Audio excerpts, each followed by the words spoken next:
businesses and our personal lives leveraging on the huge benefits of technology.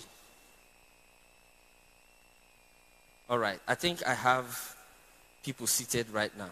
So with great privilege and honor, I'd like to welcome the Group Head, Lending and Data Services, Interswitch. He is Mr. Innocent Itoboro. Thank you very much. You can put your hands together if you can as he comes up to give us the keynote address for this session. Continue clapping for him. Thank you very much. Thank you, sir. Good to have you in Enugu. I hope you're enjoying yourself. God bless you. Thank you, Emmanuel. Good morning, ladies and gentlemen. My name is Innocent Itoboro, as he has introduced. I would like to start by first saying a big thank you to the management of Interswitch, my management, for the opportunity to be on this platform and, of course, to give the keynote speech. And very importantly, we also like to say a big thank you to the distinguished ladies and gentlemen that have taken time to travel all the way to be with us today. I want you to know that you're special to us. Your business is also special. All right, please give yourself a big round of applause. Thank you so much. All right, so we're going to jump right in. So what's the focus this year?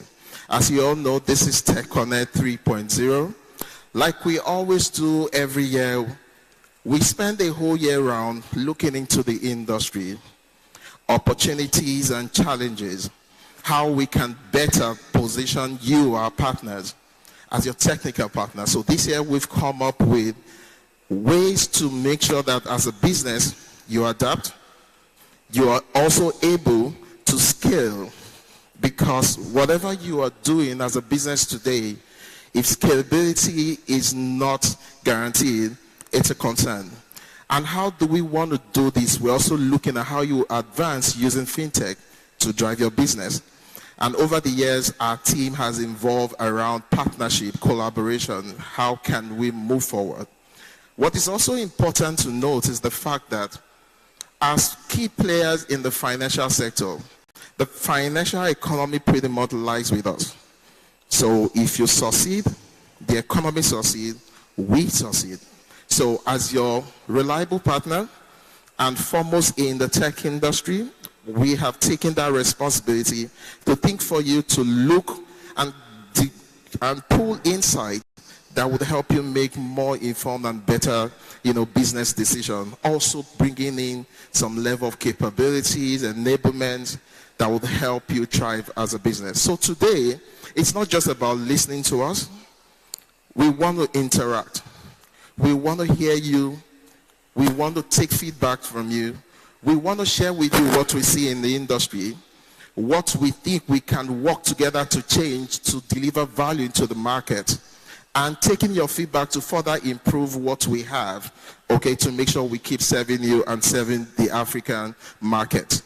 So I would like to say welcome once again to TechConnect 3.0. On behalf of my management, we officially declare this event open, and we look forward to a very interactive session. Thank you so much. God bless you.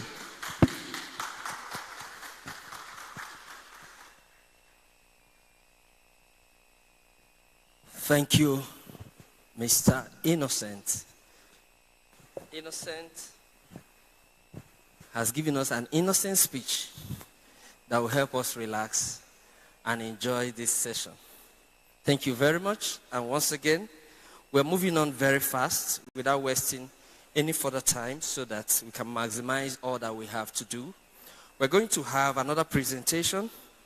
It's going to be focusing on fraud and cyber security. All right? There's a wonderful lady in the house who will take on that presentation. As she prepares to come up, let me remind you that I'm sure at least once a day, somebody could have gotten across to you to say, my account was debited and I'm not aware, especially those of us in the banking industry. We get all these phone calls of these smart guys who try to, take something that doesn't belong to them because they think they are smart. But fortunately for us, as Interswitch, we are smarter because we are ahead of them. We think ahead of them. All they're trying to do is a catch-up.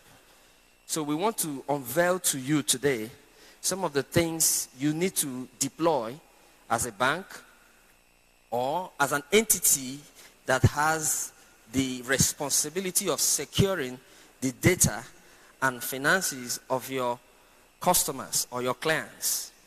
Okay? Because many times these persons will come back to you and say, but we use your platform. It was your platform that I used my card. It was your POS that I inserted my card. It was your bank that I opened my account. So because definitely the blame will have to lie on someone. So we want to be sure that you as an entity, financial entity, fintech enabler is empowered with the information, with the technology that would help you protect the data and the information and finances of your customer. So please listen carefully and write down your questions on your jotter. When time for questions and answer will come, you can ask your questions. But we are going to have this presentation done right away by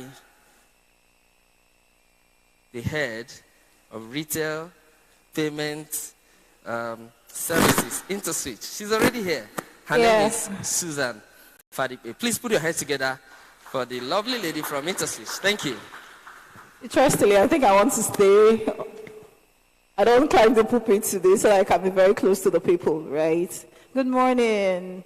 It's a pleasure to be in Enugu, right? How do you say good morning in... I should have asked you, how do you say good morning in Igbo now? Otutu Oma. Otutu Oma. I've been having a very interesting time in this place.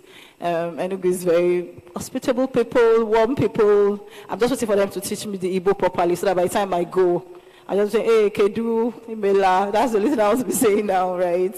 It's a pleasure to be here. I'm very excited to be in this conference. We're talking about scaling, advancing your business as fintechs and a microfinance bank. I think I'm getting signal that I should go up by force. All right. We're talking about scaling and advancing your business as microfinance bank, right? While we understand that you want to scale and advance your businesses, we also recognize that there are people that are out there to say, this scaling you will not scale. Why? Because I am after your money, or I'm after, in this palace today, they'll say I'm after your blood, or I'm after your life. They're after your money in a very illegal way. So the reason why we're having this conversation is, how then do you safeguard your businesses that investors have trusted you with to be able to help them get returns for their investments? And we've had this presentation in two of the TechConnect we've had. We've been moving around the whole of Nigeria. We talked about fraud in Ibadan, and it was very welcoming. Why? Because people knew that these are the things that is beginning to affect them. Fraud, as much as people coming to the bank to say, money in my account has been wiped out. Why? Because one way or the other, details have been compromised. Same reception we received in Enugu, and we're like, okay, let's do something differently in Abuja, and we're like, let's do something differently in Enugu. But again, we got the call to say, you know what, we still need to talk about fraud because you cannot just stop talking about it. One way or the other, if I say by show of hands, if you've had experience with being defrauded before, right? Again, fraud these days is not by somebody puts gun in your head. It doesn't work that way again. We're now more sophisticated, right? If you've not had the experience, somebody around you also would have had the experience, right? Somebody would have walked into your branch. And then there was a social media outburst one time of a man that went into a bank branch, and the man was literally almost naked. Why? Because his last card, somebody called him and said, give me your PIN, and then he got the PIN, and then voila, all the money in his account is gone, right? Every day, CBN is saying financial inclusion. We want everybody to be included. But for every customer that is defrauded, you lose that person out of out of the what's it called, ecosystem. Why? Because he would no longer trust the system. Why? Because he feels the system is no longer there to protect him. So one way or the other, you cannot overemphasize the reason why we need to talk about fraud, cybercrime. What do you do about it, right? You've tried in your own way to try and put little controls in place. But what we're trying to help you achieve today is, at the end of this presentation, is to say, how do you set up proper fraud governance? How do you, from the get-go, when you start to develop that product, that you carry your risk people along, and it can then begin to look at the various products you're creating, and by creating that product, you're saying, this particular user journey that I'm about to create, I think this place is susceptible to fraud. They can put on the fraud ads and then begin to query the product you want to create and say, can we do it differently? Can we do it differently? So that at the end of the day, we can safeguard the customers and safeguard the people that have trusted us so much with their investments. I used to work in a bank when I started my career. One of the things we do very well, as at that time, it was the advent of credit cards. We used to do something what we call security checks, right? Security checks from the point whereby we see an unusual type of transaction. And again, because it's credit cards, that time we were giving credit cards very much. So we were in the contact center whereby if anything happens, maybe we see an unusual pattern of transactions, what's the first thing we will do? We'll try and say, this is what we should do. We know that Susan today would never spend beyond 10,000 naira. And suddenly, Susan just does a withdrawal of 500,000, right? There is something that does a trigger to say, come here. Susan does not spend it like this. Just go and call Susan and confirm from Susan. Susan, no, we know this transaction has been authorized. Can you just help me check if this transaction you have done that you just did now, you are the one carrying out the transaction? And one of the things we found out during that period is the fact that customers were learning to trust us more. They were trusting us from the fact that, if my bank can call me, that a transaction that has occurred or about to occur, if I was the one that has done it, means that my bank has my back, means that the bank is protecting me. Of course, it's not like the system was foolproof, right?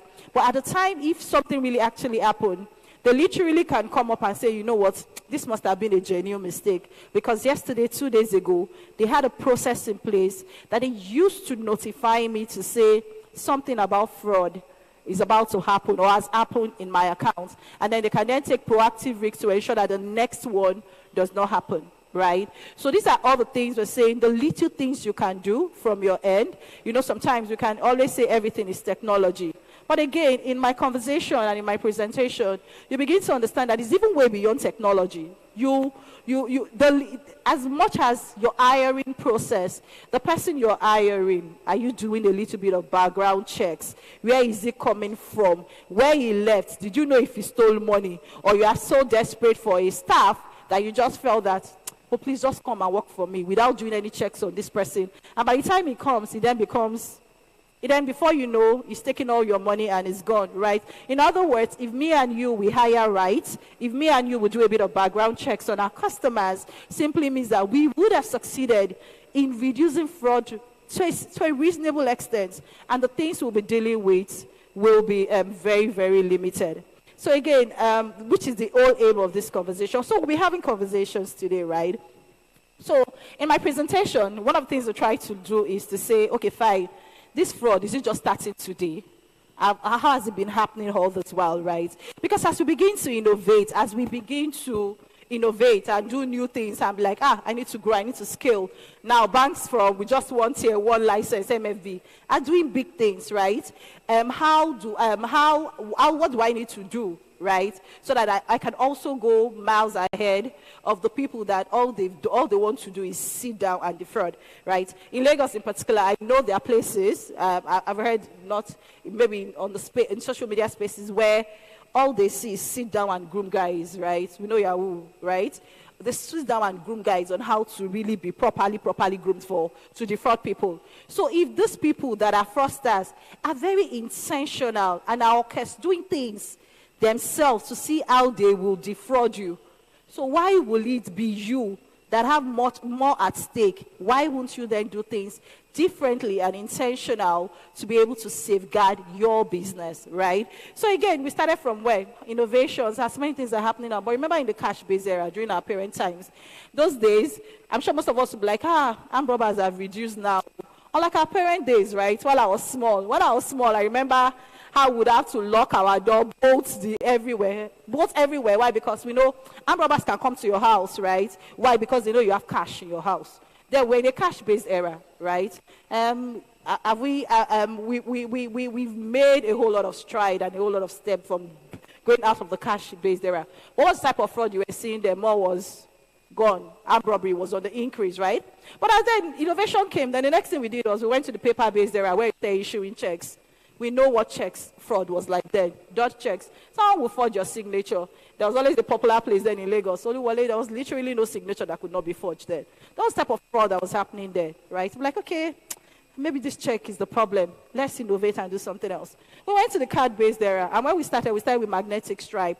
Magnetic stripe, on the stripe of the card behind, all the data of your card is there. And it cannot be encrypted. So what happens? You'll be here listening to conference such as this, and you get an alert that something has happened, that somebody has debited your account in Cyprus. And you're asking yourself, I don't even have visa to Niger Republic. You're telling me that I'm in Cyprus. How? Why? Because someone was able to clone your card easily, right? And go away. And I'm like, okay, maybe the magnetic stripe was the problem. What's the next thing? Let's do cheap, right? That's where you have the EMV. Let's make the card cheap. At least the data on the chip can be encrypted, would have cryptography, so nobody can easily get the information. Guess what? They said, okay, Shebi, I know I cannot steal it, Shebi, but don't worry. How can I play on human intelligence? Social engineering then became very, very popular. Social engineering in the sense that somebody will call you and say, they, one way or the other, they know maybe you have a birthday. Everybody puts your birthday up. Someone will come and be like, happy birthday, today is your birthday. And you're happy, excited. Of course, it's my birthday, I'm happy. And then the person just gets very personal with you. And before you know, he starts asking you personal information because it's your birthday and you're excited. They lead you on and you give them your personal information. And before you know, this is your card that is similarly encrypted. They get your card, they go and commit fraud. And that's what type of fraud is this? Social engineering. How do you genuinely fight a fraud? When the customer walks into your branch and says, they stole my money. I asked, madam, so what happened? Somebody called me. Somebody told me that I should give them the code on my phone. And when I gave them the code on my phone, they now debited me. Or somebody called me and said I should give them my PIN. I gave them my PIN because my bank said if I don't give them my PIN, something will happen. And they debited me. But really, genuinely, I'm sure as the bank, you just say, madam, you released your PIN now. How do you genuinely fight that type of fraud? So more than ever, again, the question then is, what do you need to do to help your customers, right? Are you properly sensitizing your customer to say, on no account will I call you, or will your bank call you to release your BVN and PIN? Or you're just saying, madam, it's okay, be going, bear your loss. Remember, for every time you feel, oh, thank God, it's not my bank, that's another customer you just allowed to walk away from the ecosystem. That's another customer that is paying that the institution that was supposed to protect him did not do anything to protect him. Right? So the question is, let it be that you've done all your bit. Let it be that you've educated your customers, and one way or the other, and the customers still for praise, you know you've done all you stand, right? So the question is, are we doing all we need to do, right, to help save that customer? Because again, this social engineering is even worse. In time past, when you look at the techniques in which fraud used to happen, before it would be your they collected your card for you at gunpoint. Now, they're not collecting card at gunpoint. You are the one releasing it. Why? Because they work on your psychology of human beings of fear and love. And then because they tell you, if you don't do this, this will happen. You just quickly, because they're not so educated, so you just quickly give them what you want because you think you're actually safeguarding your accounts, whereas you just compromised your account. So that's the card-based era. Now we're in the phone-based era where everything is wallet. Everything is... Before, there are alternate to cards now. If you want to do transactions, before you say, if there's no card, I can't do my transactions. But now there's pay with transfer. There is so many non-card rails, right? And that is even getting worse because in the phone-based era, all you need to do is your SIM, right? That SIM that you're holding, I think is my SIM. You can be here and somebody locks your SIM and takes over your SIM, right? That was rampant one time, where you are here, your SIM is blocked for some hours, and somebody has used your SIM, and before you know, you are getting USSD debits. Somebody has already, log on to your mobile app and transfer money, right? So the question is, what do you need to do with that SIM? I think more than ever again, I know most of us have SIM, we don't lock it.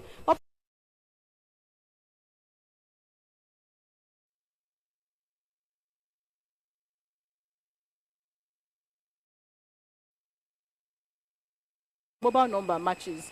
The customer already has access to your text messages that can see the first 2-3 transactions. If they ask the customer, what was the last transaction that happened in the account? He already has your alerts that you can see, oh, this is the last transaction that came into this account. So it can literally give them almost all the information that you are requesting for, because one way or the other, your date of birth is on somebody's site that you've not verified to see if that site is secured.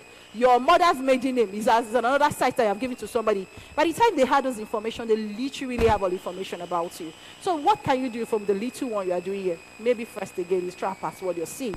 So that at least by the time they get your SIM and they ask for password, if they cannot put the right password, it will lock. At least both of us, we cannot call, you cannot dupe me, right? So that's the era of phone-based. Then the question is, what next? What's the next innovation we're looking at? For me, I think is IoT, Internet of Things, where with my phone, I can make payments. With my sister's glasses, with your glasses, I can make payments. Anything can be a form of payment, right? But then again, do you think the fraud guys are sleeping? No, they're not sleeping. They're asking themselves, before you get there, I'll get there before you, right? So the question then is, what then do we need to do differently to be able to safeguard the entire ecosystem and ensure, again, that you do not cost your business so much of reputational risks? Some few fraud facts I'd like to discuss with you. Most of my sources are from, there's this annual NIBS fraud reports that they published on a year-on-year basis and a quarterly basis, right?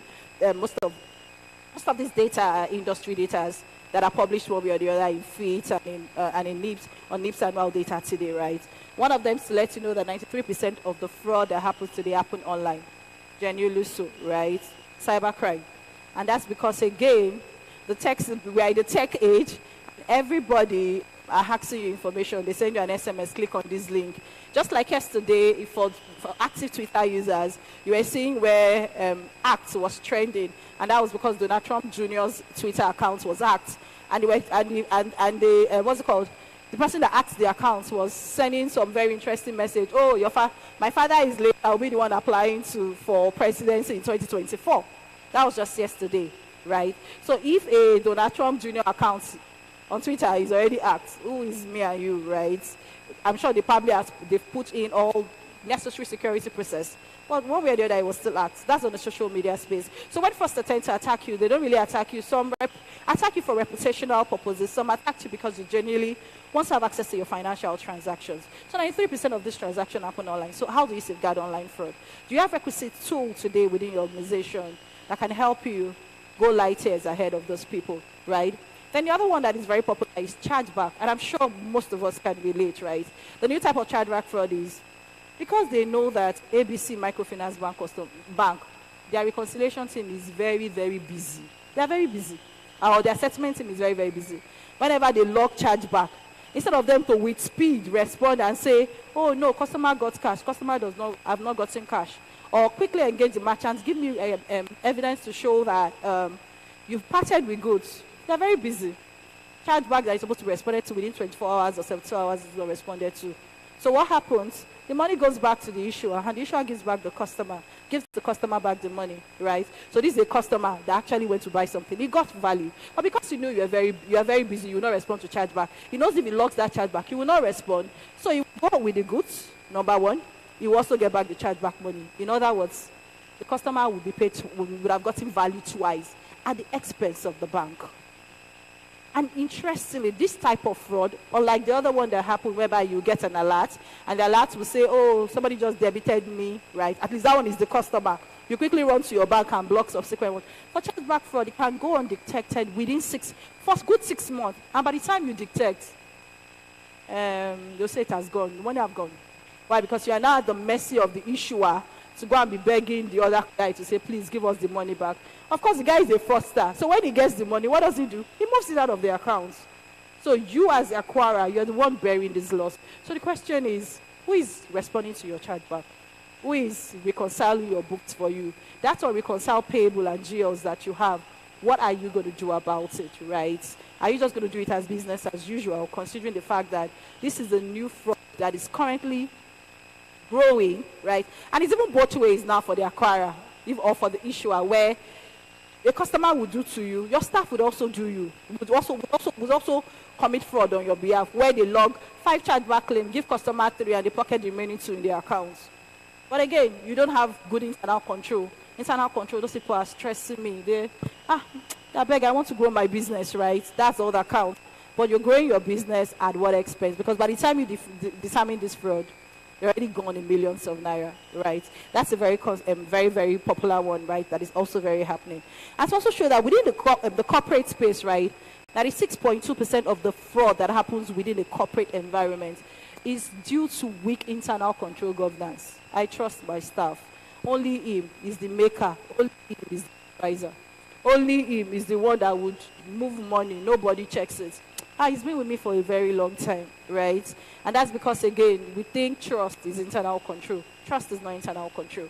You must have proper multi-factor level authentication. Even when you're doing corporate internet banking today, there are signature metrics these days where corporates are saying, when signature A signs, signature B should go, signature C should go. So you can't do anything differently because you're within the financial sector. You're working with people's money and they're entrusting you with that money. So you must do something a whole lot differently, right? And then to also speak that, again, internal fraud is also on the rise and on the increase. As you begin to grow, you begin to then see that you begin to see where the fraud happening internally, if we can reduce it by way of how we put proper measures in place, put proper control in place, we would have succeeded in reducing the fraud that is happening within our ecosystem by at least 50%, right? And again, just as last year, total number of transaction fraud that happened was about 14 billion, right? As we speak, first half of this year, 12.2 billion fraud has already happened. It simply means that we're going to double the number before the end of this year. So the question then is, what are you going to do about it, right? Again, just a bit, I'll be fast on this, right? In all of these things, when they collect the money, what do? They go to a POS agent. Sometimes these POS agents are colliding with them. They go to innocent POS agents that are not colliding, again, to set the proper perspective. They also go to ATM to withdraw the cash, right? Because you cannot follow cash. If it's POS, I'll go and meet the merchant. Who did you deliver to? Where is the person's house? I can follow that trail. They go as, what's it called? Withdraw cash with this terminal. And then again, another shocking one is the increase in social engineering. I was saying that there was growth from social engineering from 90% to 233%. Right? I remember I used to work in a new bank, in a startup bank. Banks and all this startup. It's a 3 bank that is relatively new. And I remember in 2021, around that December thereabout, the calls we got on this customer's account is defrauded. What happened? They called her. This customer's account is defrauded. What happened? They gave her SMS. The one that was really shocking is you probably used to assume, this thing would only happen to maybe the people that are not very educated. Well, interestingly, people that have been in payment space for a very long time are being defrauded. In one of the conversations we were having in Ibadan last 2 weeks, a guy, one of them said, today most of us have agents, and what we do is we have them in WhatsApp group, right? What was the fraud that happened? That was supposed to happen, but thank God the guy was quite circumspect. What happened? He got a message on the usual agency platform on WhatsApp to say, Oga, it is me, kindly help me transfer money to this other account. It is very urgent. I cannot come to the branch, right? Again, because it's the person's mobile number, you've been chatting with this person, right? Because of the way the text message comes like that, you almost want to let me quickly act on it and I'll regularize because this customer is my key customer. But sometimes, again, the guy said he was quite circumspect. What did he do? Okay, let me just try and call this woman to confirm. Did I get this instruction from you? That was what saved the guy. The guy actually called and like, madam, no, I did not. Why, what happened? They've taken over our WhatsApp. 2FA on your WhatsApp. Those are the little things. WhatsApp has input 2FA, whereby if you're about to go into another platform or somebody takes over your account, they will ask for your PIN. It is the PIN they have that works over. Or do you get? But when you do not do that, what happens is by the time they're about to take over your WhatsApp, and interestingly, they will call you to ask for your PIN. As Oga, there's one SMS that just came in your code right now from your bank. Give me that SMS. Immediately you give that SMS, they're taking over your WhatsApp. And I was like, thank you did not do that, because if you had actually moved the money, one of the things the customer would have asked you is, okay, in part of when I was filling an account opening form, I'm not sure WhatsApp was a mode of communication. To you.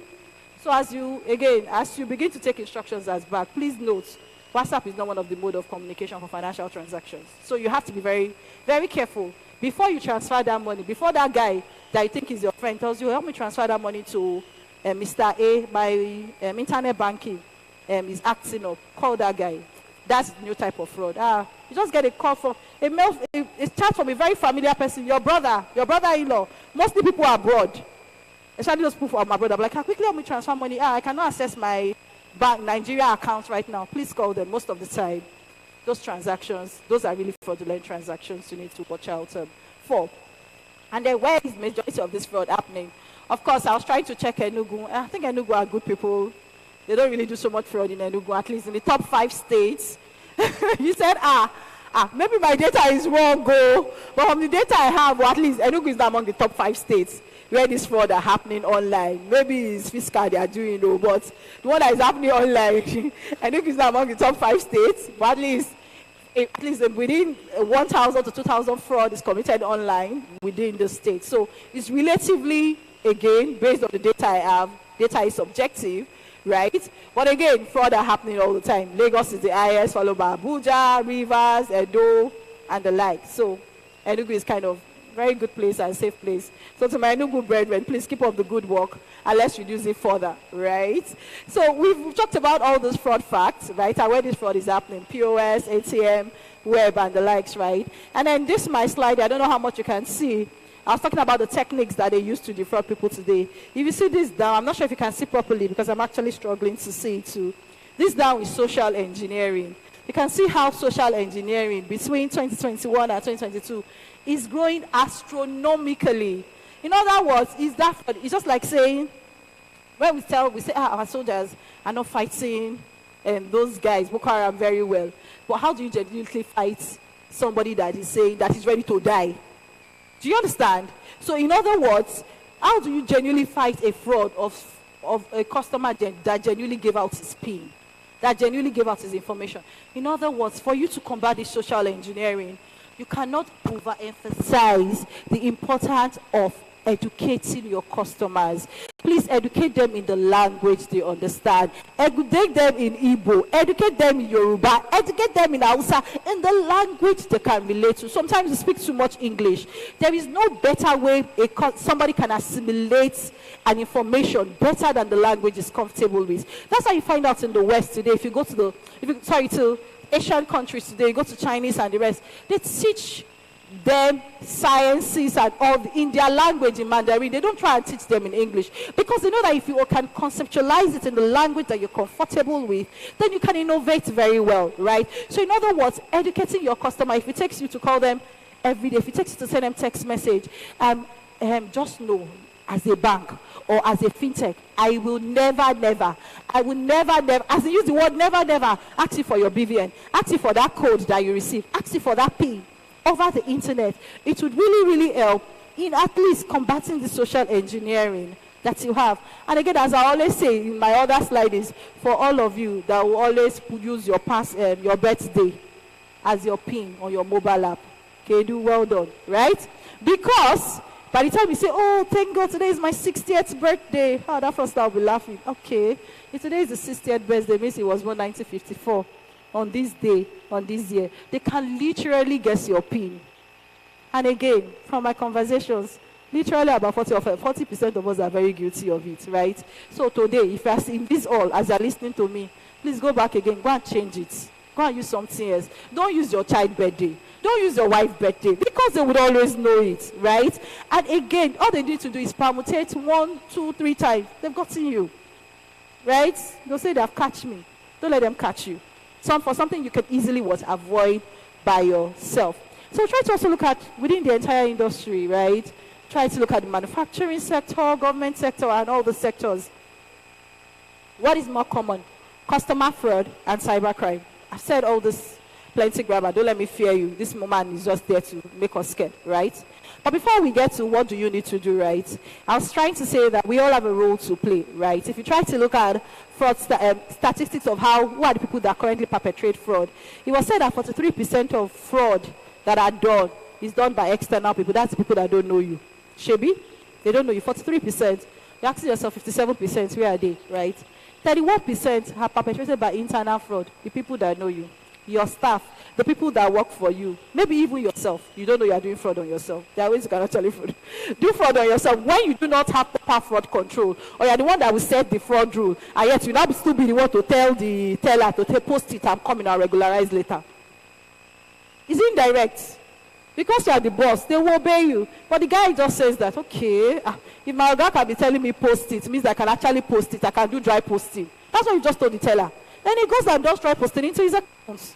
Right? So that's one of the ways we ourselves, we aid fraud indirectly. Why? Because we are also the one breaking the law that we've set. So 31% is in our internal control. How are you recruiting that staff? What checks are you doing? I've talked about it when we started, right?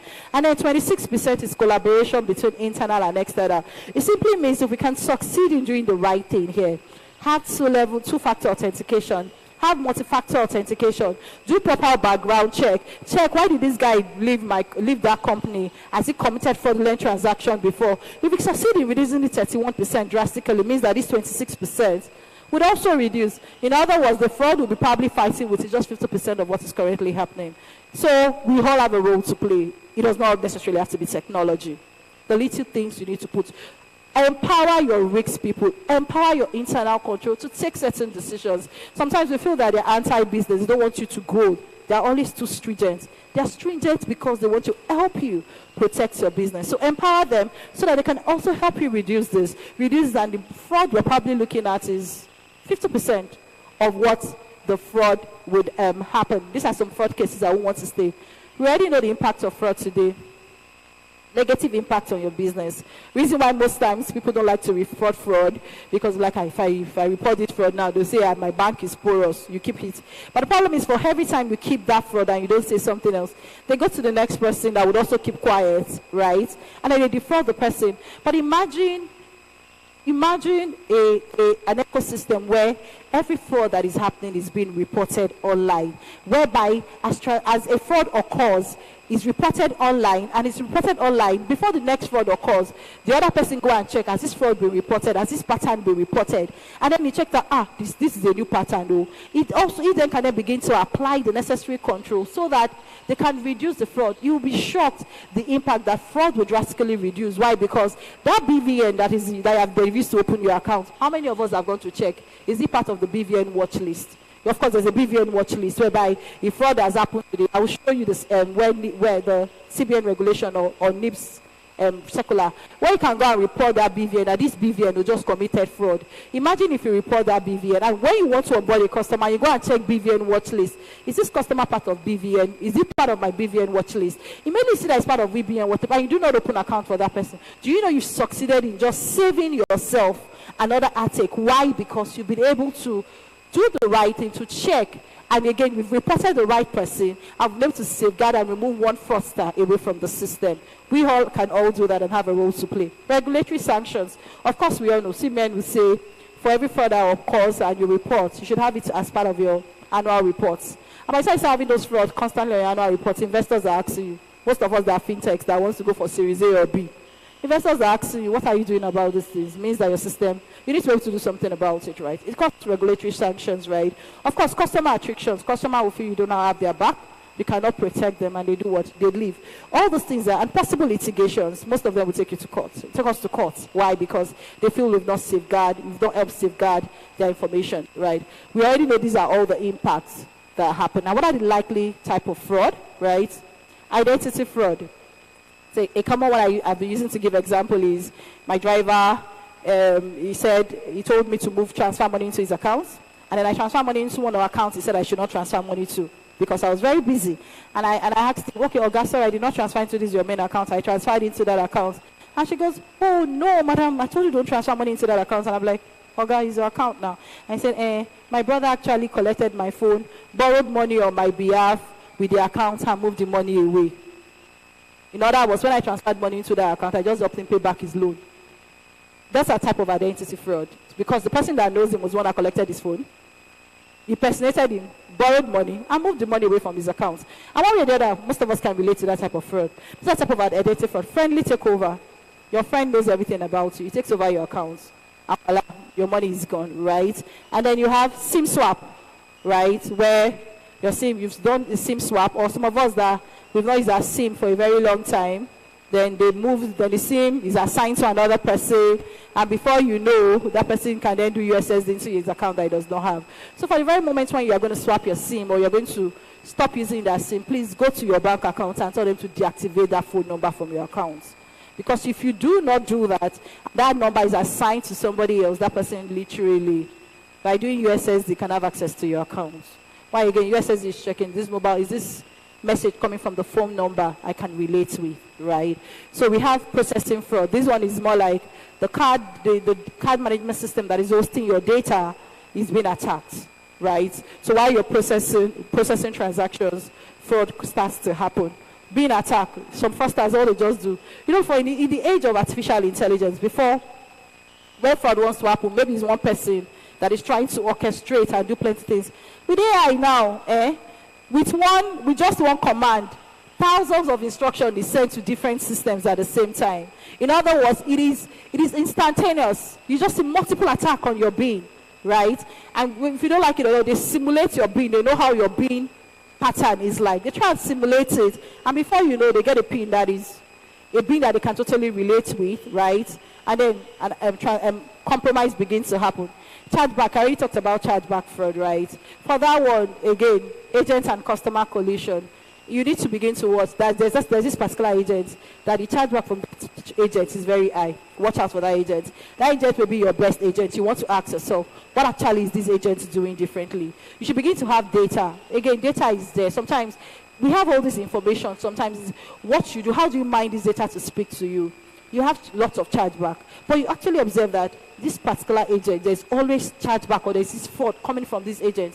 You probably want to send your staff to go and spy, go and visit this agent. What exactly is this agent doing differently? Because you probably would have just saved yourself to see that probably some of these agents actually colliding with customers to do fraud properly. So you want to check out those type of patterns in your chargeback processing. It's not like, say, I have chargeback, let me log it. Those informations are there for you to earn. Why am I having chargeback? Are they genuine chargebacks? Is it that there is a pattern I need to watch out for that I'm not probably seeing, so that you can help yourself again? Because I said with chargeback fraud, you don't notice until most times after 6 months, if you do not have a good internal control or reconciliation team in place. You don't notice it on time. By the time you notice it, it's gone. Then cyber attacks, right? Business emails. I would always say with business emails, again, somebody just needs to change a name from S to Z. I was saying in my previous presentation that my name is quite funny. My Susan is SUZAN, right, at gmail.com. But then I observe whenever I tell people, send something to my email, susanfashikbe@gmail.com, they always feel they know how to spell my name more than me. So they always do SUSAN, because that's Susan they know how to do. But again, I have to Susan. If people always send emails to susanfashikbe@gmail.com, means that those are the little things, S to Z, right? And then you get that instruction in your bank.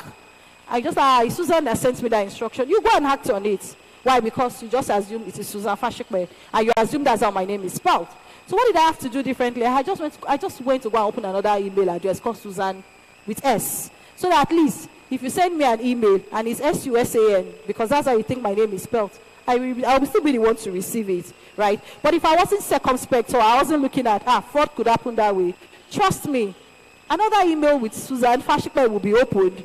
And genuinely, this person that assumed that that's how my name is spelled will send this. That type of business email compromises you see. So when you get that email instruction, please check it again to be sure that Z is not Z and Z is not S. Because again, you get emails and you act on it and you tell me, my customer is giving me indemnity. But if you're not very smart to have seen that there's a difference in that email that you receive, you will fall prey and customer will say, look at it very well. That was not my email address, right? And then you have phishing, you have smishing, SMS type of fraud, where SMS is sent to you. Click on this link, and you click on this link on your account, and they just take over. They put in bugs in your phone and the likes, right? So it's very important. Those are the type of fraud that currently happen today, right? Before I go to solution, I'll quickly try and round up. Before I go to solution, the question is, why do people really commit fraud, right? Because if you know why people do some things, it's then easy for you to then begin to provide solution to safeguard the ecosystem. One of them is peer pressure. We're in the African community whereby if you're the only richest in your family, I don't want to say you are a soup, but we know what it's like. Your father will call you, your mother will call you, your cousin will call you, everybody will call you. And if you're not the very kind person, and you feel like you are the superhero, you are the Robin Hood, you can save everybody, you literally almost want to start borrowing to help them. And before you know, you become under financial pressure, immense financial pressure. And then because you're already under financial pressure, you're now working in a company where they don't even have internal control, they don't have 2FA. My Oga trusts me. You can just say, let me quickly borrow this money, I'll return back. That's what the pressure, right? Some is personal pressure. The pressure that my friend in social media, that have gone to use somebody's car to snap picture and post it on social media. I say, man, this guy, check it out. Man, this guy finished school on time. Shebi, you now go and tension yourself because you want to feel among. You then go and do what? Commit fraud. Again, what you see on social media is not real life, right? So you have to decipher. So you have to begin to know those type of your staff that are under this type of pressure. That is always tensioning themselves with social media pressure. So that you can begin to put, what do I need to do as a bank, as a fintech, to safeguard myself so that this person will not see opportunity and take charge of it. Because again, another type of fraud is opportunity, weak or no control. Some people, again, I used to say, you know, again, I say this all the time, all the places I've been to. Sometimes you don't know that you are not a thief until they give you a bag of money. That money is not counted. And after the money is not counted, and you live there and you did not touch 10 kobo, that's when you can actually beat to say, really, I think I'm good, I'm not a thief, right? So that's how, so again, opportunity presents itself. Because these people really did not want to steal. They did not have the intention. But they saw opportunity and they took advantage of the opportunity. Then the last one is rationalization. There's nothing that beats a guy that feels like, I'm a Robin Hood. I need to steal from the rich to give to the poor. And they will tell you, after all, some of our leaders are also doing like that. They take the money, justifiably, and they give it to the poor. If they can do it, me too, after all, I'm feeding the poor. Because I'm feeding the poor, they rationalize and tell you that it's not really fraud. I will pay back, right? So those are the type of, what's it called, fraud. Then what are the red flags you need to watch out for? I'll quickly run through this because of time. I have less than 5 minutes. Red flags you need to watch out for in payment. First is off-peak transactions. There's that person that would always come and meet you on Friday when you want to go home, or in the evening. Oga, quickly help me sign this thing.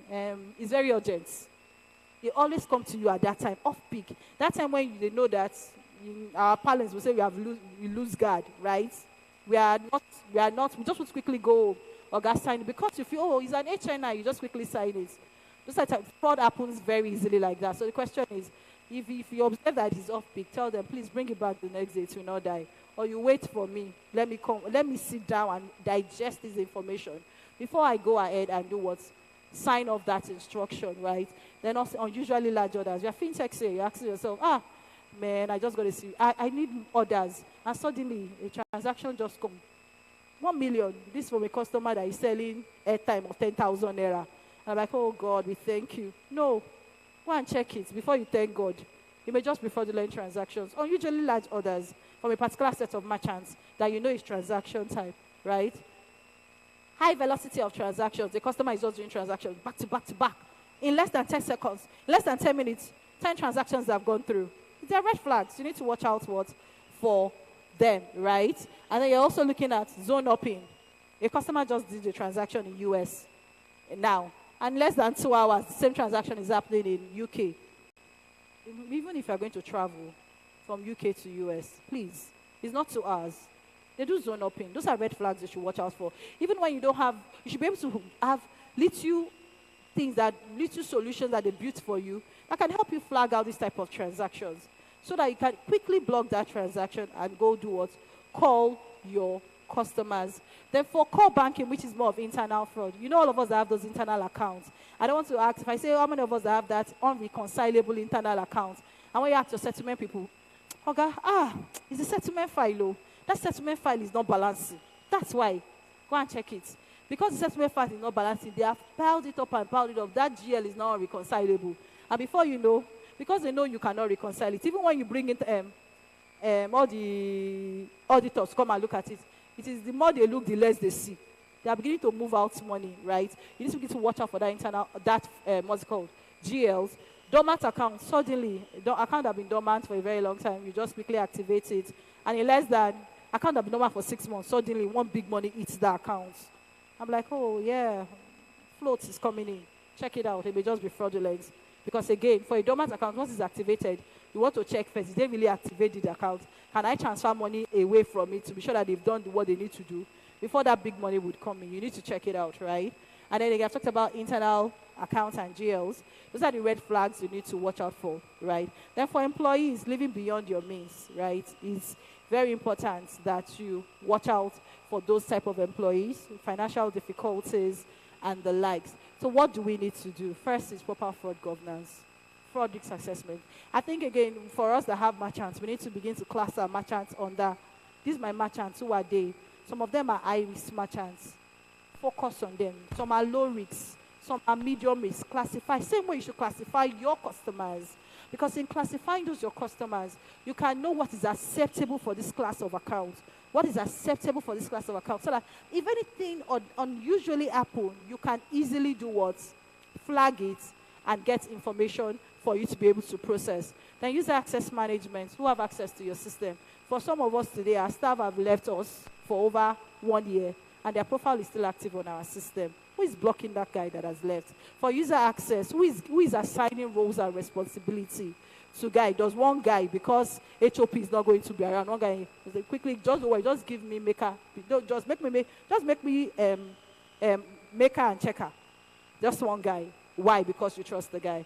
It doesn't work like that. Again, while we are not saying be very suspicious for everything, but you need to put proper control in place. And I talked about fraud education. Please, more than ever, educate your staff, educate your customers. Education could be as much as SMS, education could be as much as do town hall the way we are doing to sensitize them, speak the language they can understand, they can relate with, and send out your staff for training, right? That your internal control guy that you want him to help you block the fraud, send him out for training so that he can know how to use the right tool to be able to help defend your businesses. And then how then do you tackle some of this fraud? We're in the wallet age, right? Where you have wallet impersonation. Somebody wants to open a wallet. I know there was a wallet I was trying to open one time, and then all they need to do is for me to put in my picture. They just said I should pick a picture from the gallery. It's not always best practice. Why? Because I can just go and put anybody's picture. If I have your picture on my gallery, I can put your picture and say you're the one opening the wallet. But if you try to say at least do a selfie so that at least they can check if I'm alive or I'm the one really registering, right? Those are the little checks you can actually put in place. Fraudulent wallet top-up. You just open the wallet and then somebody, again, and the type of fraud that happens now is once somebody debits your account from a commercial bank, take it to one of these fintech's accounts, and before you know, just wire you to different wallets, right? And then you, as a fintech, you have wallets that you have created. I just started seeing sudden top-ups from some set of people. I just feel it's okay. These guys are just opening accounts. My market is selling. No, it may not just be your market is selling. Your platform may just be used as a conduit to transfer this money to somewhere else. And before you know, once they flag that, oh, this particular fintech is susceptible to fraud, and the industry is very circumspect, they begin to block your transactions because they know that you're literally not doing anything about it. Then we talked about internal fraud. For internal fraud, I always say, please, that your staff that you refuse to let go or leave, let her go or leave, let him go or leave. Because again, you find out there's a particular staff that will never go or leave. Your mind, I'm like, he's working very hard. He feels the passion of the company. To be shocked that it may not just be the passion of the company he's feeling the passion of his pockets. Let that your staff go and leave. Do job rotation. I know we're in that jackpot phase where everybody is, we have key man rigs.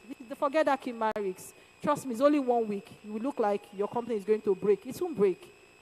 if you do proper job rotations, let it even be that, because you'll be shocked that that guy that you think is very efficient, by the time you give somebody else that role, somebody will just find a faster way to do that job. And that guy has just lived in a very monotonous way. This is how we do it. And those are the guys that used to put obstacle. When you go and say, no, this is how they say we should do it. Why? They can't tell you why. So let that guy go and leave. Implement multi-factor authentication. Nobody should start and end a job. Somebody should start it, somebody else should end that job. Multi-factor. Then we say again, do staff background checks. I'm kind of paying attention to this. Do staff background check is very, very important. And then again, I always emphasize reconciliation. The person that is doing your settlement should not be the one reconciling. Your settlement team should be different from reconciliation team. Because imagine if I'm the settlement person, I post a transaction. You now tell me to reconcile it. If I actually post fraudulent transaction, will I reconcile and tell you that this is fraud? No, it's not possible.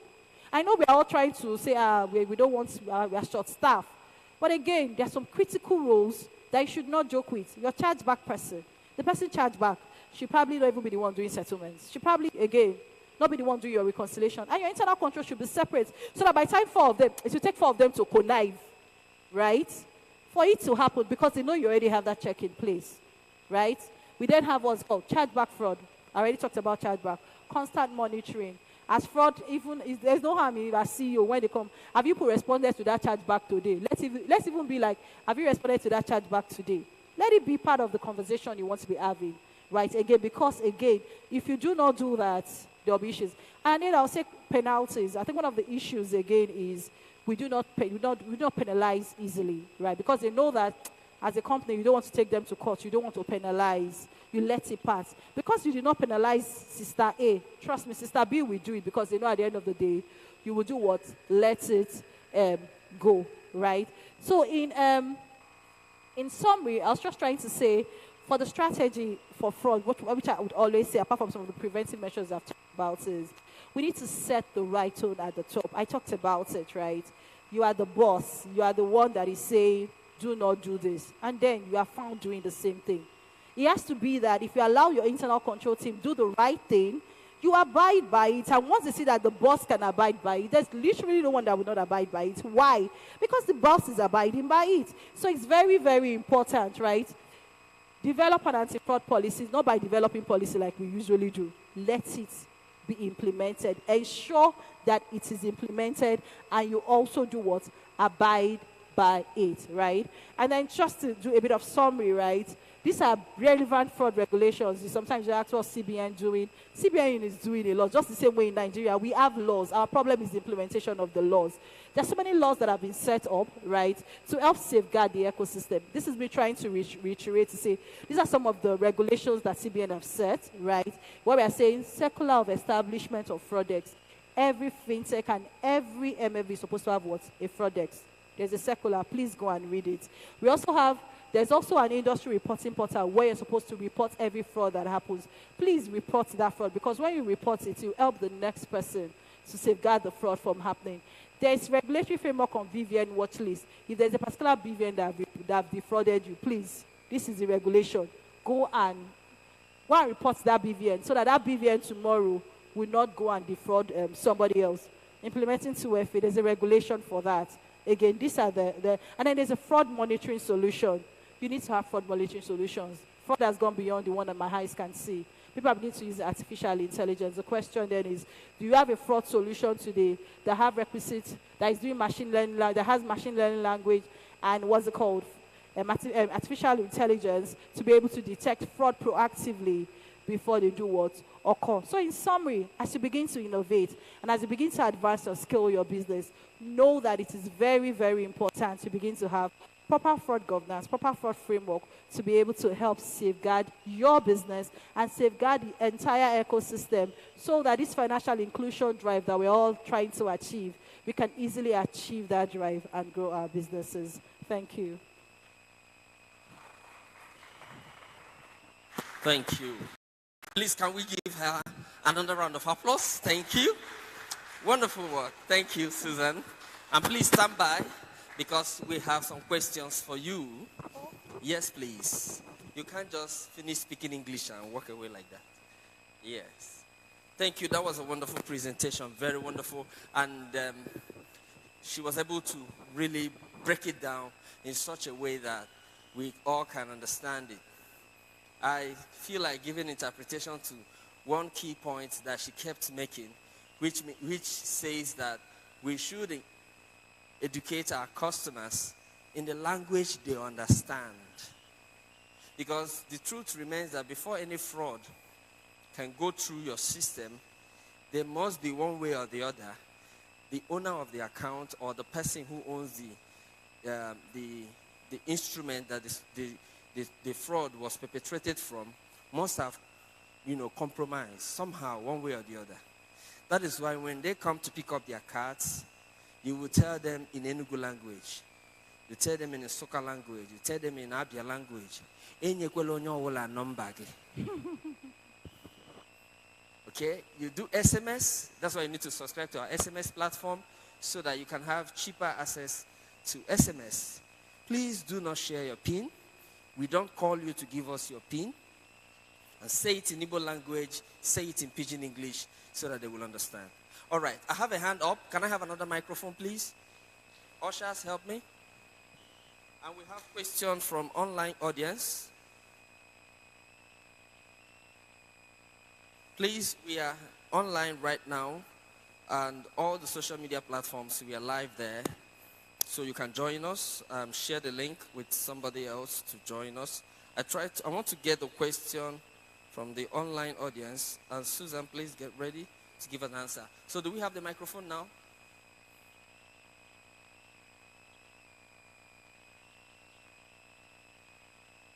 Okay, this is from Ruth Nad, if I got the name very well.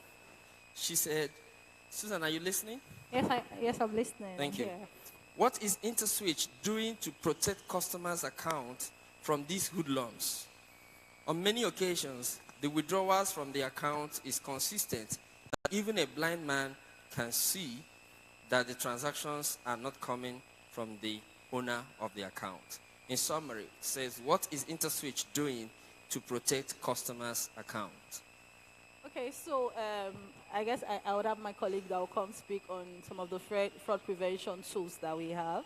And one of the things I know we do is for our transactions, we currently have a fraud solutions and tool that currently has the capability of machine and artificial intelligence that can help deduce unusual patterns of transaction as they occur.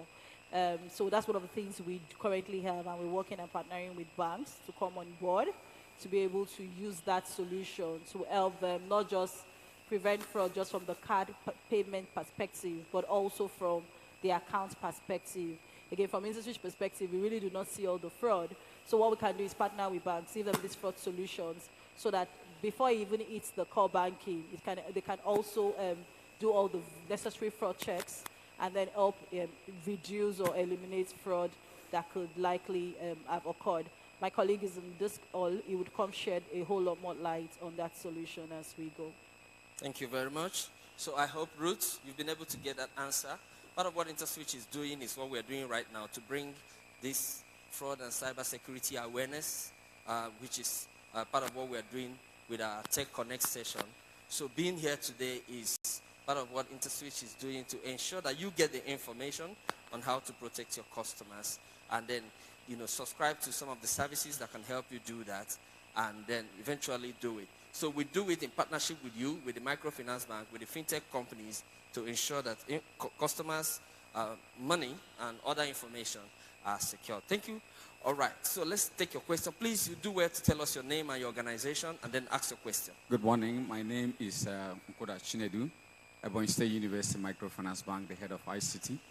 I must start by appreciating Interswitch for, I think this is the fourth time I'm attending TechConnect all the way from Port Harcourt. Those days they used to zone it south and all that. And then I can see there's a lot of improvements in bringing some vital and silent issues that affect microfinance. And it's quite interesting to say the least. Thank you, Susan. You really did a whole lot. I'm a cybersecurity enthusiast and a security guy too. So now I want to say the question Ruth asked online is very, very key. And something happened last year. sorry, please, I may need to take just a few minutes. Something happened last year, and it affected microfinance bank massively. There was a massive fraud against microfinance, organized crime, let me say. At least it was described like that from Interswitch fraud desk, that there was a massive fraud against microfinance bank. And I'm standing here, my bank was affected. And I'm interested because the idea of putting internal control is very important. And, I lost about 2 million naira. Let me be specific. Just a difference of 20,000 to be 2 million. And I had banks that later called me and said, we lost 14.8 million. And I want to tell you, there's a bank in Southeast here, name withheld for computational purposes, that lost about 30 million, 15 million across Nigeria. And I was expecting that Interswitch, because we had a meeting online, and I was expecting Interswitch to put, just like you said, if the transaction have been, the chargeback that is logged against me has been coming like 1, 2, 3, 4, 5 within a month or within a week. And all of a sudden, I came that day and I saw 60 transactions, 20,000 naira. The following day, 50 transactions, 20,000. So it took me a whole lot of, because it's not just about them using, it's part of sets, it's sexual engineering now. And then I had to fight back to stop those ones. I stopped attempted transaction of 160 times within a space of 3 weeks. And, we also need to implement that process such that, I'm suggesting, you also need to implement that process in such a way that those banks that they use in making this fraudulent transaction on the banks, because the last year's transaction, if it is up to 1 billion, I tell you of a truth from my observation, Interswitch has 90%, GT Bank has 90% of it. GT Bank has 90% of it. Because all these banks that I told you of, every of those transactions, including my own bank, was 100% GT Bank. Other banks in Ebonyi were also affected, GT Bank. So GT Bank should be held responsible in some ways. Because what happened within that time is that I lost my mom, and it's like, this guy know that, hey, this guy is mourning. And my network was struggling, and lo and behold, this thing happened. Again, is on the other side is I want to appeal. I actually followed when I saw that Interswitch is not going to help you secure the money. I actually have to follow some strategies, and I'm realizing my money. At least I've gotten 50% of the money because I have to follow legal proceedings and use IT. And the IT is, again, what I want to advise you is when there is a fraud in your bank, please get ready for a legal fight. You can recover the money if you follow I wish I have the opportunity to share, because I finally have to end in court, follow the process, block those guys, and arrested 2 of them, charged them to court, and proved my case before the judge. At the point, he was like, I'm interested in this case, and then those guys have to start paying me. All right? So, again, I'm advising, and I'm seriously appealing to the decision makers, particularly managing directors, please, if you are here, and other decision makers, directors. Help IT to help you. Most of the problem we have in microfinance bank is that, IT, boom, IT is very cost. They have finished our money. IT is generous. And that's the problem. And then it is difficult for you to allow IT to buy antivirus, basic security approach to put in the system. And IT is saying, I was defrauded last year at that amount. My ATM was hacked on ransomware. And another attack came. I said, Oga, please, let me put Sophos. And in IT, I tell them, if you go and break our vault and steal 10 million naira, you will know that you've made away with 10 million. It's specific. We know how much a vault can hold in a day. But if you come and pick away my data or ransomware my server, bank has finished, so all of us to go home. So help IT to do. Train IT, cost of training, but there are people used to say they using 2 yams to do elephant sacrifice. All right, thank is you. Better than allowing the elephant to visit your farm. Train IT. And Interswitch, please help us. All right. When you speak to the microfinance bank MD and their CEOs and their directors, they listen better. If you can be organizing this training of cybersecurity is beyond this. So, if I do cybersecurity for my organization, I do it twice in a year. Like this year, I've taken intensive of 16 hours, Saturday and Sunday, all through for cybersecurity training. But it's far beyond this, based on experience and based on training I've got to know, so that we can help these things work forward. Cybersecurity, cyber fraud is very, very real, and it's dealing with banks, whether you know it or not, whether you accept it or not. Thank you so much. Thank you. Please, let's give him a round of applause for a detailed contribution. Oh, come on. I mean, a round of applause would be seriously, nice. that's Yeah, thank you. It's a very insightful. Yeah, Susan. Permission to, okay, let me start. I was sitting Yes, before. please. So it's a very insightful conversation. Thank you for coming from that angle. And I like that appeal, right? I was saying that for the MDs on the call, you need to empower your staff to help safeguard your system or infrastructure. You cannot be calling them and say, fight it, and they say, this is the cost, and we are saying, oh, no, don't worry. You know, in Africa, we have a way of saying God will take care of it. Some things, God has given us brain and a tool to take care of it, right? So it's, as I said, of course, because of time, we cannot do deep dive into the entire cybersecurity stuff, right? It's large and it's huge. But again, the little we are appealing is do what you need to do, and it will really help. And I like the perspective where you also said, Interswitch, what are we doing about it? Of course, we've discovered, again, you said the information you got was from was from our fraud decks advising you to say this is a pattern of fraud, and you need to do what you need to do. So what we would say is, in as much as we want to fight it, one of the things we've done proactively is to say this is the pattern of fraud, try and fight it. Get the requisite number of people to ensure that they can respond to this fraud as much as possible. No matter how much we try to safeguard it, based on the regulation, the onus is on you as the acquirer to prove that the transaction cash was taken and declined the chargeback. Interswitch is just only in the middle. I really cannot come and help you decline the chargeback. What we are now doing is to see even our extra switch, if we can onboard it also on our fraud solution platform, so that at least if there are patterns, again, what we can do is advisory, as we have advised you. The onus will still be on you to go ahead and do what? Decline the transactions and then go ahead and ensure you follow through. So we continue to do advisory. We would also continue, again, as we said, we are working on onboarding our platform also, Jira also on the fraud platform, so that at least as it's making those, bringing up those type of feedback, we can also continue to advise you appropriately, so you can watch out for it, so that when you are leaving, you are ensuring, as I said, since we're already talking about chargeback fraud, and I was emphasizing on it, have it on the wall. Have you responded to that chargeback today? Please, if you know it's getting overwhelming, get people, recruit people. You know, extra switch is quite easy to use. It's accept or decline, right? Check the journal, accept and decline it to help you safeguard your information. So, but thank you very much for the valuable feedback. I appreciate it. All right, thank you very much. The conversations continues, is unending. Cybersecurity is everyday conversation.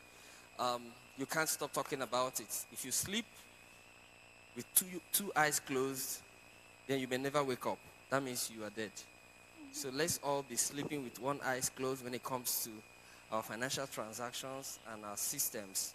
If your extra switch is not accessible, please engage us to make sure your extra switch is accessible if you're on Interswitch platform, so that you can decline chargebacks.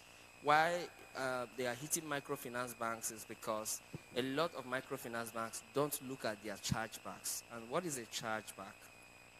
Customers go to certain platforms to do transactions and it's not successful. You go to ATM to withdraw money, it's not successful. It debits you and it didn't give you money. You go to the bank and complain, and the bank will log it on Arbiter. Today, customers have been empowered to log it themselves. And you mentioned GT Bank, right? So customers can log it by themselves.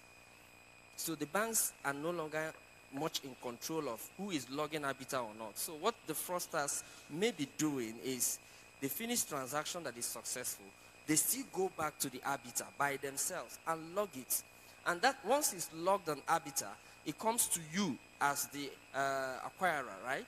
And then you're supposed to see it on your extra switch. Somebody has logged 20,000 naira Arbiter. You are supposed to check whether that transaction was successful or not. If it's successful, you decline it, and the person will not get the money. But if you don't check, the law has empowered the system to accept it. It becomes system accepted after 24 hours or thereabout. So if you never checked, it will go through. And the fraudster is not sleeping. You are sleeping. He's watching to see whether you will decline it. Once the first one goes successfully without being declined, he begins to bombard other ones. And before you wake up, millions have gone. So let's just watch out. All right, like I said, the conversations will continue, and we want to really take it to the next level by bringing up certain persons who we have identified as very capable to discuss some of these issues beyond cybersecurity, who are going to be talking about how we can leverage on technology to scaling microfinance bank services with fintech challenges and strategies for growth. So we're going to bring in some experts, people we know that can handle some of these conversations. There will be a lead panelist who will ask them questions, they will answer. You can also put your question together and send it across while the conversation is going on so that the question can be answered. Those online, please do well to send in your questions and we will take it accordingly. All right, I'll go ahead to begin to invite the team, the panel team members to come on stage. I will introduce the lead panelist last, the person to anchor the session last. Of course, she's the person that just left the stage. She needs to breathe and then return back to the stage. All right.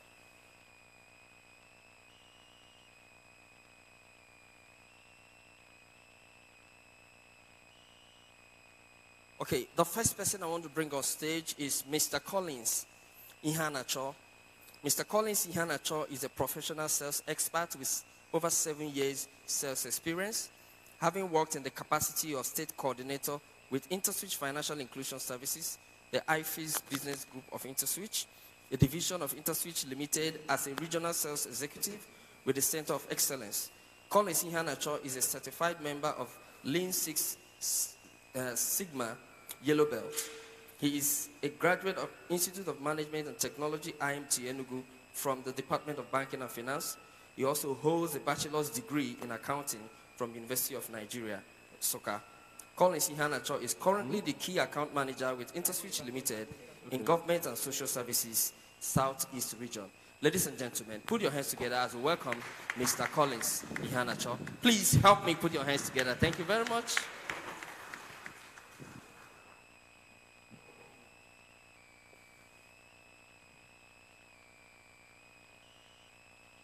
Please take a seat. Thank you. Sir. Thank you, sir. Okay, the next person I'm going to bring on stage as a member of the panelists is Mr. Ofebu Chiwendu Uche. Mr. Ofebu Chiwendu Uche, please help me. Thank you. Mr. Ofebu Chiwendu Uche holds a master's in business administration from ESU Business School in 2021, Bachelor of Science degree in Statistics and Computer Science in 2004 from Nnamdi Azikiwe University, Oka. He is an alumnus of the Lagos Business School. He is certified, please apologies, this is a bit tiny for me. He is certified in managerial leadership in sales and marketing in 2015, driving strategic innovation and business program since 2019. Reinventing sales organization and productivity in 2021, strategy development and education through focused dashboard coding strategy into department and individual scorecard in 2022. Building and lending century team in 2023. He is a renowned and experienced sales, business development, and relationship manager with over 20 years experience across several verticals, such as ICT projects, administration, and management. Thank you. ICT sales and business development, as well as public sector and academia in Nigeria. He has certification in LinkedIn and UDM on several relevant courses such as sales pipeline management, strategic marketing plan, negotiation, boosting teams' productivity, building rapport with customers, advancing business development, communication, and negotiation, business intelligence and consulting cybersecurity for business leaders, managing sales at tertiary level. He is Cisco certified. He is also a member of Nigeria Institute of Management. His area of interest includes sales and business development, relationship management, project management, business analysis, cybersecurity, marketing operations, management, product development strategy, development, and corporate communication. He is currently the head of sales and business development with Tennessee Professional Services Limited, where he has over 12 years in consulting and public sector academia. He is happily married, Mrs. Chinenye Ofebu, with 3 kids, Kaito, Ugomsi, and is this Trinity Uche. Please, let's put our hands together for him. Thank you very much. You're a big man. Okay, you're representing him. Is it okay? Okay, so you're welcome. All right, thank you. Are you with me? Yes. When you are talking about big men, you need to breathe in and breathe out. All right, you heard all that about Mr. Uche, so please do well to connect with him after the session. There's a lot you can gain. All right. Ladies and gentlemen, permit me to bring on stage also as a member of the panelists, Mr. Celestine Obiaosa Uzo. Please forgive me if I didn't pronounce the name very well. He is an ICT business consultant and a solution integrator with over 20 years experience in ICT business industry. Celestine provides customer-driven and efficient ICT management and infrastructure services by developing technology-driven solutions to solve strategic problems that enhances productivity and profitability. Celestine has working experience in the financial industry, Allstate Trust Bank, now EcoBank, Nigeria First Online Lottery Industry, National Sports Lottery, and the Nigerian foremost software development and system industry, System Spec Limited. Celestine holds a bachelor's degree in computer engineering from the River State University and an MBA in ICT and business decisions from the UNM Business School. A certified Cisco professional, a member of the Institute of Electronics Engineering, that's IEEE, Communication Society, a member of Project Management Institute, a certified Microsoft resource consultant, a trainee, an ICT consultant, a member of microfinance banks in Nigeria. Celestine Ozo is a consultant director of SpexTech Africa Solutions and ICT Limited, ICT Management Solution and Knowledge Transfer Company. Mr. Celestine, let's put our hands together for him, please. These are big names in the industry. Very simple looking people, but very sophisticated. You try their account, they will arrest from their dreams. I'm going to bring another big man to the stage who will help us deal with the issues we have on hand right now. The next person I'm bringing is Mr. Mike Obonnaya Onovo. Mr. Mike Obonnaya Onovo is a Nigerian, first of all. Currently the managing director of Nice Microfinance Bank Limited, Oka, Anambra State. He was born on the 2nd May 1985. He holds a PGD and HND in accounting, University of Nigeria, Nsukka. Institute of Management and Technology, IM2 Enugu. Other professional certificate obtained are Microfinance Certificate Institute, Banker, MCIB, and ACA. He was the senior banking officer of First City Monument Bank PLC and internal control compliance of Nice MFB before he became the MD. Ladies and gentlemen, let's put our hands together as we welcome Mr. Michael Onovo. All right. And the powerful anchor of this session, who we've been hearing from in the last 1 hour, is going to come on stage right now. She remains Mrs. Susan Fadipe. She is the head retail payment services of Interswitch. Every other thing you want to know about her, get her phone number. Put your hands together for Susan. Please, let's put our hands together. Just help us. Yeah, she'll sit.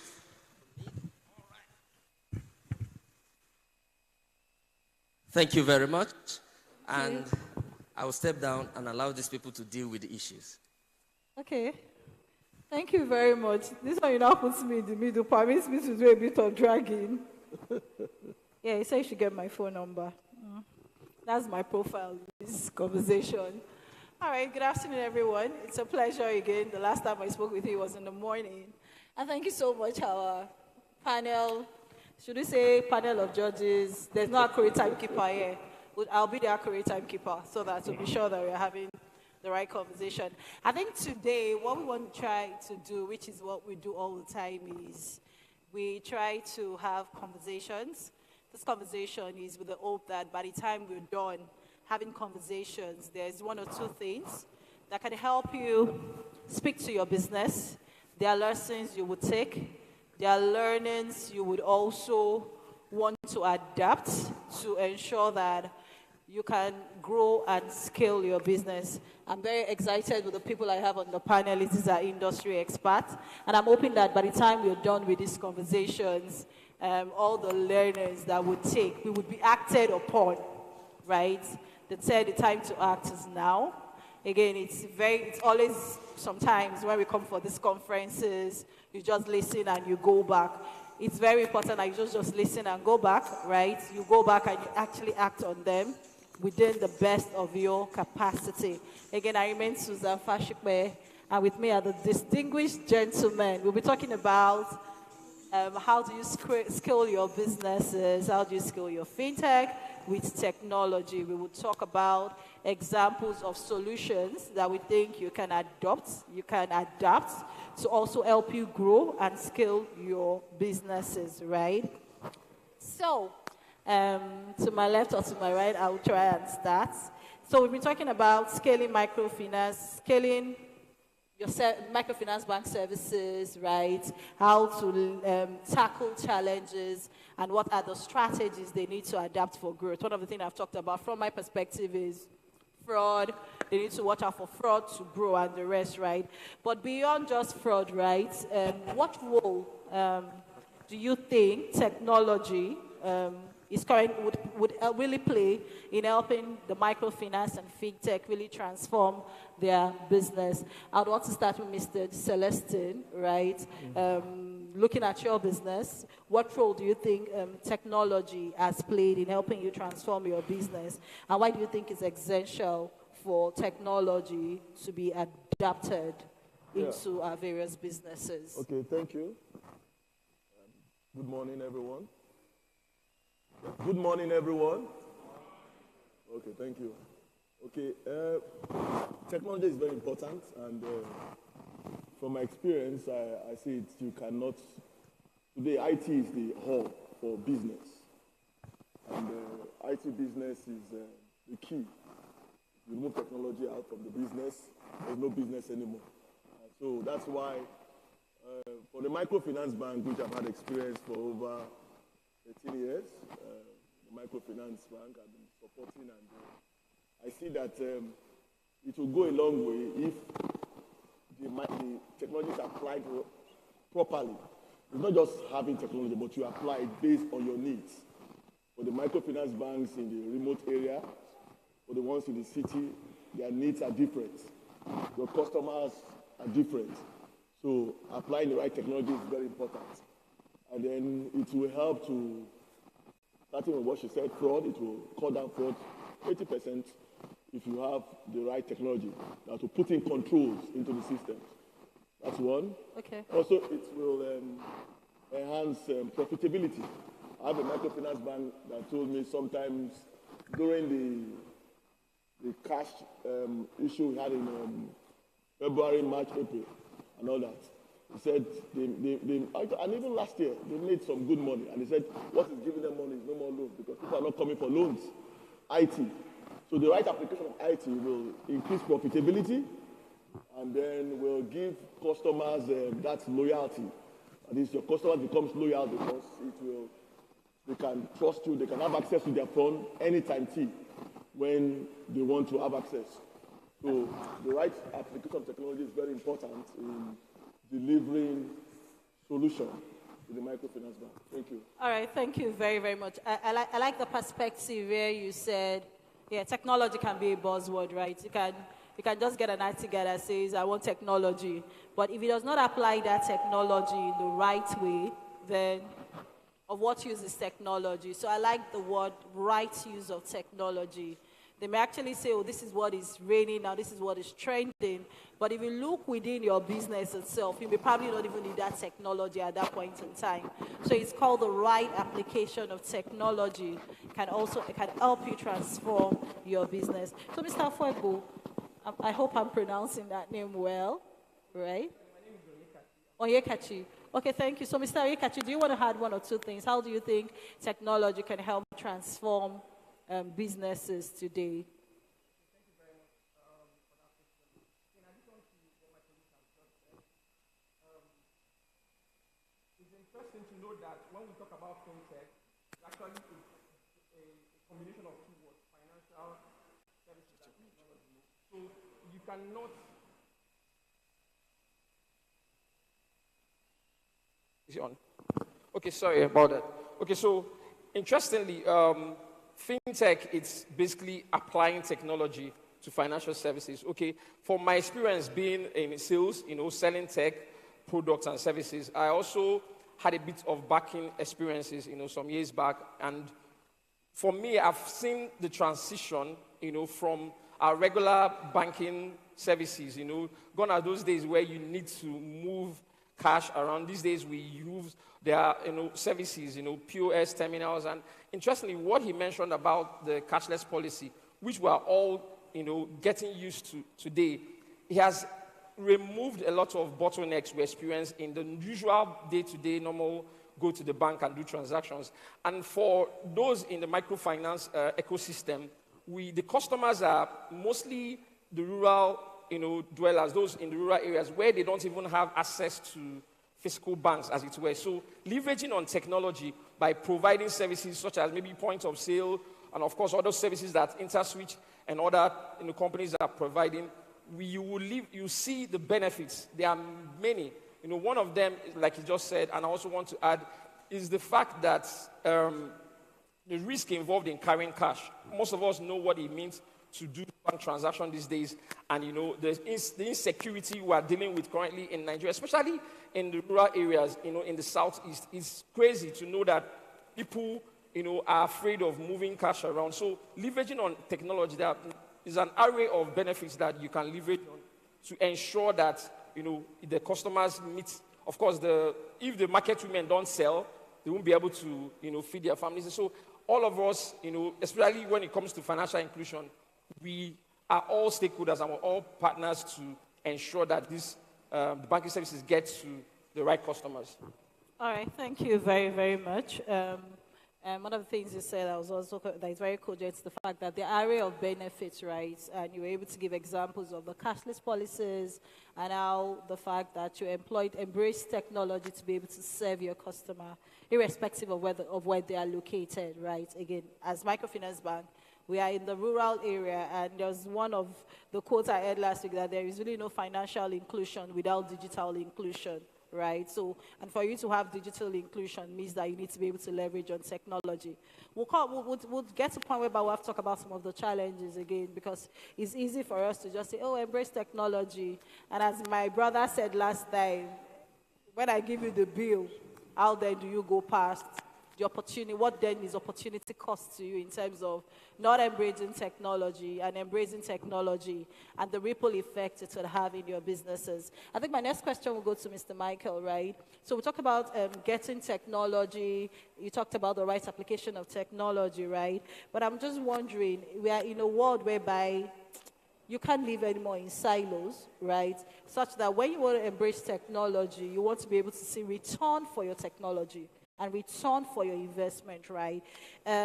Do you return for your investment? And we've seen how microfinance banks that have done partnership very well have been able to grow and scale their businesses. Can you talk about some of the impact that you think would happen within the digital payment space if there is a strong collaboration between microfinance and fintechs? Good morning, everyone. The fact is that, first of all, before I begin to answer your question, I think it's pertinent that we understand the activities or the function that MFB stands for.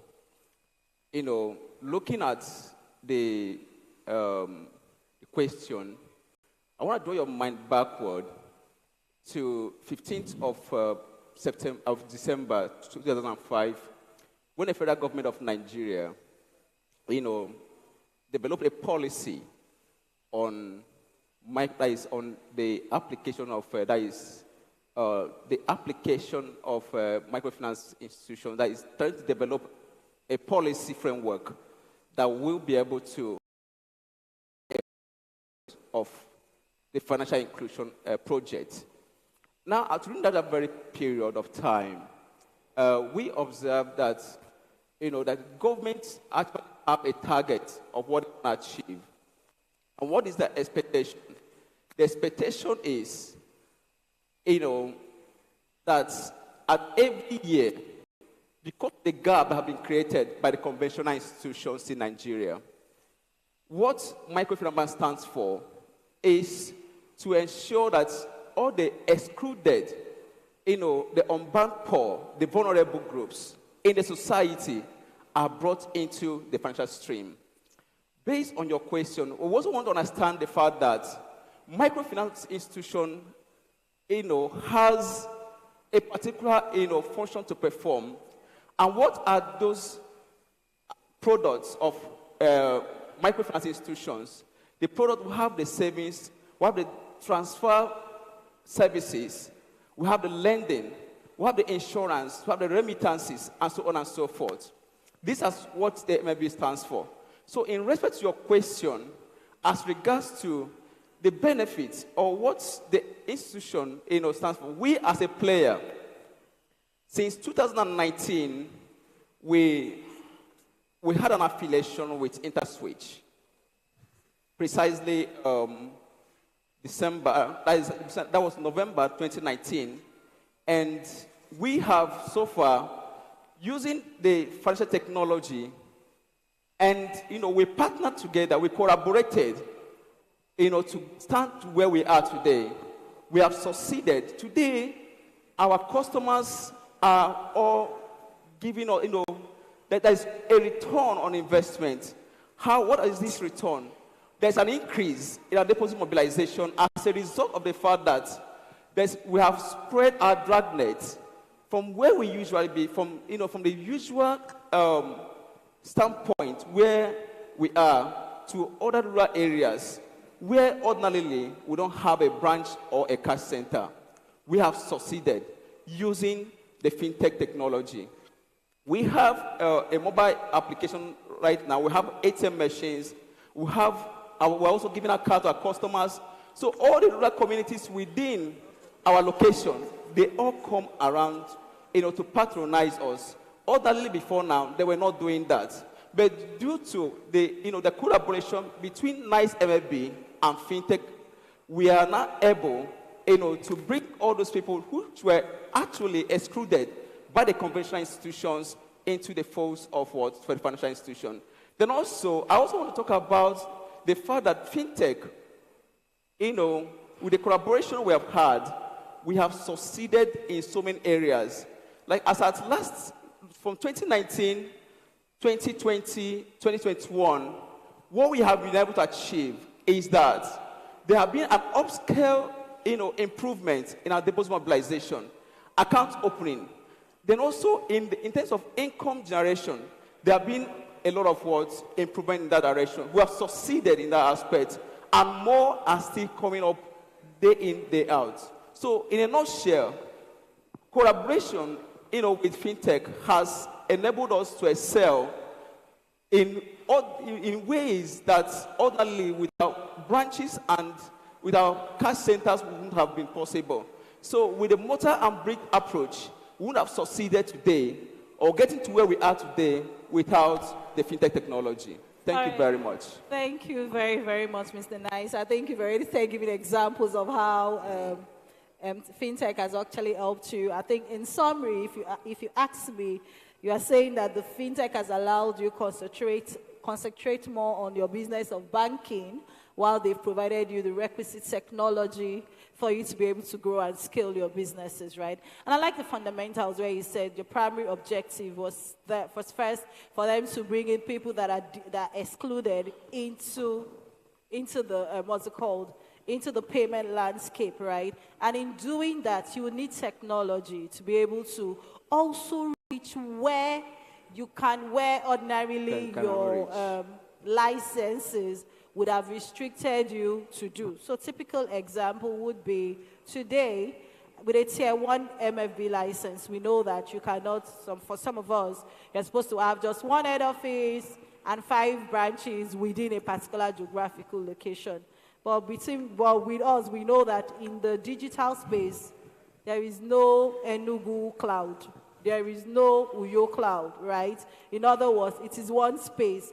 That means if you actually leverage on technology, you can easily grow and scale your business, which is why I love the example you gave to say, with nice MFB, they've been able to say, you know what, we are for the rural people, but you know what, I need more people into the phone. I need to give them the right instruments for them to be able to grow and scale their business. So I want to ask you, Collins, right, can you give us some examples of banks or microfinance banks that have been able to leverage on the collaboration between them and fintechs to be able to grow their businesses?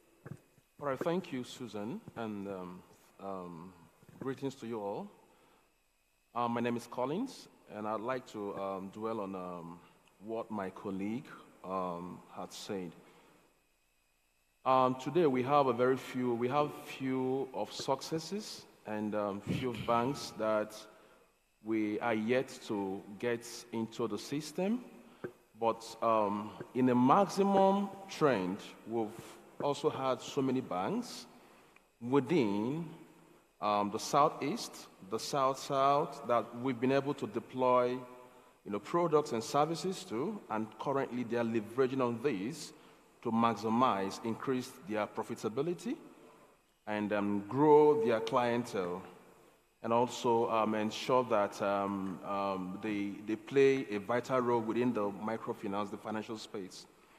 I like to say that the likes of technology and financial technology today, I believe that the essence of that invention is to create a user-friendly platform, usability, flexibility, and ensure security of data and informations of your customers.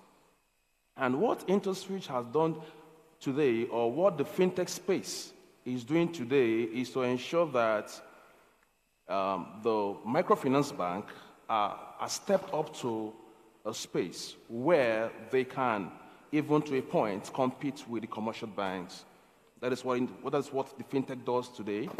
So, like my colleague mentioned, I can count that before today, ab initio, there were so many banks today, microfinance banks, that had been operating in the Abacus system, right? Abacus system. I'm sorry I'm using that word, but Abacus system. But today, we can discover that a good number of microfinance banks had gone digital, had gone seamless. Today, we have a few products like the Pay Direct, the Auto Pay, our mobile banking as a service. We have our lending. We have our Instacard issuance. So there are so many products that the microfinance bank has leveraged on. Looking at the last wave of revocation by CBN, and I'm also expecting that there could be second wave of that revocation by CBN. For those who were still trading at the lower class, they saw the effect. Now today, somebody will come and still be blaming CBN, but I don't think it's about blaming CBN. It's about spurring you to get to speed. You get it? So our fintech has actually done so much within the space of the microfinance banks. The likes of Umuchinemerem MFB today, the likes of Kenechuku MFB today, the likes of Bethel MFB today, the likes of Good Shepherd MFBs today, the likes of Monarch MFB today, the likes of Umonachi MFBs today. I'm sorry if I leave you, you will go on and on and on, right? So these are banks that I believe that Interswitch products had served.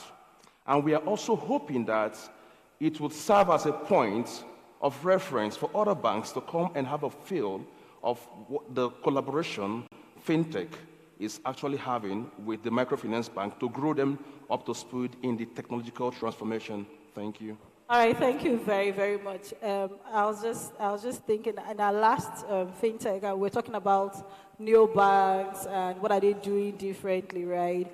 I mean, like, if we were to look back post-COVID, right? If they literally have told the big banks that that a time would come where they literally will be competing with banks that have just MFB licenses or mobile money licenses, that will be competing with them like, no, you will not take my customer. I'm probably sure they probably would say maybe that would happen in 10, 20 years from now. But the reality is here, right?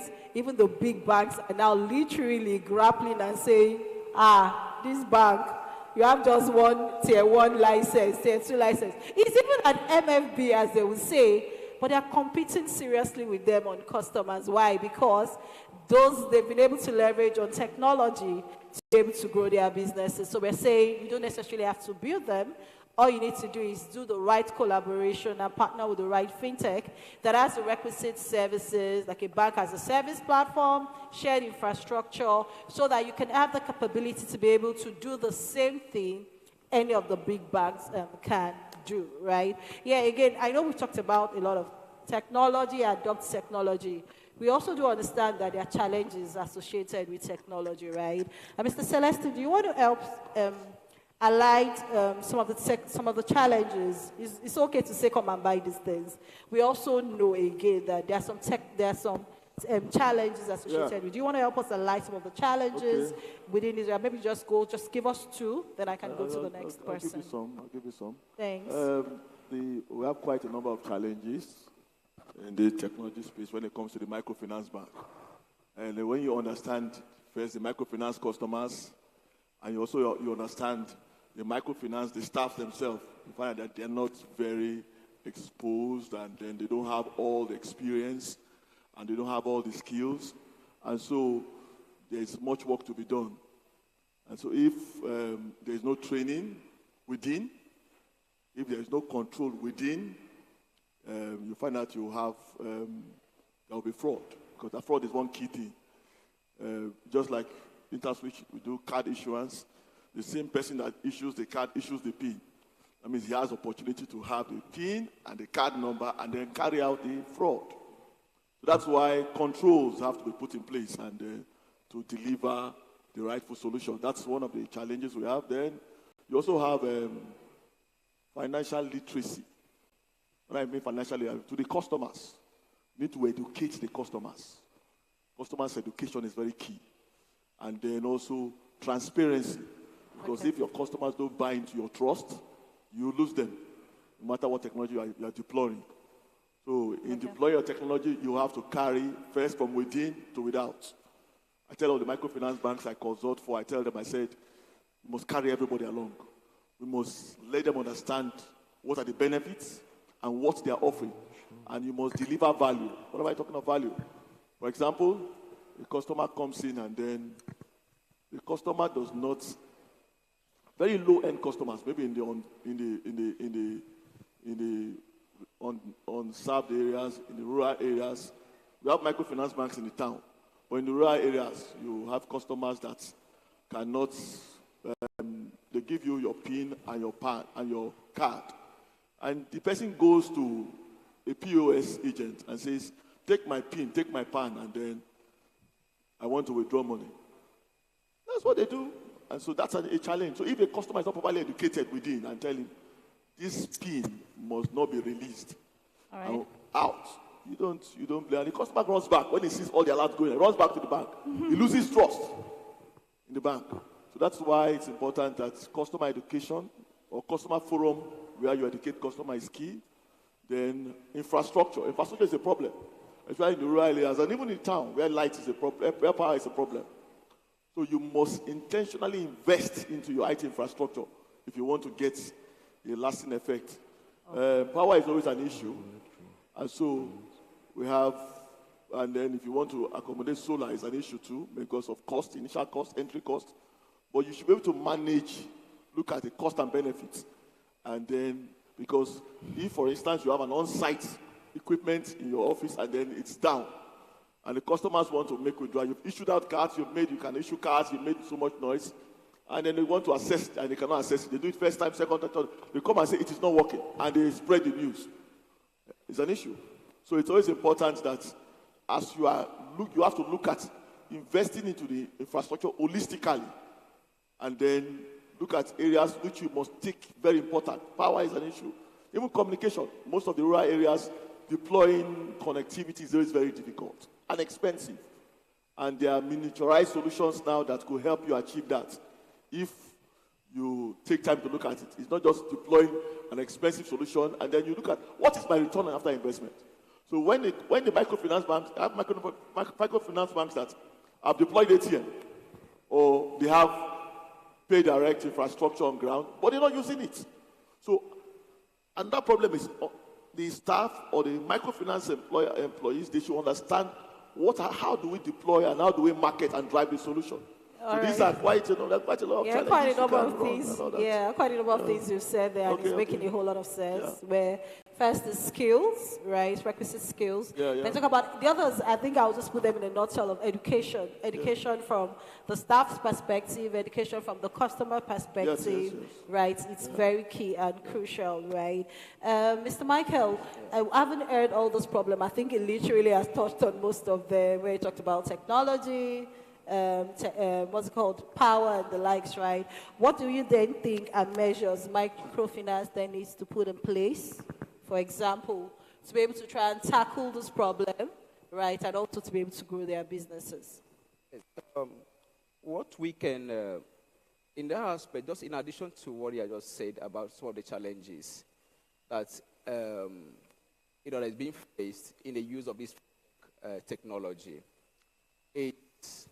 number one is, it has to do, just in addition to what you said, looking at the aspect of the unwillingness of the clients to use this technology. It's a problem. There is, as at January, February this year, when the Central Bank of Nigeria, introduced implemented the cashless policy to the fullest. And there was a very big crisis, and we're all aware of that.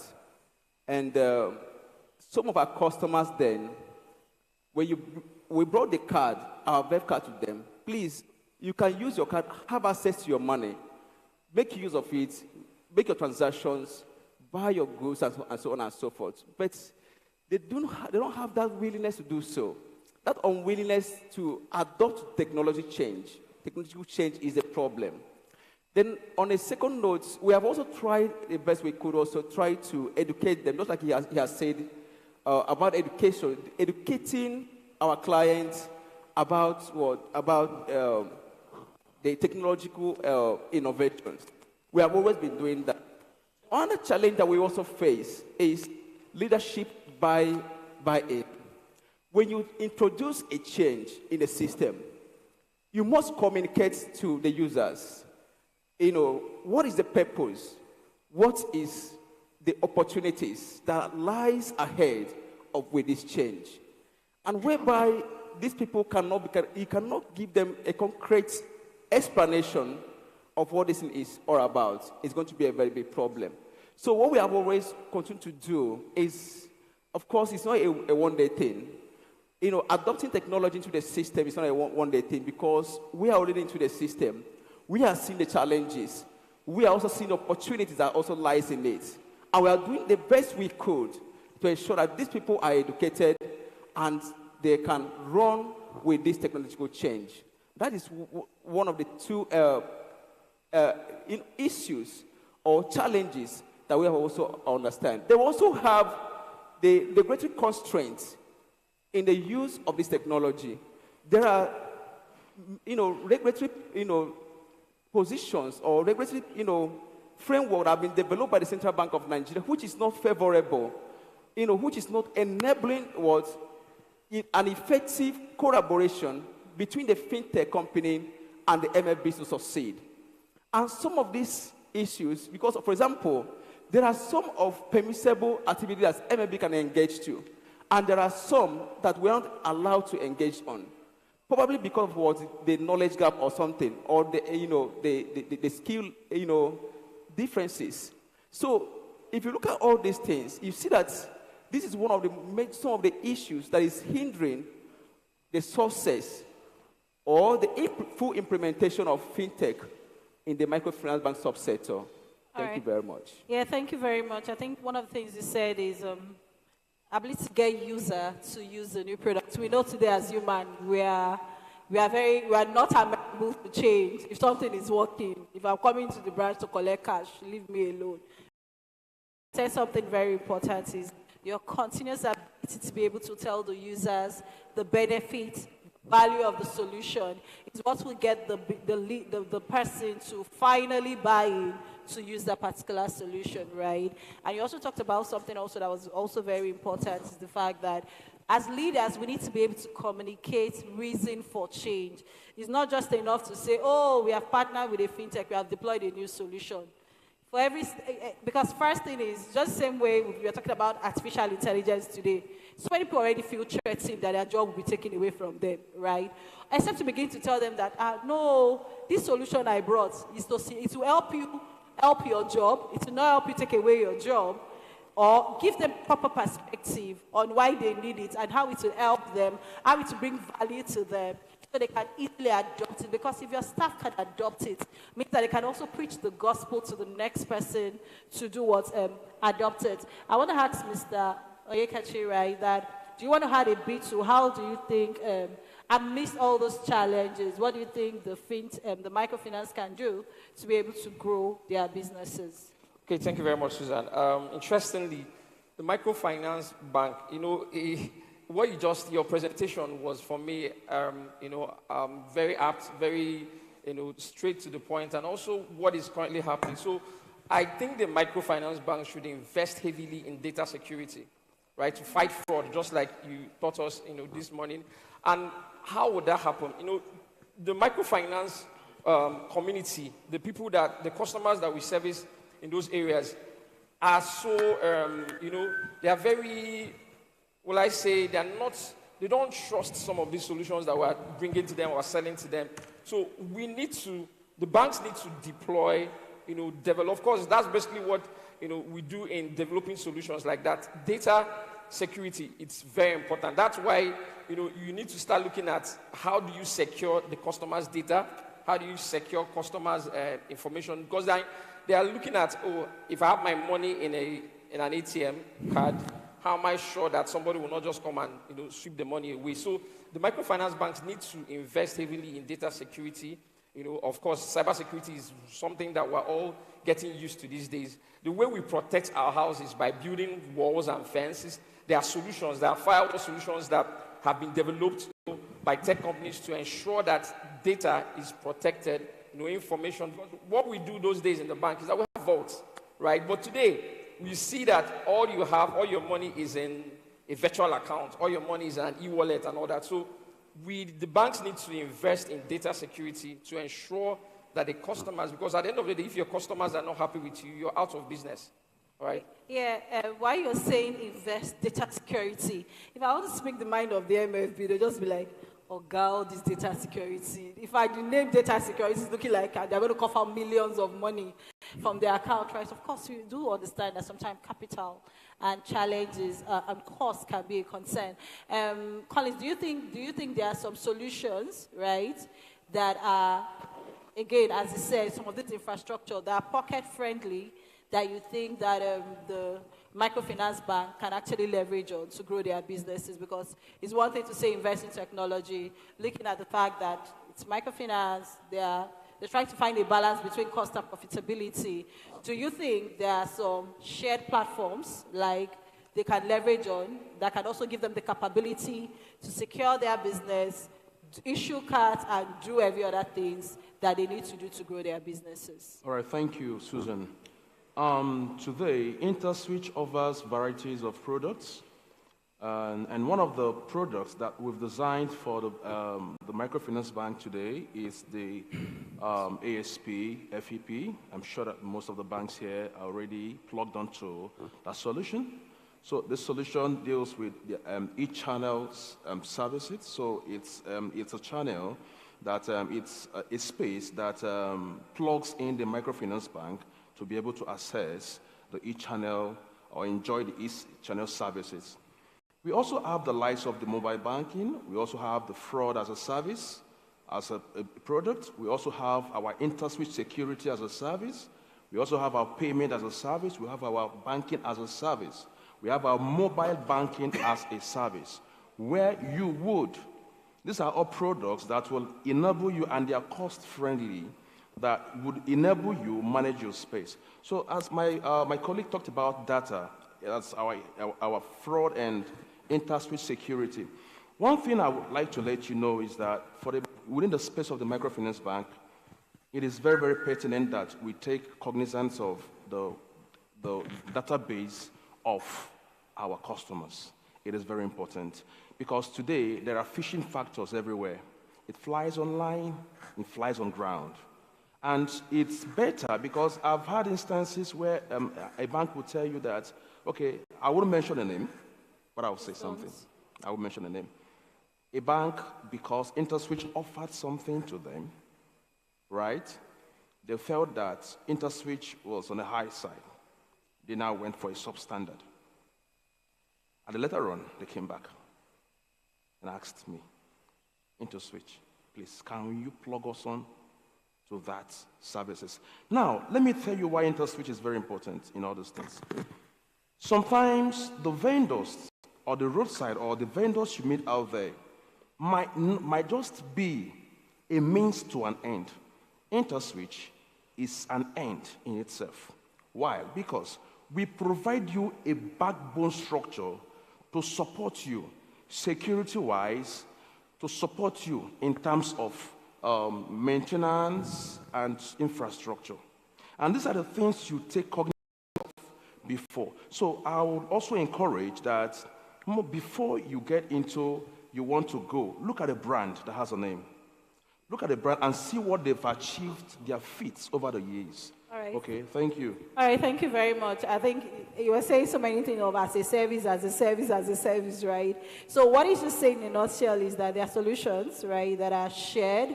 So they are called multi-tenant solutions that you necessarily do not have to invest in an on-prem infrastructure that will make you buy servers, that will make you buy every infrastructure within your environment.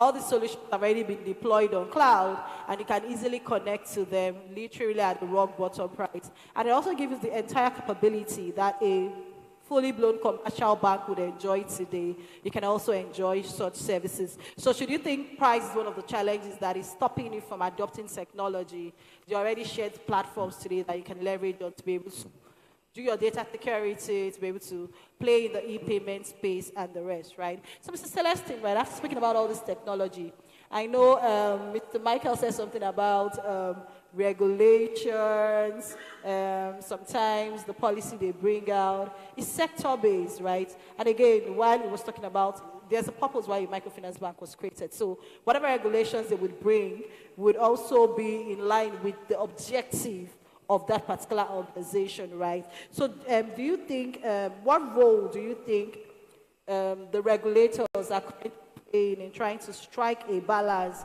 between innovation and protecting customers? I was talking about cyber fraud and the number of fraud that takes place online. Why do you want innovation, protecting customer? Do you think we have proper regulatory frameworks that have been put in place, right, for the regulators to strike a balance between innovating and also protecting customer while you adopt technology? Yeah, thank you.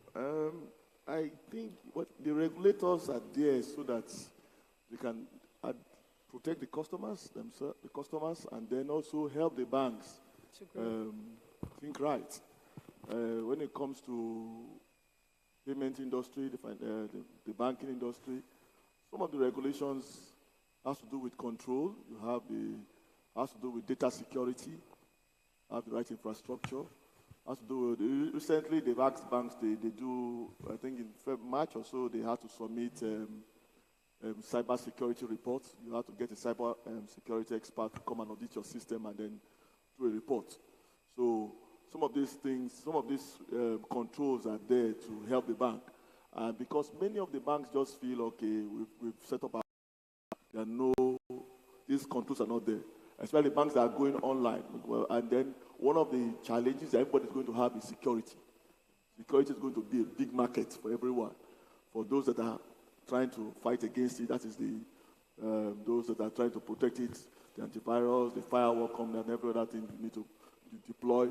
And those that are even trying to, within, because one of the challenges microfinance bankers they have is that you could have people within that are fraudulent. And then, like what you said earlier, when there's no proper check into the system. So what the regulators are doing is that they want to ensure that there are controls within. Controls within, reports are sent at the right times, and then they have external auditors that can come and check and be sure that you have the right infrastructure in place, so that you don't just wake up one day and then there's no bank anymore. There's no backup. There's no provision for disaster recovery and then business continuity, because there was an attack on the bank and then there's a challenge. I have microfinance bank that just they came up to the office and they found that their servers were locked up by ransomware, and then because they had a backup, they could continue business. So it's always important that they're there for us and they're there for the people. Yeah, I like the fact that you're saying that they're there for us. And I think they're just that big brother check that helps to say, yes, I know you want to innovate, right? But while you are innovating, please ensure you adhere to this basic standards. So this is me also to the CEOs to say, while you have your fears about technology, they can come online. You can also use the regulatory framework that has been set as your Bible, so that as your IT guy is innovating with the speed of light, or your product person, you are asking them, are you ensuring that you are what's it called, adhering to the basic regulatory principles that has been set? Let that be their guiding light as they innovate, because again, the role is for them to kind of like strike a balance, right?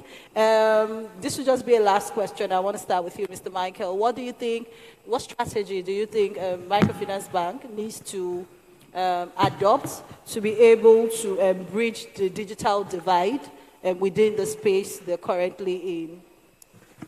Thank you very much. One of the strategies that MFBs could adopt, to bridge the digital divide is on training. The players in the system need to be trained, and if they are not trained, it gives room, for fraud, for a lot of things to happen.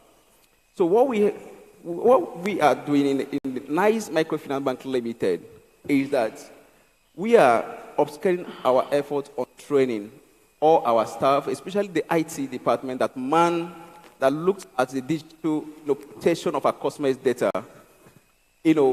We ensure that they go on training both within and outside training. So one of the strategies we are setting in place is trying to ensure that our staff are trained.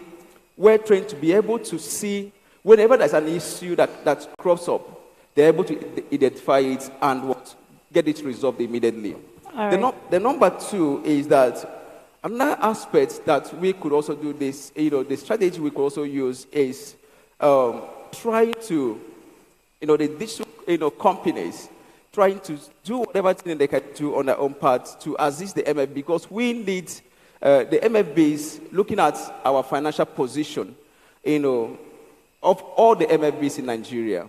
These are, MFBs that are started, the capital base is less than, 20 million and above. It just recently that the Central Bank of Nigeria upscaled it from state MFB 1 billion, then tier 1, 200 million, as capital base and all that. So what we're trying to say in essence is that there should be a kind of a collaboration between the fintech company and the MFBs in terms of career, progression, in terms of, training and all aspects. Thank you very much. All right, thank you very much. You said something again. I think in this panel, one of the things we said again is training, right? Interestingly, we have a very robust training academy in the Interswitch, just in case you intend to train your staff beyond just training you on ASP, FAP. I can train you on cybersecurity, they can train you on fraud, and your staff, right, is one of the things you want to lash on. You need your staff. And he said something about fintech collaboration. I want to ask Mr. Onyekachi, what strategy do you think should be adopted by MFB in this, to help bridge the divide today? Okay, thank you once again. Just for me, I'm thinking that just like what we're doing here, this opportunity, this platform where there's synergy, collaboration. For me, collaboration is the way to go, is the way forward. So the players, the key players, the MFBs, the customers, the infrastructure players, the software developers, every stakeholder in the ecosystem, we all need to understand that we all need each other to grow. For us to move, at the end of the day, we all want to make profit. We all want to grow our business. There's no bank that is not in business to make profit. At the end of the day, that's the bottom line.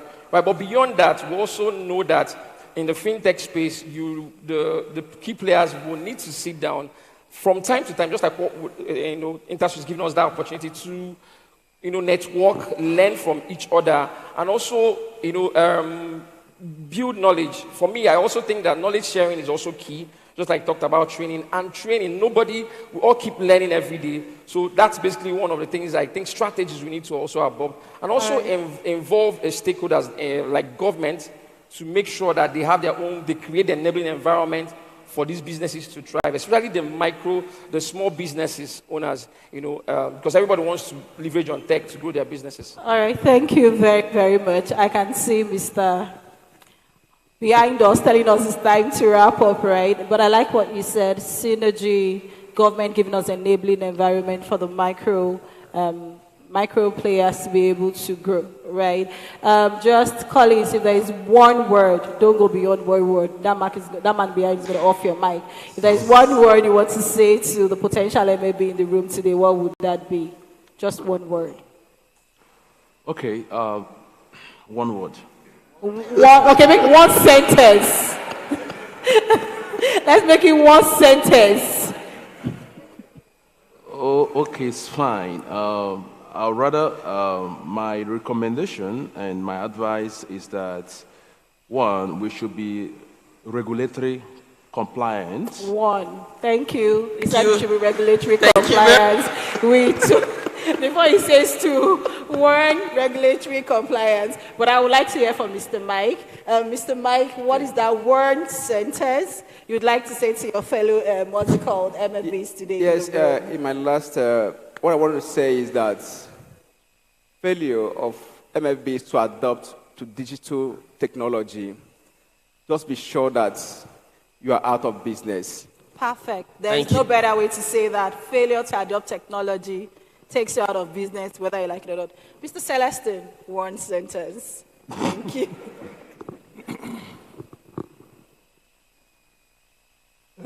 Technology deployed in the right way will create value to the customers and will attract their loyalty. That's it. I'm loving this panel. Technology deployed in the right way would attract the right customer. Mr. Onyekachi, one sentence. Okay, so data security is key to grow your business. Yes, data security is key to grow your business. And from me, I'll say the time to act is now. It's time to adopt the right technology so you can grow and scale your business. Thank you very much for listening. Thank you very much. Thank you so much. Thank you. All right, let me appreciate you again. Susan, Okechukwu, Onyekachi, okay, Collins, Tech. If you check online, you may have seen system. Please, that's an error. We are correcting it. It's spec. Nice microfinance. Thank you. It's been a wonderful conversation.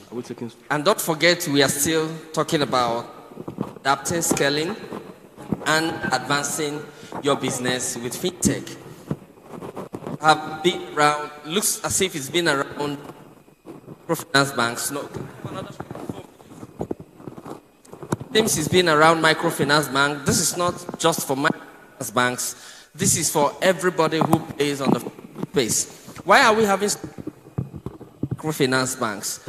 It's because microfinance banks play a major role in the financial inclusion plan of Nigeria, and they get to the ground.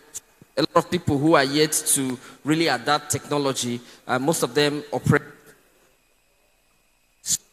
Important that we empower them. Okay, we also have those of them who are doing online business. They would want to know more about that, and they are your customers. So you will need to learn back and teach them. Or I hope we are learning something. Are we learning something? Ask your neighbor, are you learning something? Answer. Or you tell your neighbor what it is. Or you rehearsal, tell your neighbor what. Just look in and say, you need to talk about it. Talk about it. I'm sure there will be a lot of takeaways from here. We are trying to be as fast as we can so that we can release us back to our businesses. It's a very engagement. All right. We've talked so much about microfinance banks and all that, cybersecurity. We want to talk about something again that will help you adapt and scale your business towards advancement. That is leveraging on product marketing. Leveraging on product marketing. Some of us take it for granted. You know, if you don't say, here I am, nobody will know you're there. And we need to tell you some of the things you can do using fintech in a very affordable way to get people to know about you, about your business, about what you do. So we are bringing someone very strong in that topic. He is the group head of enterprise marketing in Interswitch. He's going to be talking to us about leveraging product marketing to adapt, scale, and advance your business. His name is Ikechukwu Ugu. May we please put together welcome Mr. Ikechukwu Ugu to come and deal with leveraging product marketing to adapt, scale, and advance our business. He's majestically walking in from the back as the son of the soil. Please help me put your hands together for him, please. It is summit is the of Enugu. Yeah, thank you. Thank you, Emmanuel. Good afternoon, everyone. Can you hear me?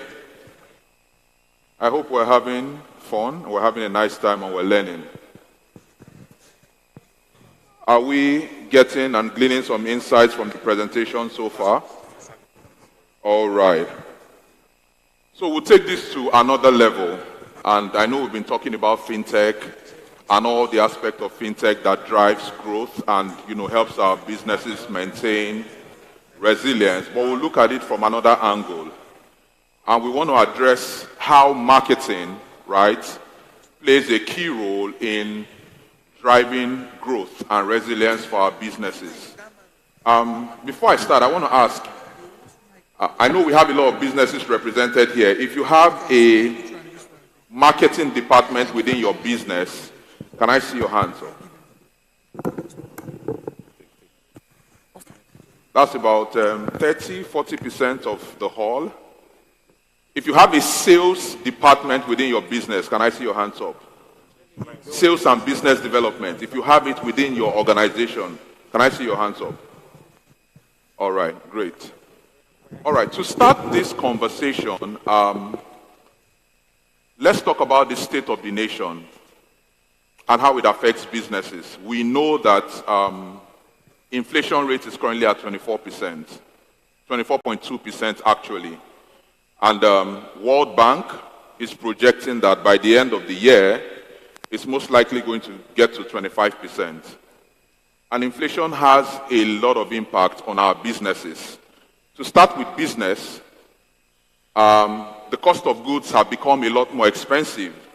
We are in a fintech environment. We deal with, when the fintech space, and a lot of the requirements for fintech would require that we spend Forex. For some of us that run subscription-based businesses, you use Forex to subscribe for some of the solutions that you use. For people that import hardware, you know how difficult it has become because of inflation and the impact on your budget to import hardware. So what I'm saying in a nutshell is that inflation is affecting businesses today in running a very robust operation. And how does it affect the normal average Nigerian like yourself and myself? Inflation is shrinking our disposable income. What it means is that the cost of living is going up, but your income is not going up. It's remaining at the same place. So you have less money to spend in the midst of rising cost of goods and services.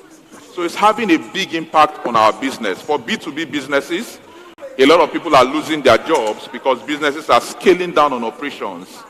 For average Nigerians, people don't have enough to spend anymore for the more B2C businesses.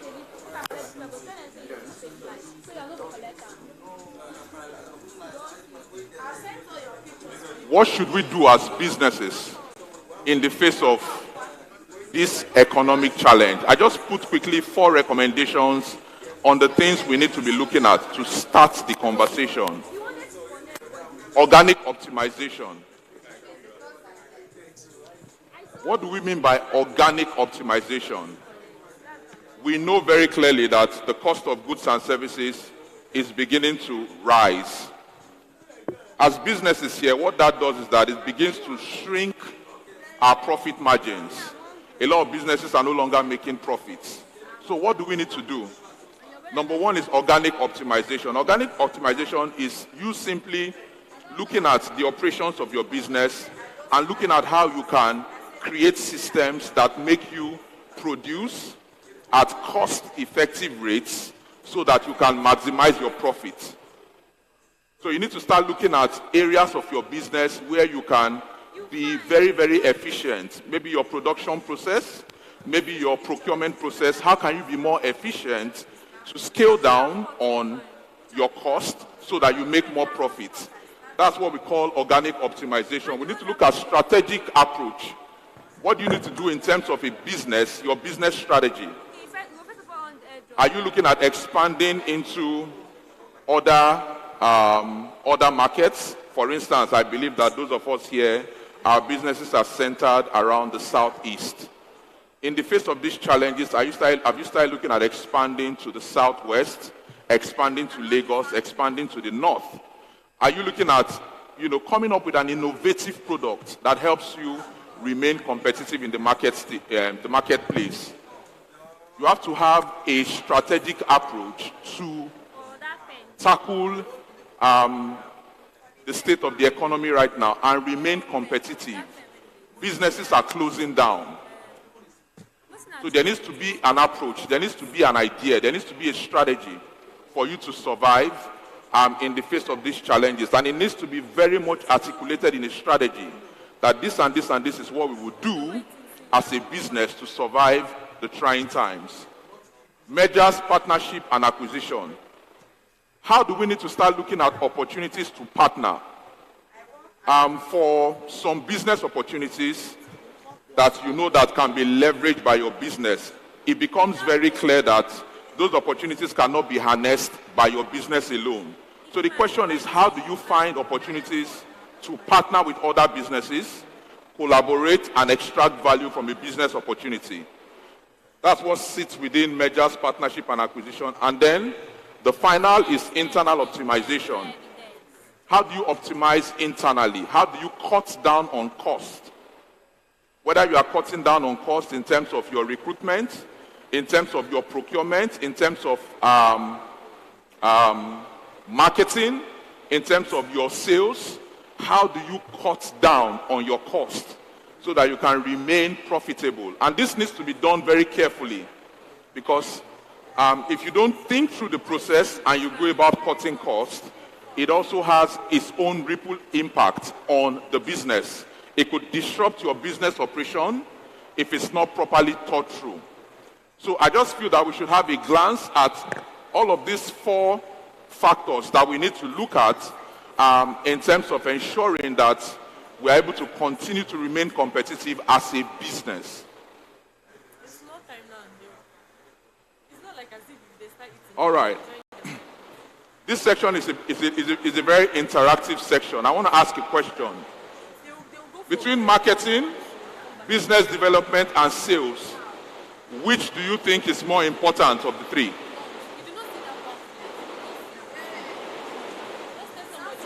Someone said marketing.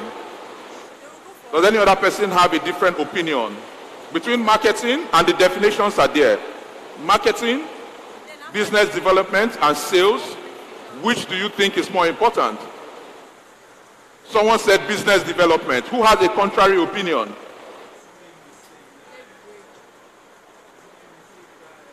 Someone has said marketing. Someone said business development. My brother there said marketing. Who else? Who else? All of them. No. I want you to pick one. Which do you think is more important to your business? Let's personalize it now. My brother there? Sales. You over there? Sales. Business development. All right. Sales. So,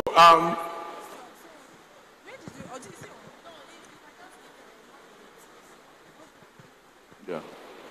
So I asked this question because it is a conversation that causes a lot of arguments in businesses. The marketing guy will say that my function is more important than business development and is more important than sales. There's a sales guy on the 3rd row that was shouting, sales, sales, sales, it's me. The sales guy will say, my function is more important than marketing and business development. What is the solution to this argument? This is the solution. Marketing, sales, and business development can be described as the Trinity. I mean, you guys know the concept of the Trinity, right? For the Christians in the house. Father, Son, and Spirit. 3 make up 1. They are not in competition with each other. They complement each other. Marketing is focused on generating demand. All marketing activities has one focus: generating demand. Business development efforts is focused on prospecting for opportunities to build the pipeline. Whether those opportunities come with partnership, whether those opportunities come with business development saying, you know what, we need to expand into other markets. The Nigerian market is saturated. We need to go to Uganda, we need to go to Gambia, we need to go to South Africa. That is what business development seeks to do. They look at strategies, right, to get more revenue for the business. Sales is the person responsible for fulfilling demand. The sales guy comes in when the business development guy has prospected for opportunities. The marketing guy has generated demand. The sales guy takes the product and services to the doorstep of the customer and transacts at a last mile. Now, do we understand how these 3 complement each other? They are not in competition. They have never been in competition. So as an organization, you need to clearly articulate and understand the role that each of these 3 functions plays within your organization. And they are very important because they are the customer-facing functions that are critical. These people talk to customers. Whether it's a marketing person, whether it's a business development person, whether it's a sales person, irrespective of whether your business model is business to customer or business to business, or business to customer. These three functions complement each other. They are the holy trinity of every business. So take note. So let's talk about marketing and its approach to driving business growth. Philip Kotler is the father of marketing. He's regarded as the father of marketing, and he defines marketing as the science and the art of exploring, creating, and delivering value to satisfy the needs of a target market at a profit. Take note of the word at a profit.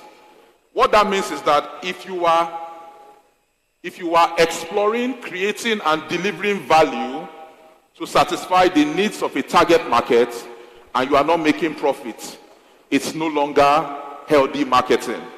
It's very important. It needs to have the underlying objective of making profit.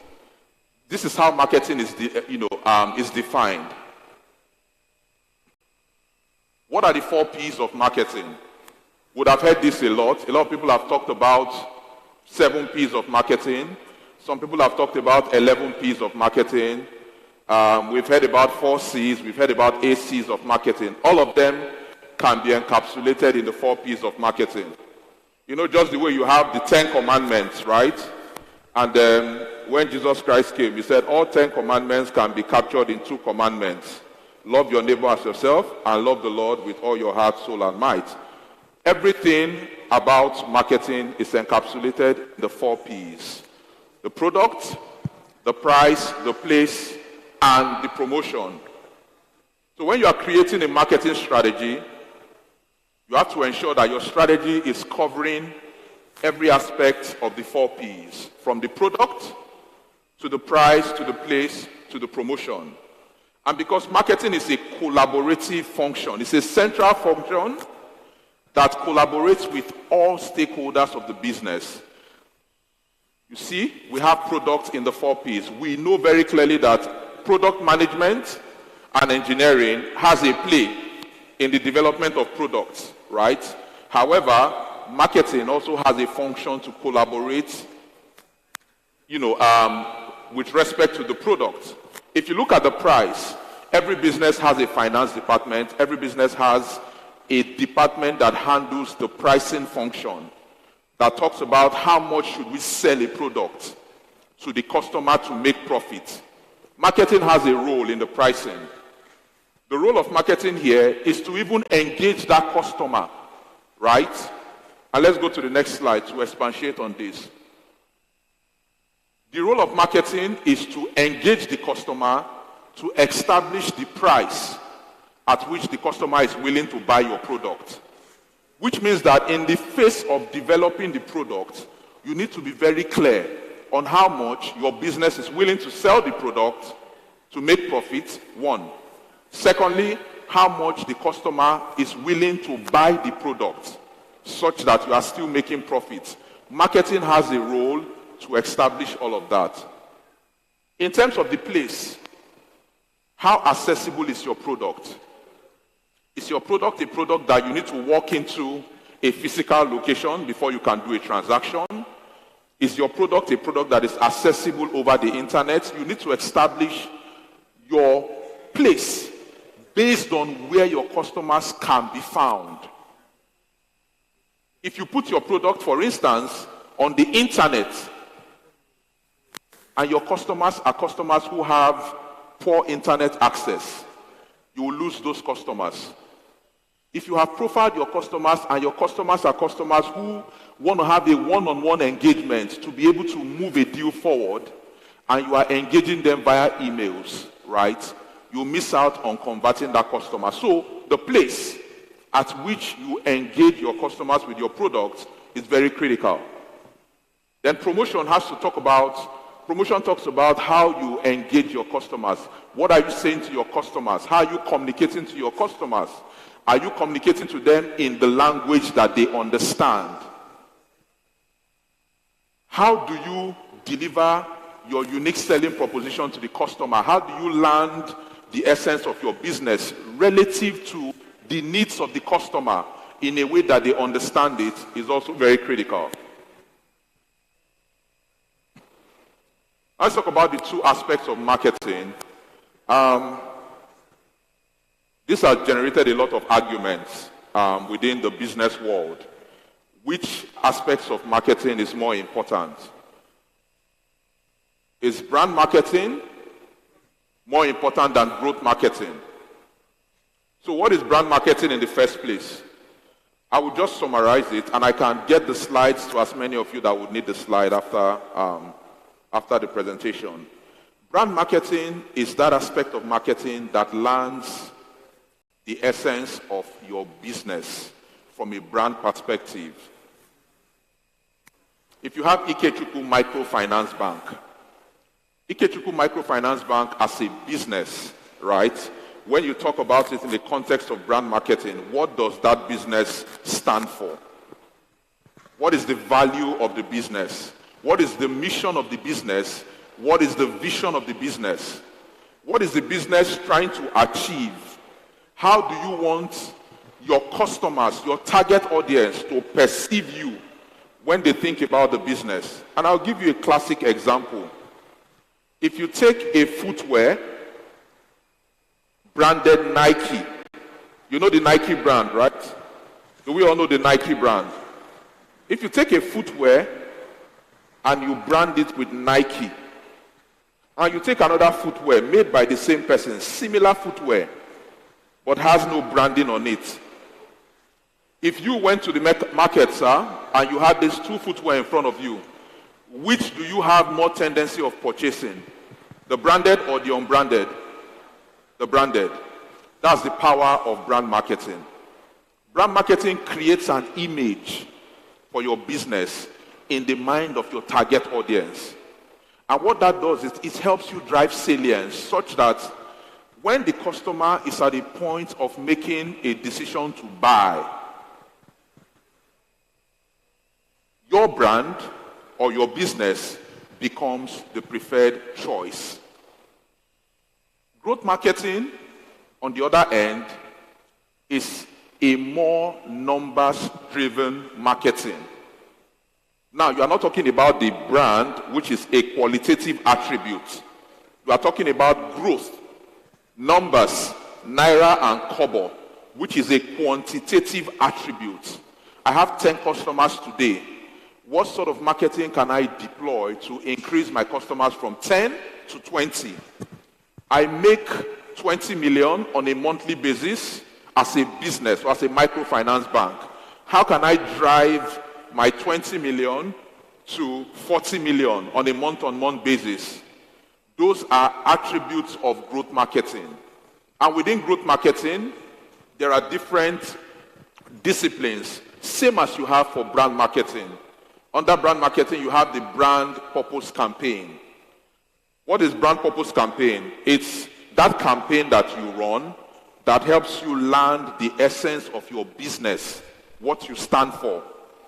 We are Ikechukwu Ugu Microfinance Bank. However, beyond just being a microfinance bank, this is what we are trying to achieve, right? This is the value that we are bringing to the entire Southeast. This is what we represent as a business.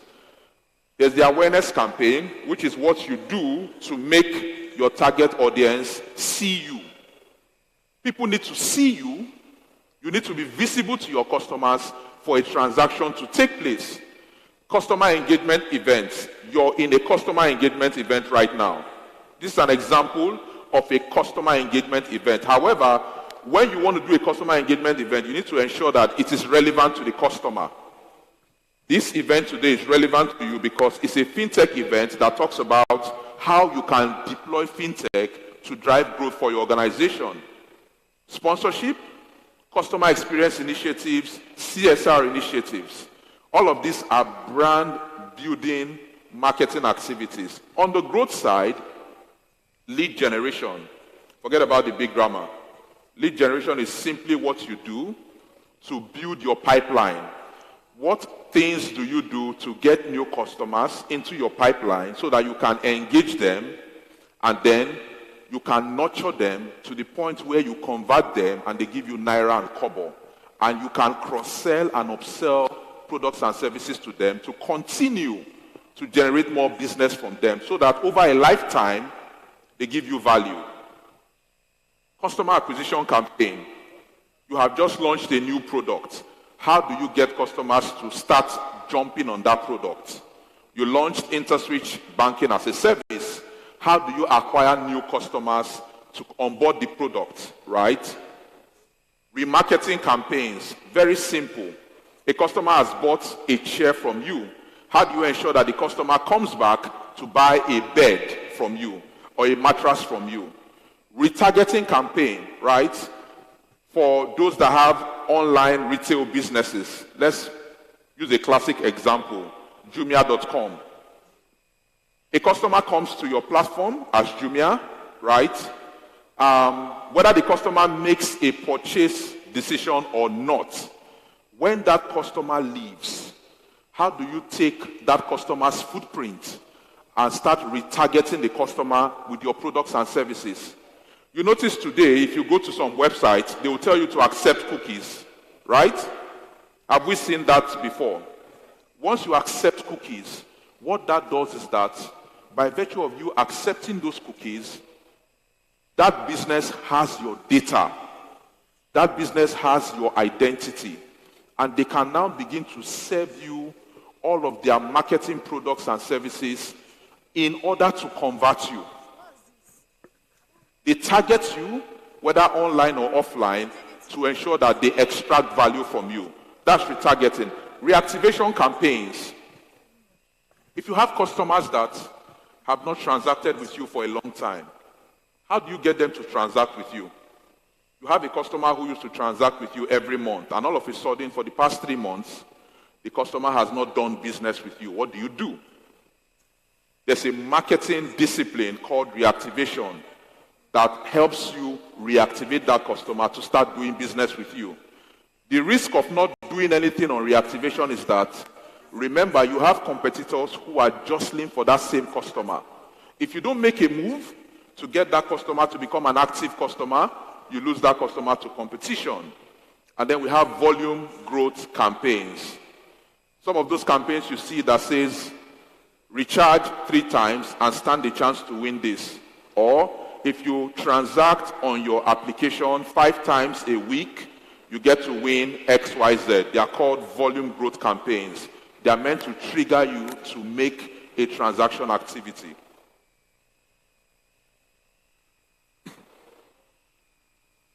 Now, people ask a lot of questions, especially finance people. They ask, between brand marketing and growth marketing, which is more important? Because brand marketing is a marketing that is very qualitative. You have people argue that it is qualitative, I cannot measure it. I would rather spend money on growth marketing. But the truth is that none of them, both of them, complement each other.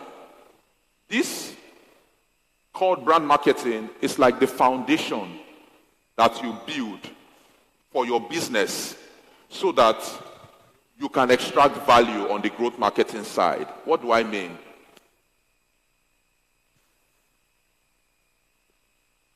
I gave a classic example in the beginning where I said, if I presented a shoe made by the same person, one branded and the other not branded, the possibility that you would go for the branded one is higher than the possibility that you go for the unbranded one, because brand marketing helps to create an image of your business in the mind of the customer such that when they need to make a decision, they will prefer you because you come to mind first than every other business. This is a case study. There are 2 case studies on the screen. The one to your left is a case study by an organization known as Blick, right? The organization made a decision, and you can see a comment that was attributed to one of the top directors in that organization. They made a decision to they made a decision to invest in brand marketing, right? versus investing only in growth marketing. And if you look at the numbers there in terms of the volumes, you see that from 2019 up until 2021, there was a steady growth in transaction volume. And that comment was attributed to the Director of International Development. Quite early on, we started talking less about the product and technology and really pushed the brand. It's the brand that eased the synergies with the banks and gently nudged our allies to become more compatible.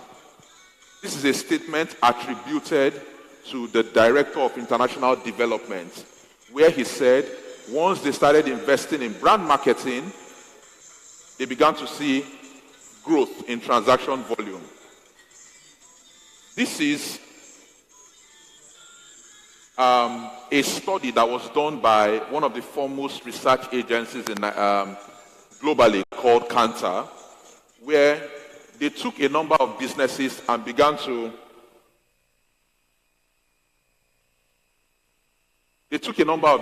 businesses and began to analyze the relationship between the brand marketing investments and growth marketing investments and how it was impacting the performance of the business. Take a close look at the circles you have below. The first legend you have here is brand marketing. The second one is performance marketing, which is another name for growth marketing. As they began to increase their investment in performance marketing and reduce their investment in brand marketing, look at it. Here you have more of brand marketing, less of performance marketing. By year 4, they had more of growth marketing at the expense of brand marketing. This was the corresponding result. Their base sales began to decline. Year 1, year 2, year 3, year 4. What is the outcome of this? You cannot increase the investment on one aspect of marketing at the expense of the other. You need to find a balance. Once you find that balance, then that becomes the trigger to unlock growth. What they did here was that they made the mistake of reducing their investment in brand marketing, increasing it in growth marketing at the expense of brand marketing, and the decline is what you see. So let's take note of that. What are the marketing channels that we have today? I know that a lot of us understand the concept of marketing channels. On the traditional side, we have TV. TV is a marketing channel. You see a lot of adverts on your TV. When you turn on your decoder, when you turn on your DSTV, your GoTV, you see a lot of brands advertising. Radio, also very critical channel on the traditional side. Print media talks about newspapers. Newspapers have a high amount of consumption across Africa. Are you visible on newspapers? Out of home or billboards, as you know them, direct mails. Direct mail is not common in Nigeria, but it's common in the Western world. Can you hear me? All right. On the digital side, social media is very important. Nigerians are beginning to revolve towards digital. Digital is becoming a very critical channel. If I may ask, how many of us have social media accounts for our businesses here, now, today? How many? Be confident. Just raise your hands here. So please, if you do not have a social media account, you need to have one now. It doesn't matter how small or how big your business is. Social media is becoming a very important channel to connect to customers. So you need to have a social media account. It's one thing to have a social media account. It's another thing to be active on your social media account. SEO and SEM, very simple. When people go on Google, Google.com is the biggest channel to search and get information.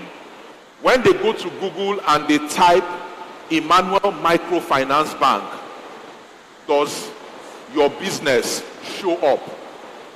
It's a question you need to ask yourself.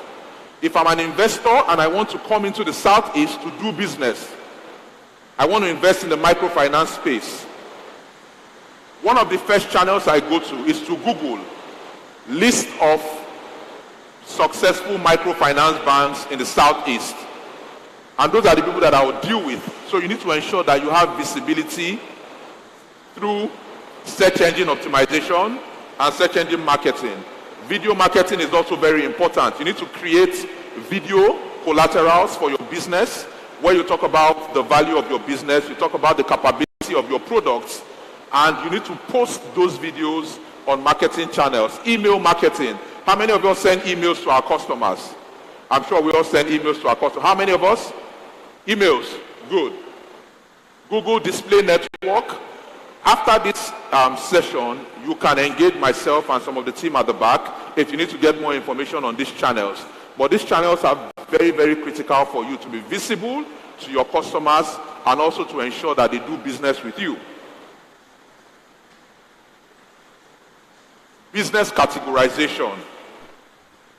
Budget is always going to be a challenge. And for those of us who don't do marketing, I'm very sure that a healthy amount of us don't do marketing because of the budget, right? There's a solution for that. You don't need $1 billion to do marketing. You don't need hundreds of millions to do marketing. All you need to do is to have a framework that helps you categorize your business, where you now begin to look at the ones that are more important for you to invest in from a marketing perspective. There's a framework that we have that categorizes your business into your game changer aspect of your business, your strategic aspect of your business, the trading aspect of your business, and more importantly, your key pillars. Your key pillars are those aspects of your business that helps you generate 70 to 80% of your revenue. You need to be able to categorize them so that when you have a marketing budget, no matter how little, you should be able to say that based on the categorization of my business, on what is important, what is more important, and what is less important, you categorize or you assign your budget based on the things that are more important to your business. How do you optimize your marketing budget? Prioritize your initiatives that align with business goals and customer expectation. It's related to what I just mentioned now. You need to categorize what is important to you as a business and what sort of marketing initiatives would help you achieve the objectives. Understand your target audience profile to tailor your campaigns effectively. You need to understand your target audience. A customer in the north is different from a customer in the east. A customer in the east is different from a customer in Lagos. So you need to understand who your audience is, because it will determine how you talk to them in order to get them to carry out business with you. Experiment with different content formats and channels to know what resonates. There are customers today, they are not on digital. They only listen to radio. There are customers today, they don't listen to radio. If you want to get their attention, you can get their attention on social media. So you need to understand your own customer. If you have a content that talks about your business and you want your target audience to hear and see that content, what is the best channel to get them? You need to be very pragmatic about that. If it's radio, then radio should be your focus channel. If your customers like to look at videos, then you need to make videos. Continuously evaluate and optimize campaign based on your performance data. This is more built around data analysis. You need to analyze your customer behavior. How many of us have a customer value management team within our organization, or someone who looks at customer data and gives recommendation on what the business should do? How many of us have that within our business? How many of us look at data within the business?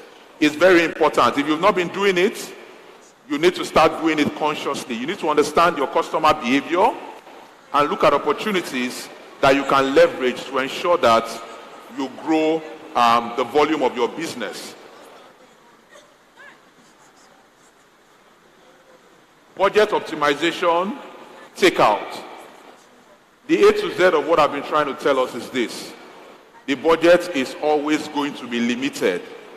So how you use the budget matters. Number one, you need to ensure that you test what channels work for you, what content works for you, where can you find your customer, how does your customer want to be engaged. You need to test all of those things, and those areas what your customer likes in terms of content. You understand where your customer is in terms of channel. Just move all your budget in that direction and you see impact.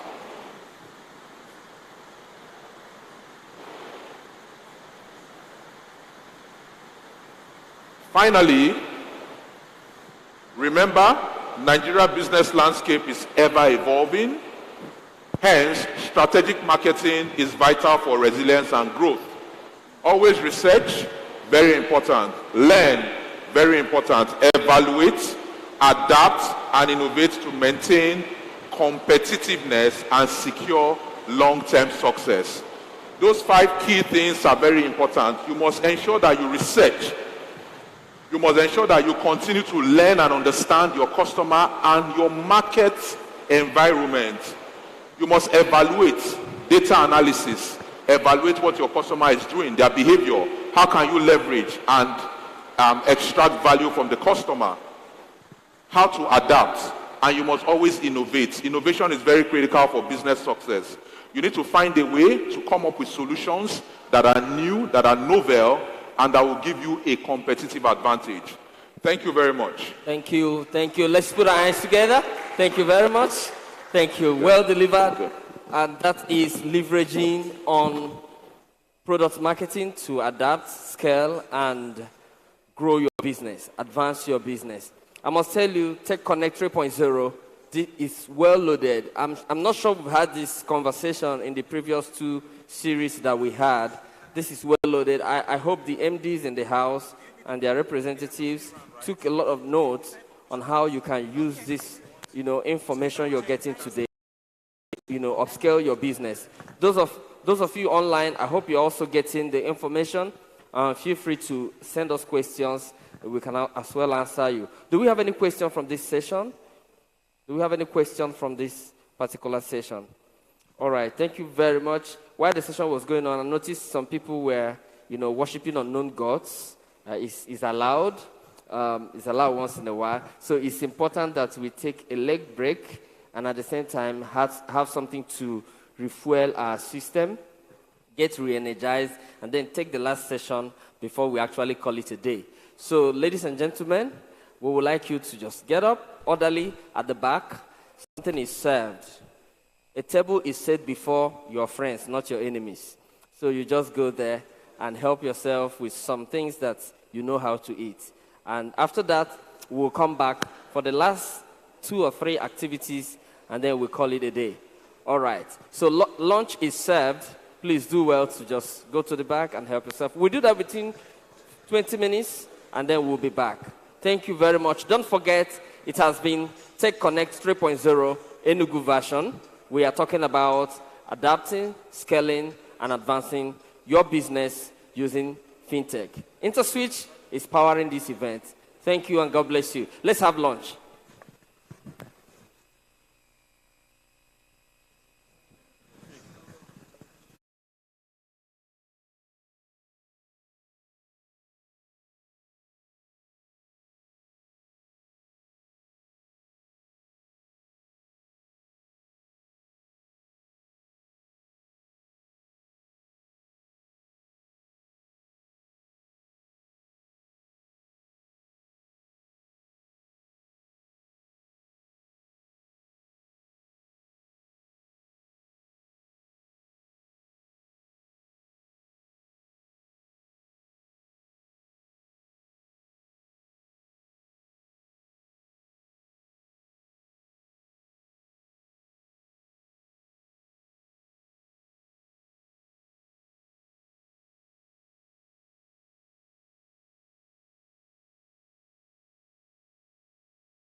So how many of you know that your VEF card can do so much more than just withdraw money from ATM machines?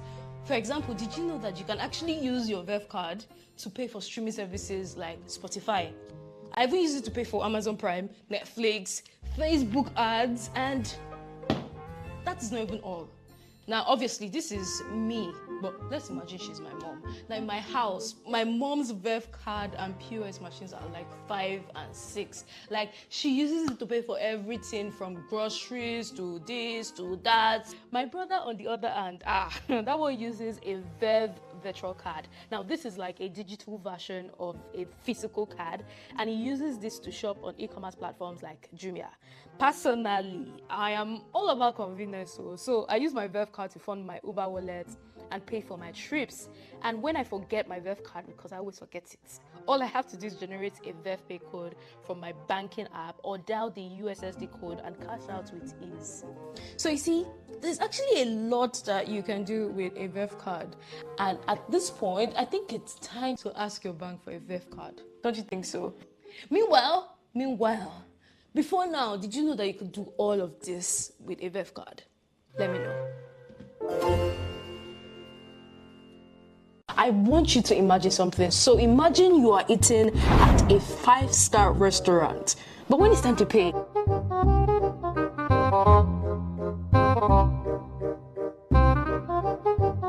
you realize that you forgot your ATM card in the bag that you carried a day before.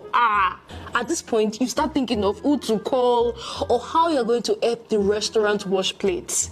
But pause.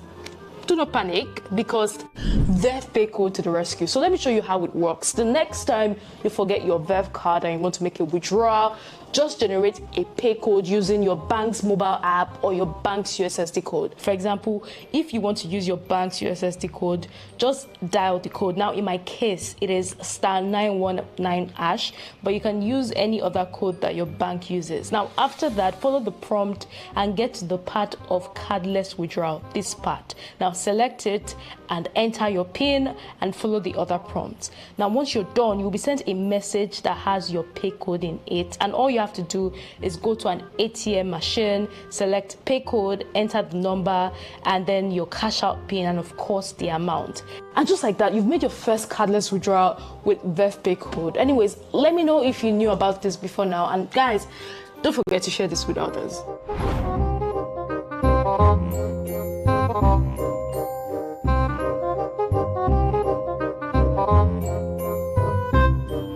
Do you feel frustrated when your Naira payments are not accepted on Google Play Store? We understand the feeling when you're unable to renew your favorite apps. That is why we want you to verve up and enjoy paying with ease in Naira with your Verve card for all your Google Play Store subscriptions.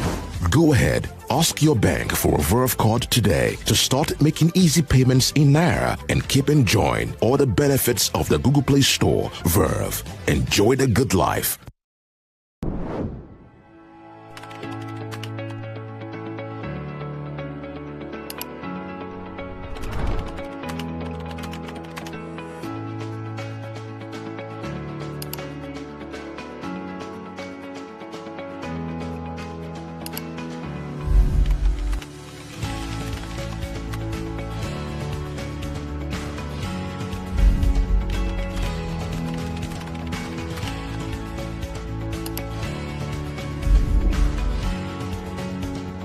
Hello guys, I'm always tripping, but no, not that kind of trips. What I mean is I travel a lot, interstate trips. Before now, I'll go to the parks to get my tickets, but you know how those boys can be. They'll stress you, hassle you, and roughen you up. But now, I use quick teller transport to book ahead, no stress, more flex. Now, I trip in style. You too can trip in style with quick teller transport.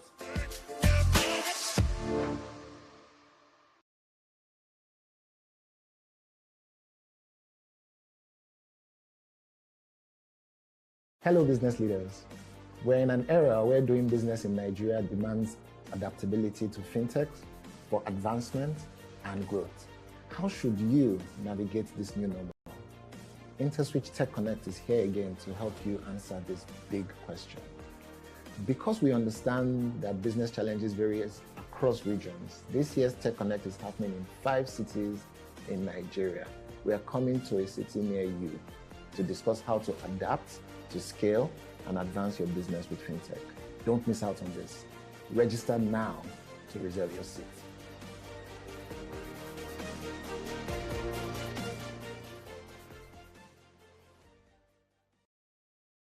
Our story blooms over 2 decades ago in a humble university dorm room where the weight of the dark put a strain on our hands, a stain on the sheet where we mapped out our plans. But innovation lit our eyes with a fire to blaze the trail, to change Africa, one solution, one transaction at a time. Our ears listened to the chimes, the buzzing tune of bright ideas. We stretched out our hands, and remember what we did? We flipped the switch.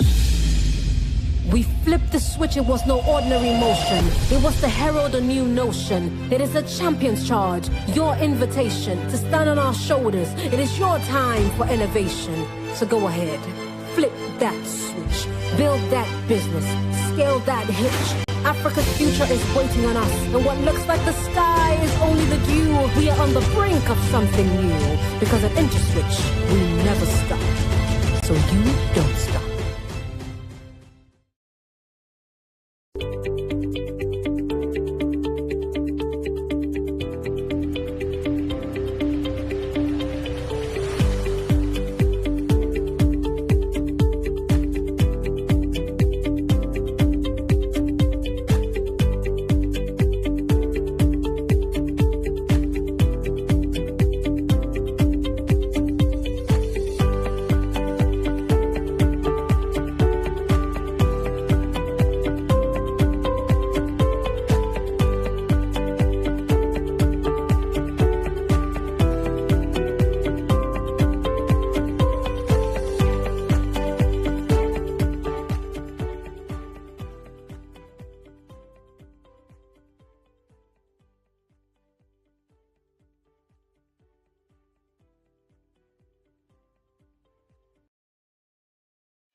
Penicillin, ethanol, flour, sugar, glue, whiskey, cornstalk, starch, oil, livestock feed, all from corn. You will discover endless opportunities when you search deeper, and to enjoy their full worth, you need an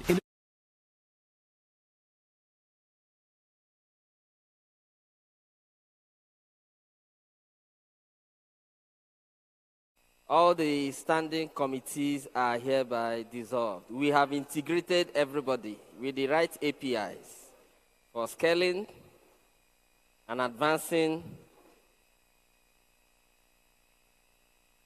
with fintech. So, online audience, we are back, please. So you come back to your system and then continue to adapt to what we have here. Don't forget, this is TechConnect 3.0 Enugu version covering the southeast region of Nigeria, powered by Interswitch. Today we have gathered the mighty and the great in the fintech business in the southeast together under one roof to be able to showcase some of the things they will need to know and have to move their business forward. So in this meeting, we have microfinance bank, we have developers, we have fintech companies, we have ICT companies seated in this hall. So far, we have covered so much, moving from cybersecurity to the panel discussion. We have also been able to talk about taking advantage of marketing to advance your business. When the last speaker spoke, he spoke something about using social media. For the microfinance banks here, many times you go on Google, you won't find information about you, and you're still quarreling. Why is my customer base not growing? People are beginning to search for things on Google. So please, try and be there. You see TikTok, it's very cheap. Just get a phone and give to one person to just do 1 or 2 videos on TikTok concerning your bank. Just say 1 or 2, maybe wear T-shirt of your bank and just do like this and put it there. And people will see it. All right? And then, WhatsApp status, cheap avenues for you to, use technology to advance your business. The social space is a powerful space for business advancement today. It's very powerful. I still listen to news anyway, but a lot of people don't even watch TV unless they are watching movie.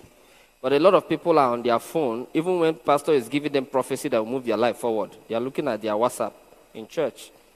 And we are so addicted to this thing. If you forget your phone in the house, it looks as if you forgot your life. Yeah. You will run back, kitty kata kata, running home to pick up your this thing.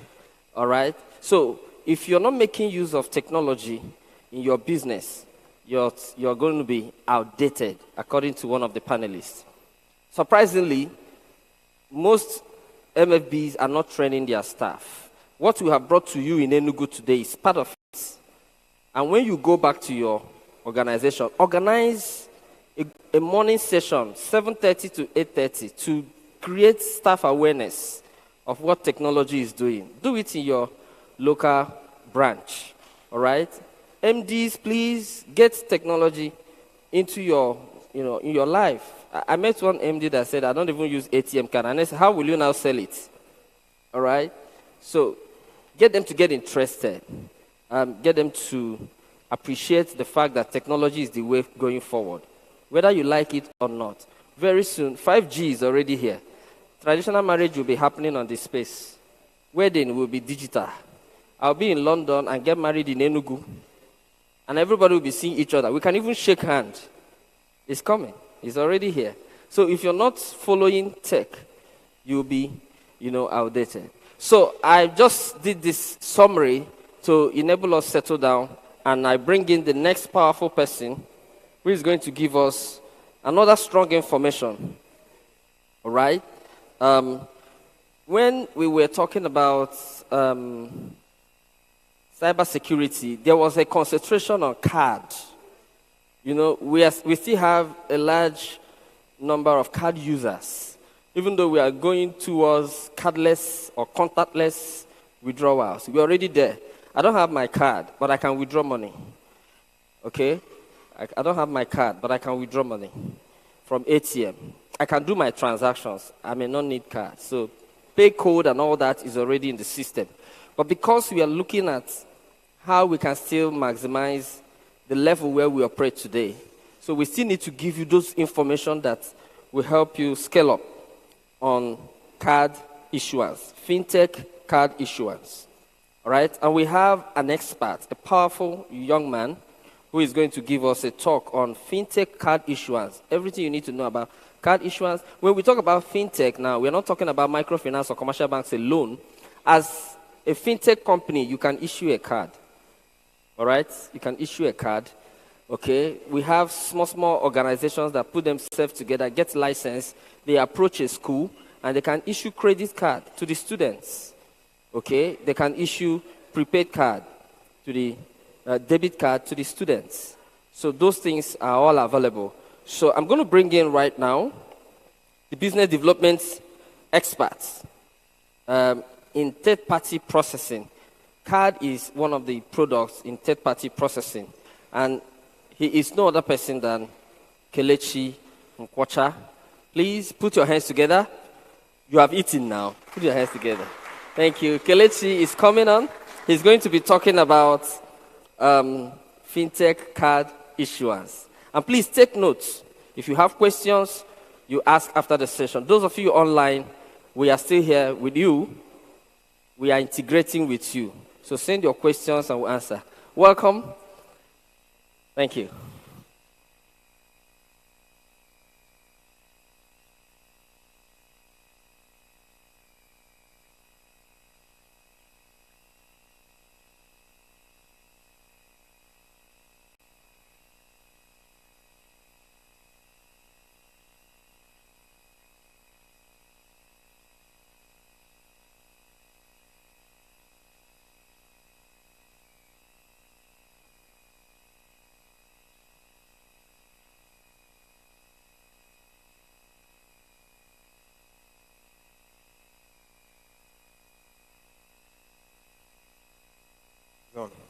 Okay, all right. I think it's better now. Okay. All right, so once again, good afternoon, everyone. I think you can hear me clearly now. Okay, so I know my colleague had talked about me presenting the fintech card issuance, but I would like to take it in a different perspective. So I'll be looking at the evolution of card issuance in Nigeria. So before I start, I would just like to take a sample of opinions.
So again, based on your responses, I want to assume that over 80% of the audience today, they have cards issued.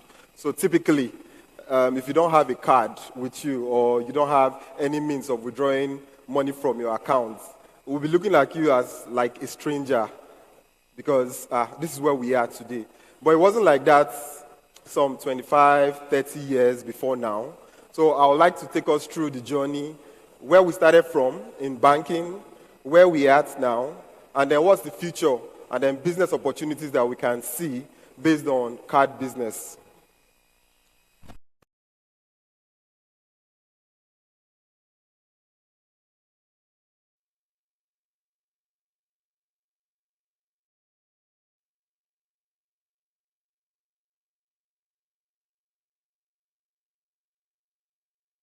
You take transportation, go to another bank, and then you make that deposit.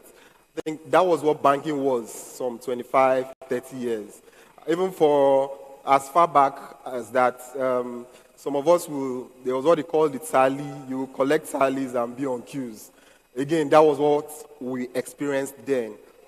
In the early 2000s, some smart guys came up with solutions to resolve that problem. And Interswitch was at the heart of it. So what we did was to invest in technology that will enable us issue out cards. And the aim then was to just decongest banking halls because it was becoming alarming. So we wanted to solve that problem that you don't need to go into the banking hall to access your funds. So in the early 2000s, that was what we did. We enabled banks to issue cards. And they were able to issue cards. And then there was ATMs as well. So the fact that you have a card, you could just go to an ATM machine outside the banking hall to withdraw cash. So again, the pressure of in-branch got reduced. But we went further in the 2010s. We extended acceptance of that card to POS, to webs. So during the 2000s, even though you had access to withdraw cash, we were still much dependent on cash. Anywhere you go, you want to withdraw cash and use cash. But thanks to CBN's policy in 2012, 2014 about the cashless policy, we reduced our dependency on cash. So we're able to use our cards on POS. We're able to use our cards on the web. And the acceptance of cards grew. So it became a norm. Our customer behavior or our behavior towards card usage improved. We're more confident that if we use this card, it will work, unlike before. Then fast forward to the 2020s where we are now. We've discovered that you don't even necessarily need a plastic card to do transaction. You can use contactless means, just like my colleague had mentioned, pay code. You can even use a device.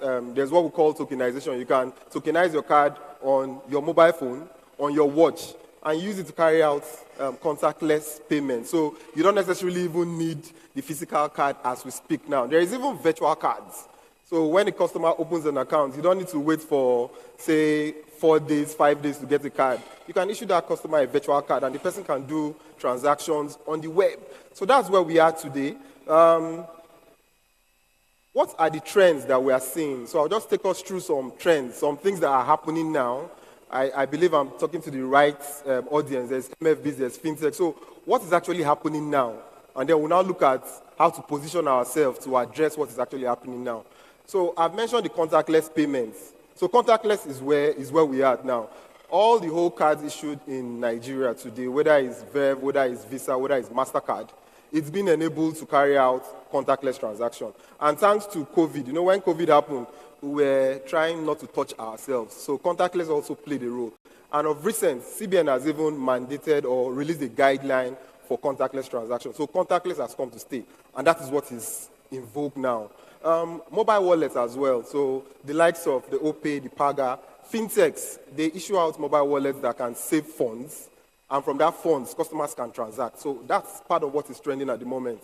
Then instant card issuance. I'd mentioned that before you get a card, you wait for like 2 weeks, a week, 4 days, depending on how fast your peso can give you that card.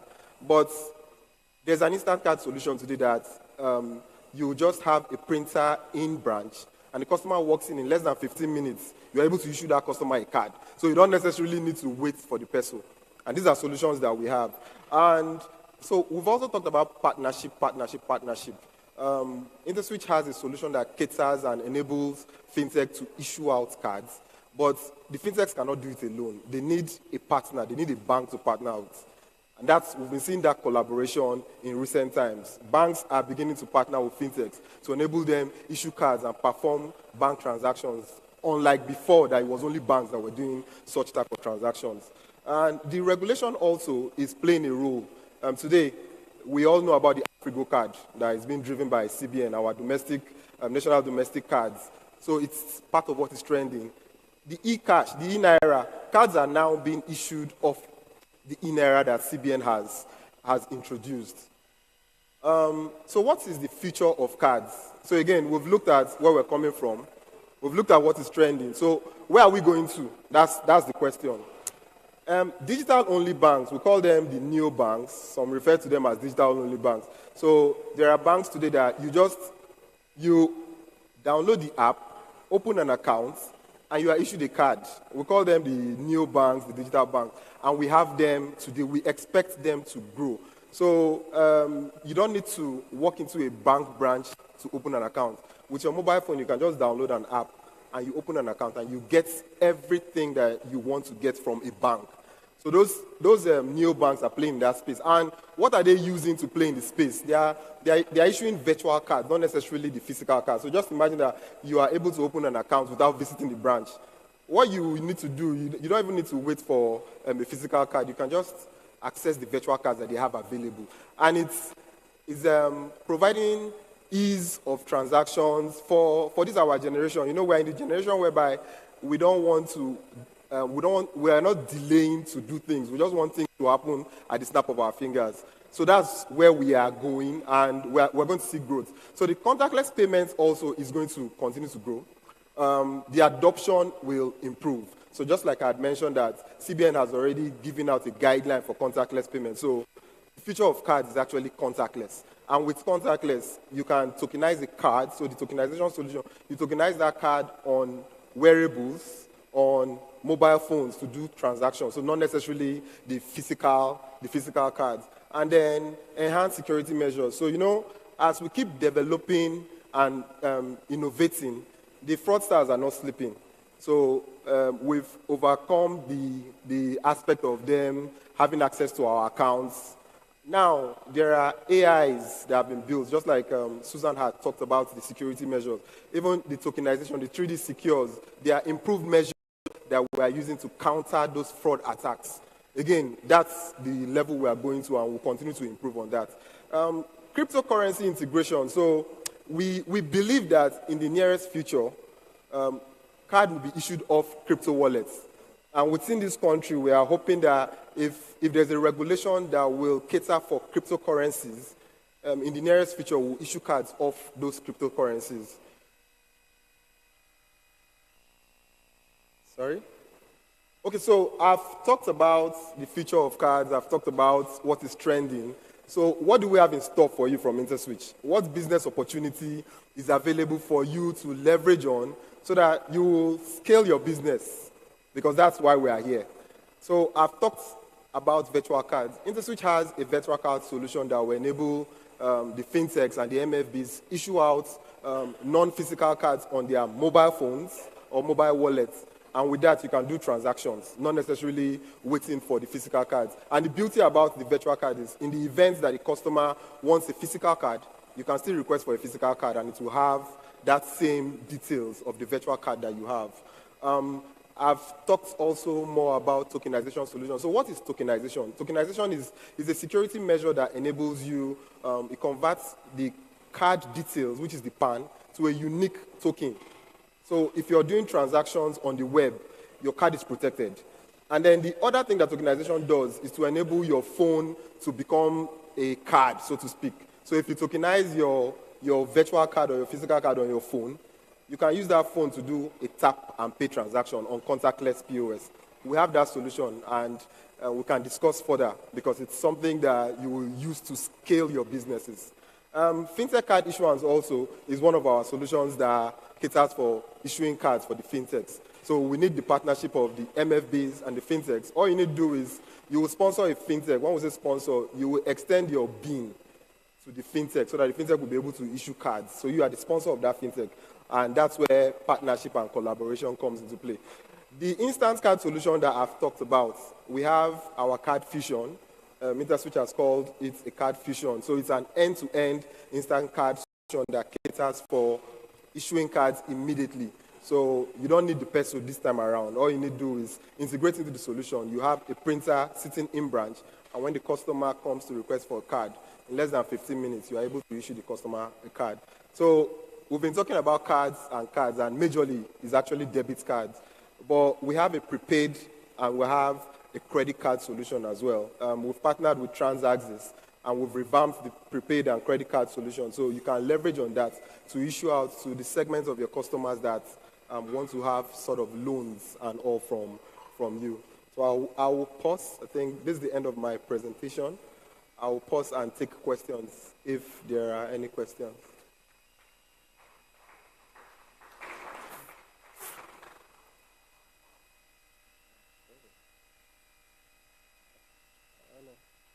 So I don't know if there are questions. I'm happy to. Okay.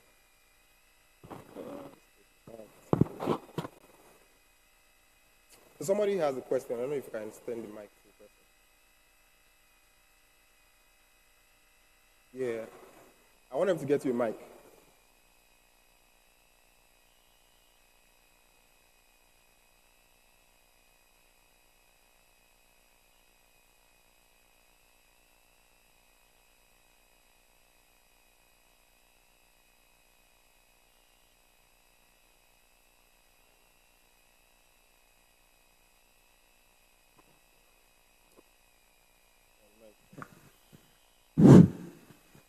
My name is Prince L.F. Obitube.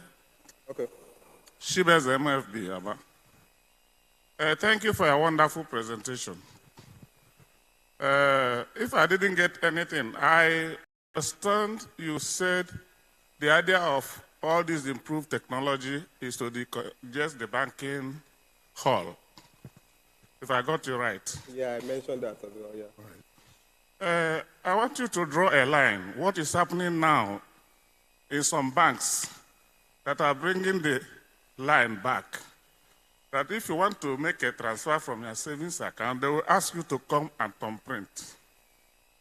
And the thing is causing a lot of wahala for people who cannot use mobile app.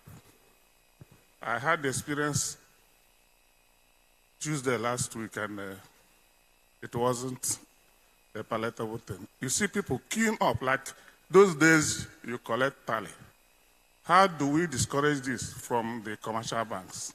And what is the essence of doing it, and how do we discourage it? Thank you. Okay. So let me attempt to answer his question. So again, sir, you're talking about using thumbprint inside the banking. I want to understand is for KYC reasons. So again, the bank is there to protect your funds. So for some reason, if they feel there are irregularities with your account details or maybe your signature also, they might require additional KYC, what we call know your customer.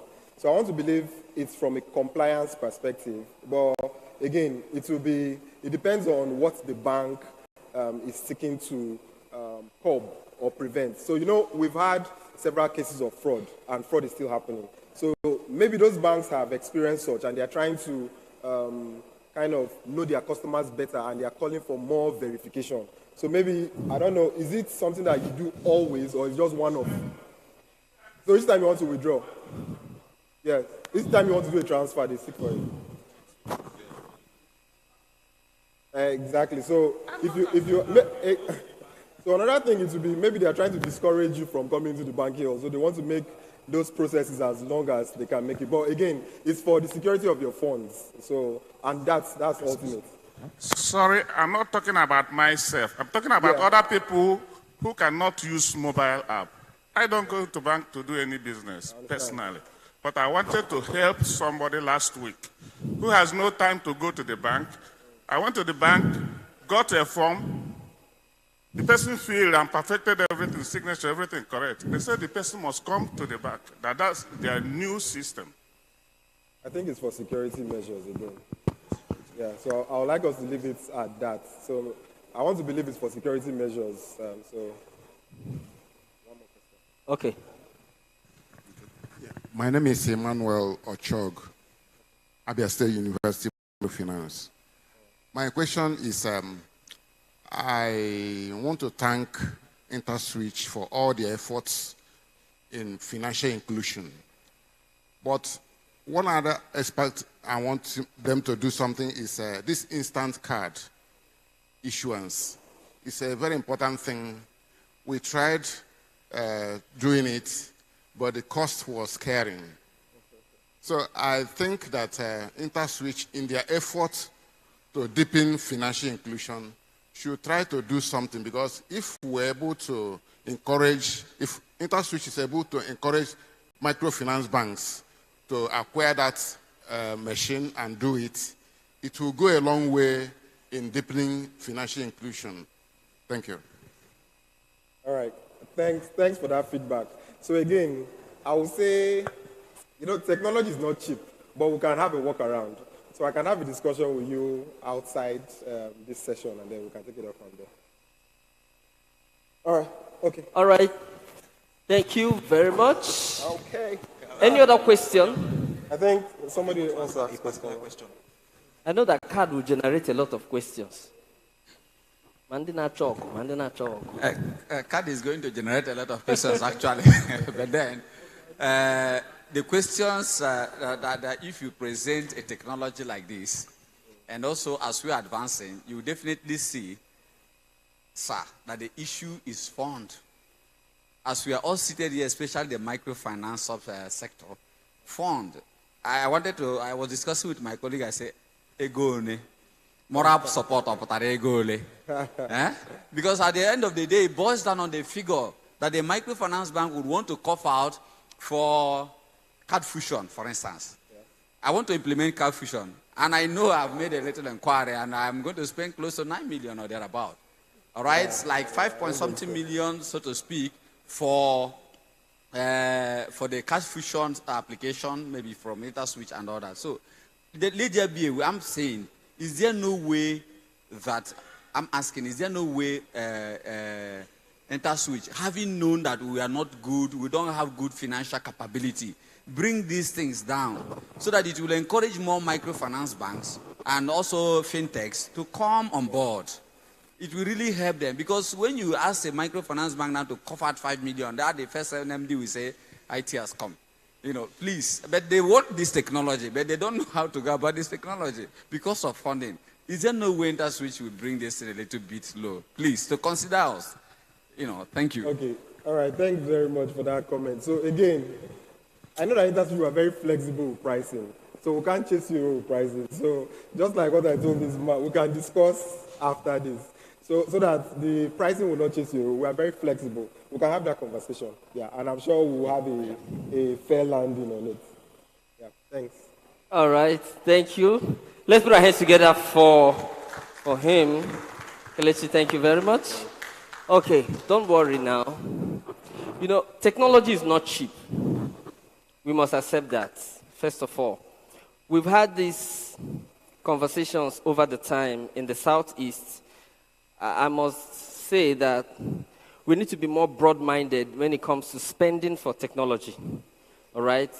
Our brothers in the Southwest sometimes embrace it more and they leverage more. They get more.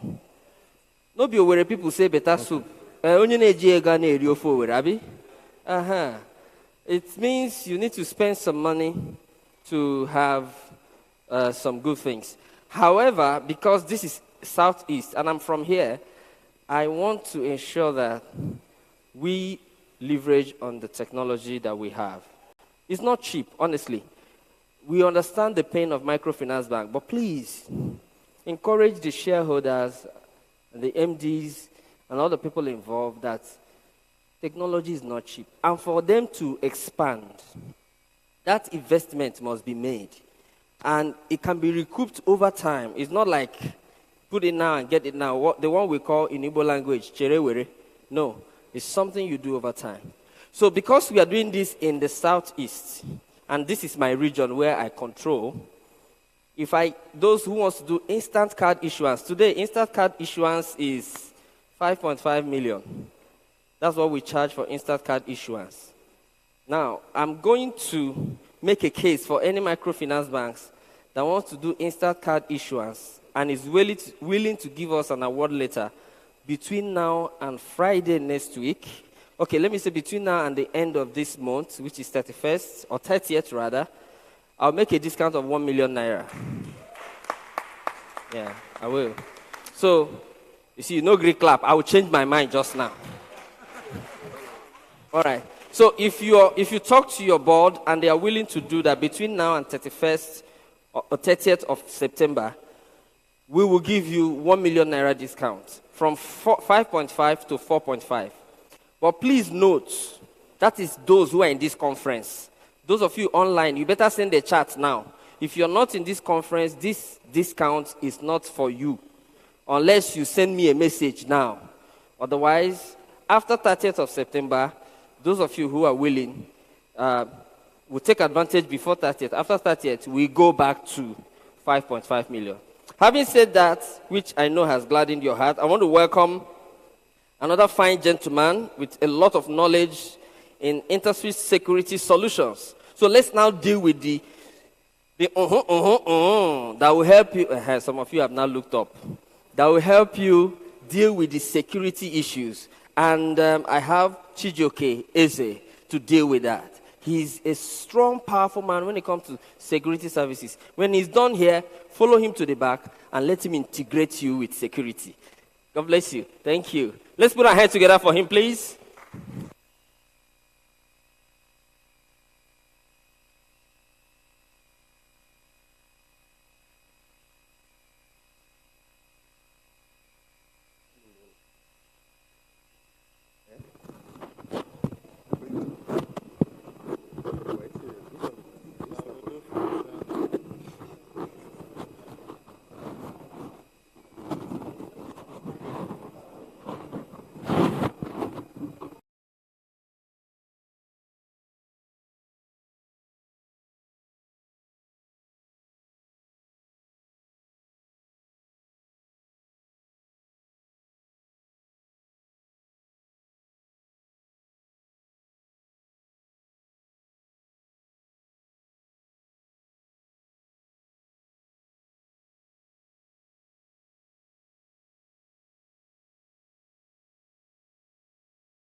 I want to appreciate our patience so far, having waited till this very moment.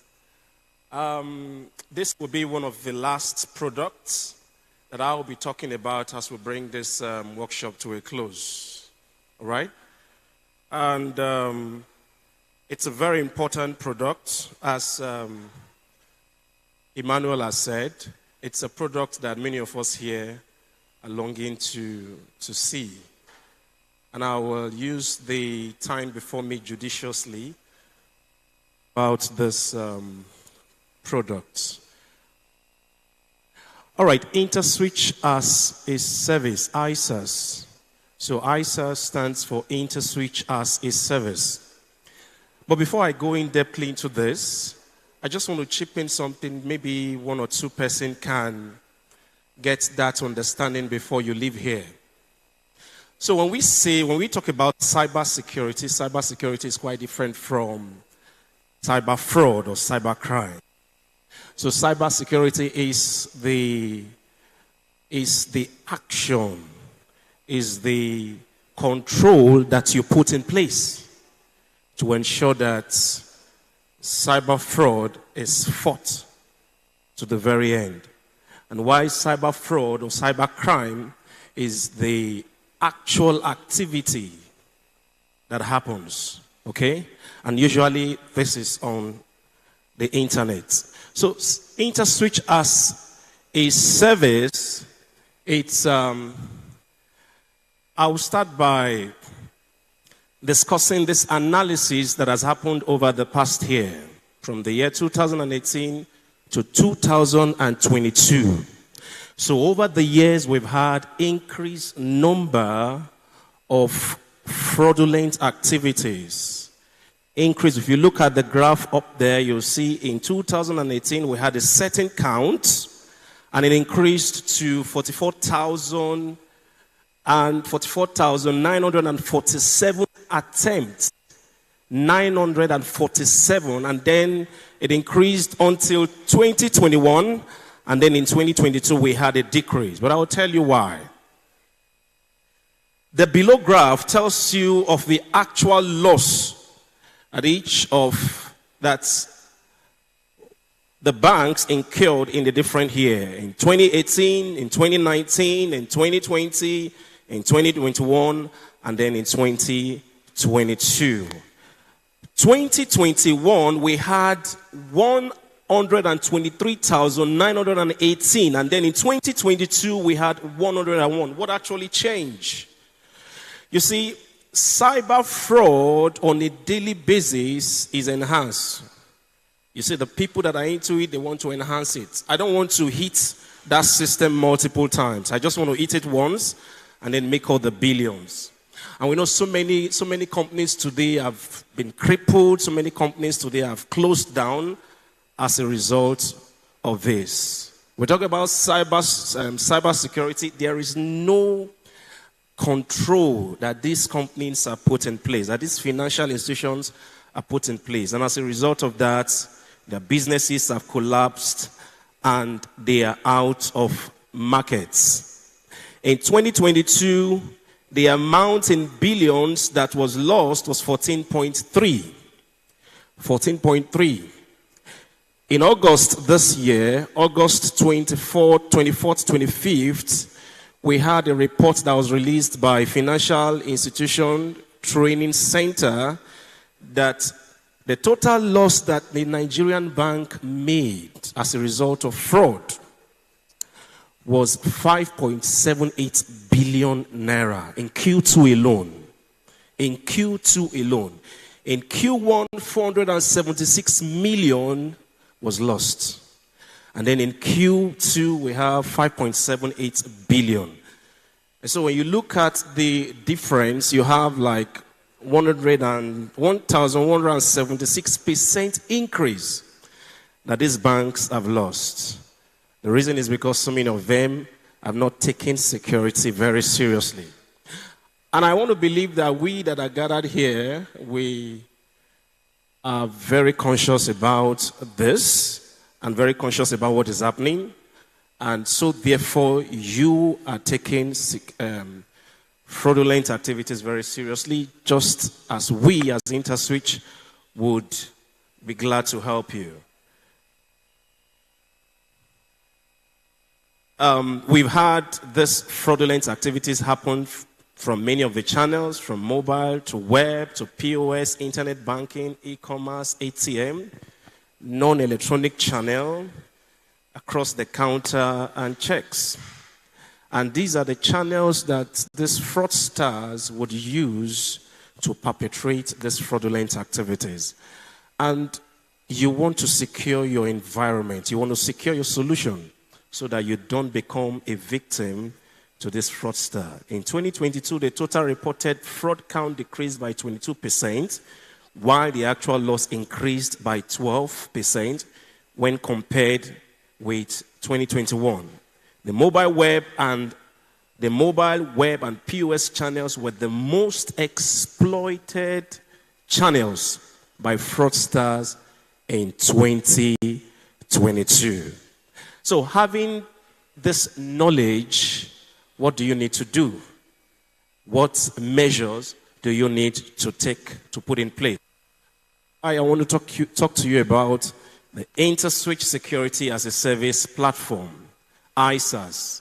It's an enterprise fraud and financial crime solution which monitors your transaction on a real-time basis. Your customers are carrying out transactions. This solution monitors their transactions, okay? And it uses machine learning inventions to really do the monitoring. It empowers fraud and anti-money laundering analysts to spot suspicious activity and prioritize alerts with explainable anomaly detection.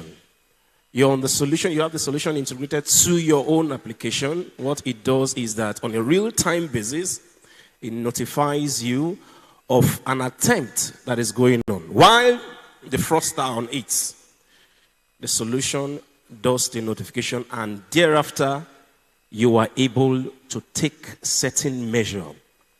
The application is rule-based. So I have the application integrated to my system. I can configure rules on it. For instance, I could say, if there is any addition of beneficiary to this account or to any account, throw an alert. So you have rule configured on the application. And then what the application does is that it understudies behavioral patterns. Behavioral patterns. You are the rightful owner to an account, and this is how you would go to carry out your transaction. It studies that pattern. And if there is any other pattern that comes that is outside that, it notifies you. It has the anti-money laundering module that you can use, and then on the same platform, you can generate reports as you wish. So, talking about security, it is something you as a financial institution needs to do. One thing is for you to do your parts, and another thing is for your customers to do their own parts. And within this time frame, I'm going to talk about another product. But I just want you to understand that in Interswitch, we don't joke with security. One of our card scheme products which we run, which is the Verve, has more than 50% market share in Nigeria. More than 50% market share in Nigeria. And it is widely accepted in Africa and cut across Europe and America. And for an organization that runs this kind of card scheme, security is something we take very seriously. And that is why we're here to talk about the ISAS program, the ISAS solution, because we know that at this time, when organizations are yearning to secure the solution, this is the best solution you need to adopt. Okay. I'll move to the next slide. So, the ISAS application can monitor fraudulent activities on your card an application, payment transactions from end to end. It does the monitoring, merchant acquiring. It does that prevention as well as monitoring, and then anti-money laundering as well as gaming prevention. We know as a financial organization, one of your greatest concerns is how to effectively manage fraud. And ISAS is the go-to application that you need, the go-to solution that you need to fix and to address every fraudulent activity. Now, the ISAS is actually an application as an organization that you will plug into. So Interswitch has done it such that you will not need to be paying for infrastructure because it's a shared platform, is a cloud-based application. So you don't need to put money into getting infrastructure. All you need to do is to subscribe to the application, and then you are secured. And then we have the product, we have use cases for the ISAS capability. So what are the things that the ISAS solution can do?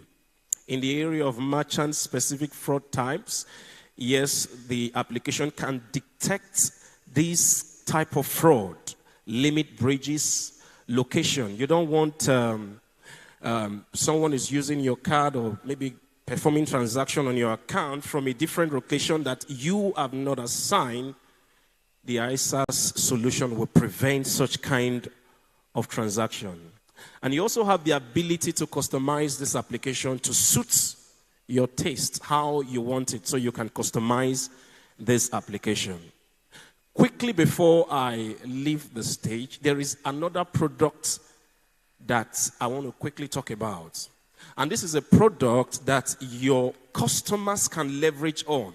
We've had situations whereby there are fraudulent activities happening on customers' accounts, and they try to call the bank. They dial the customer care number, and then it rings forever, nobody picks. But with this solution, your customers can secure their cards and their account transaction. How does it work? Payment Control is a fraud preventive solution that gives card holders or bank account customers complete control over how they manage their money. Okay? At Interswitch, we are obsessed with the needs of our customers, and that's why we've introduced this solution that will allow you to decide how and where your debit card is used. As a customer of yours, I have this solution embedded on your mobile app. And then I discover that there are transactions going on my card. What do? I go to the mobile app, I block the card. Yes, your customers can do that. So your customers does not need to call you. Your customer does not need to look for the customer contacts, start making calls. So right at that instance, they bring out their mobile phone, log into the mobile app, and block card. There are a number of capabilities that this product has. Number one, your customers can disable their card right at that instance. And they can also enable the card when they want it. Yes, your customers can do this. Your customers can establish spending limits and merchant categories. I don't want a certain amount of money to be withdrawn from my card or from my account. From my card, I don't want certain limits. Somebody goes to the ATM to use my card, unknowingly to me, or maybe I don't even trust that person. And then on the mobile app, I can specify that this is the amount that can be withdrawn. Yes, your customers can do this right from your mobile app. And what other features allow or disable web transaction? I don't want web transactions to happen. You know, with what we see today, people go online and then they use your card details to carry out payments. Or maybe they have access to your internet banking platform and they log in to want to do some certain transfers. You can disable certain channels on this product. I want transactions to only happen on my account from POS. I don't want it on the web. I don't want it on internet banking, yes, your customers can do that. Allow or disable ATM transaction. Allow or disable POS purchases. Select multiple countries. I don't want my card to be used. Somebody picks your card and then it jackbars, maybe go elsewhere. That such person will not be able to use the card for any kind of transaction outside the location you have permitted it. Okay, so I don't want my card or to be used for setting currency. Yes, you can do this on the solution. Set limits on accounts, set frequency, and set duration. I only want my card to be used on Mondays. I don't want it to be used other days. Yes, with this solution, you can do this. So this is a way of proactively reacting to fraud that is likely to happen. Of course, we know it always starts from the customer's end. Okay, so you're using the solution. All you just need to do is you plug into the solution, and then it's integrated to your mobile app, and then your customers can pay for the service, okay, as they use the different features. So we've talked about ISAS, Interswitch Security as a Service, and we've also talked about payment control. So with these products, it puts you ahead. It makes sure that your business keeps running. It makes sure that, like I said earlier, that so many businesses have crumbled as a result of successful fraudulent activities. And what the fraudsters, they do today, they don't just target, they are so greedy that they go for billions. Yes, that's what they do. And you just imagine such kind of amount being withdrawn from maybe customer, HNI customer, or maybe just target anywhere. That will, one, cause revenue loss. That will, two, destroy the image of that company. That will, three, make your customers lose trust in your solution, thereby making you to lose your customers, okay? And when that happens, it ultimately results into such company folding up. I'll bring my talk to this point and then entertain question. If you have question to ask regarding this solution, you are free. Thank you. Thank you. Please, let's put our hands together for him. Let's appreciate him for that quick and smart presentation. Thank you, Chijoke. All right. So we've said it. All the fraud issues will stop happening from today. You don't need to get any form of infrastructure. All you need to do is to subscribe. And then we expose you to our security architecture that will protect your system, your bank, your fintech, your business. So don't ask me how much. Look at Chijoke. Go and ask him how much. It's affordable. And if you make me vex, I'll give another discount. Who is willing to provoke me? The only way you can provoke me is to come and slap me. All right. But we can do something. As long as you're in this meeting, it's an opportunity to remember is to adapt, scale, and advance. So anything can happen here. But as soon as we close in the next few minutes, we can go back to status quo. So be willing to take risk and to the advantage of your financial institution or your organization. So our Interswitch Security as a Service is very much available so that those hoodlums will no longer reap from you because they did not sow in you. Okay, so to begin to wind down in this meeting, I want to invite a friend of mine who is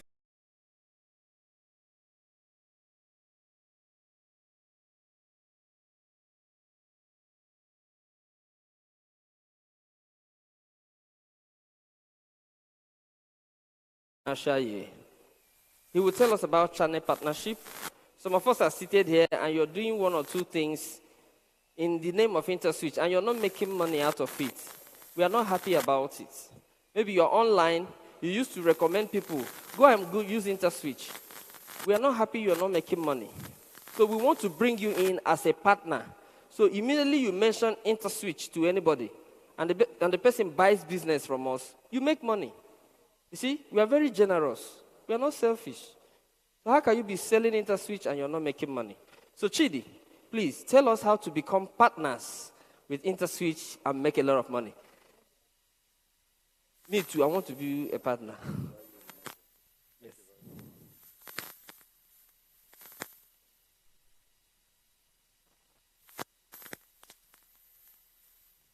Hello. No, you. Hello, enable him to speak, please. Try again. Yeah. Thank you very much, Yes. Emmanuel. So, good afternoon.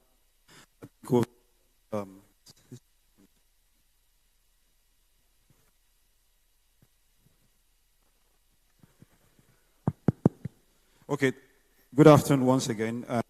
We'll spend almost the entire day here, and we'll like to thank you for exercising patience with us as we round off. So, like Emmanuel mentioned, I work with the channel partner team at Interswitch. So our role is to ensure that certain customers actually make more money and be Interswitch ecosystem by way of bringing their own customers to use our services. Yes. Today, we are talking about adapting, scaling, and advancing with fintech. Outstanding. Partnership centers around. I hope these few slides are.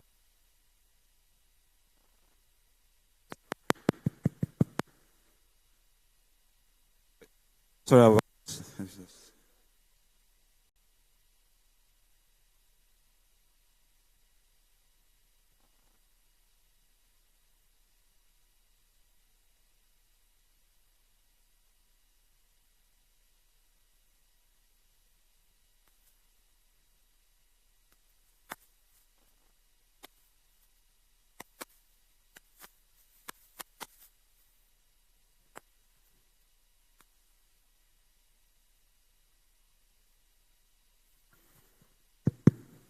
Okay, I think this is much better.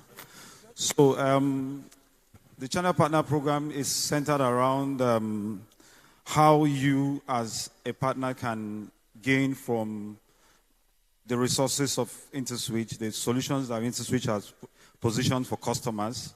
If you're able to take those solutions to the end users and become resourceful in the value chain for Interswitch, we will onboard as you as a channel partner. So I'll take you through. This is what we usually do every month. We have a monthly channel partner forum where we'll talk to our partners about the values we'll bring to the table for the partners. We'll take them through the products series. For this month, we had benefits of data to the channel partner. So it happens every month. For those of us in this room who are channel partners, they've been part of this program. So I'll just quickly run through what we do at the channel partner team.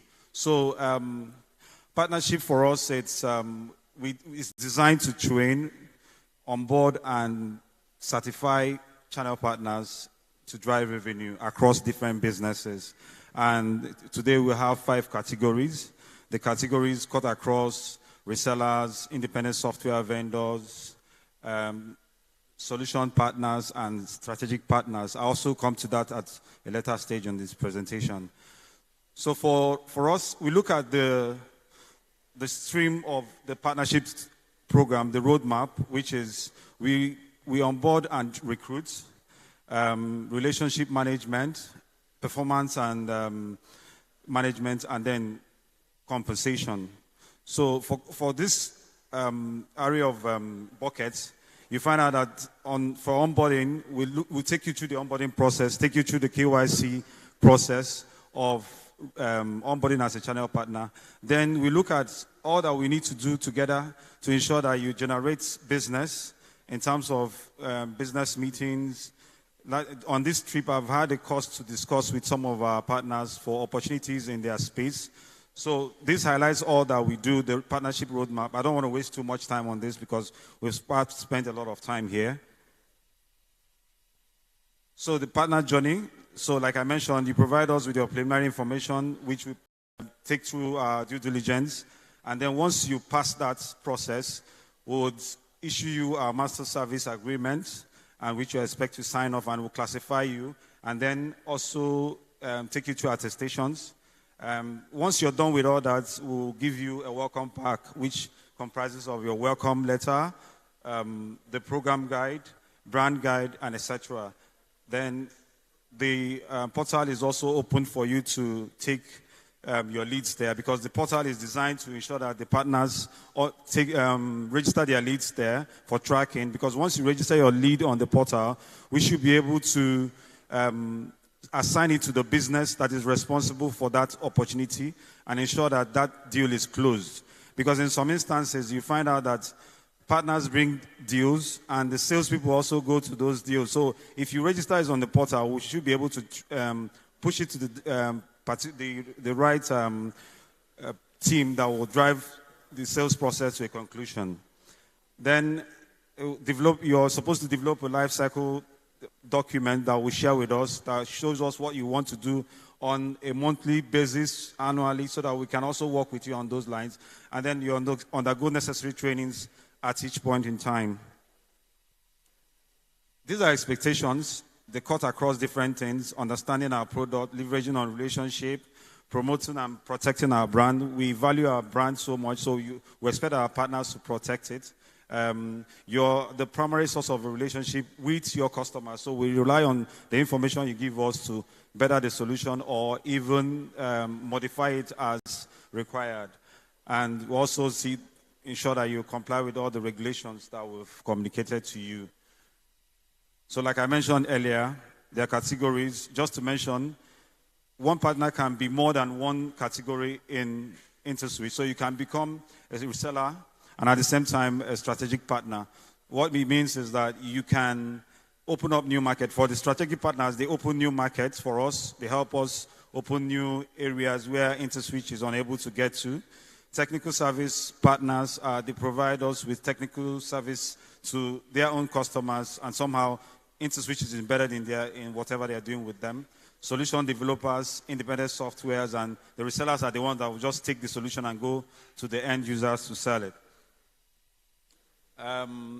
Then there are the Premier Classic and Classic Plus is based on the revenue we'll see from our books, what you do with us today, and then we'll classify you on those ones. And then these are the list of the solutions that we got management approval today for you to resell. They cut across all businesses in Interswitch, and you can push them to your customers, and then we'll take it from there. I think this is the last slide. Yeah, this is just an extension of what the service. And some of these solutions you're seeing here have been spoken about by one or two of my colleagues in this section. So if there are questions, I would take them. I think this is the wrong slide. This is ready. All right. Thank you very much. Some people are looking very tired. Don't worry, we are done. Yeah. We are done.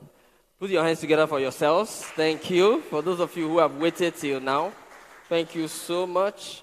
What's in a nutshell? I know there will be no questions, but I need to break it down. Because around Southeast, we know how to hustle, all right? Some people will be saying there's no employment. There's actually employment. So we didn't bring all our solutions here. Because of time, we can't give you all in one day. I'm not even sure in 2 days. We have solutions that speak to the medical sector, agriculture, transportation, schools. There are so many of them. So what this presentation is simply saying, even as you're working or as you may not be doing anything, you just harness these products and sell it and introduce it to anybody who needs it. And then once the person agrees to sign on with us, if you have registered as a channel partner, you will be making money from that introduction. Absolutely. That is what it is. Absolutely. So it's a license for us to hustle. As an MD of an MFB, you register as a channel partner, and then tell other MFBs, why don't you people do card now? Once they agree that they are going to do card, Chidi will just give you some money from whatever we are making from them. Schools, why don't you use Pay Direct? Why are you not using lending solution? Hospital, why are you not using eClats?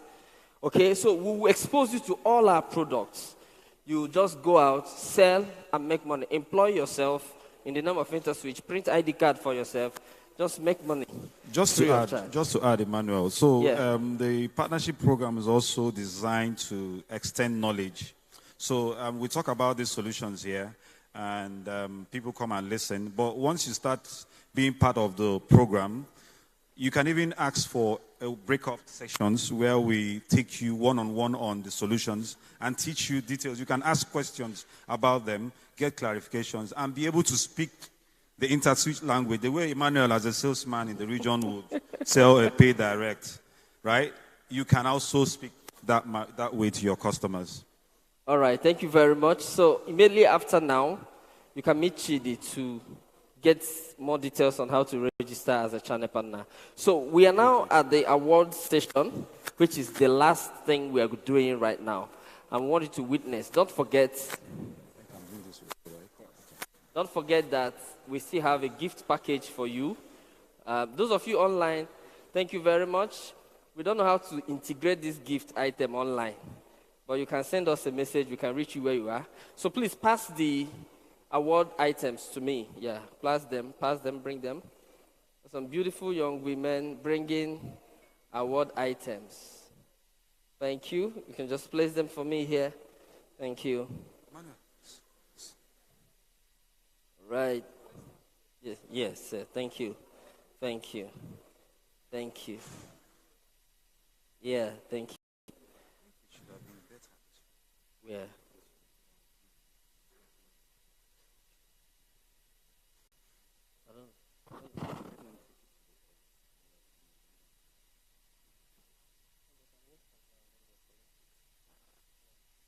All right.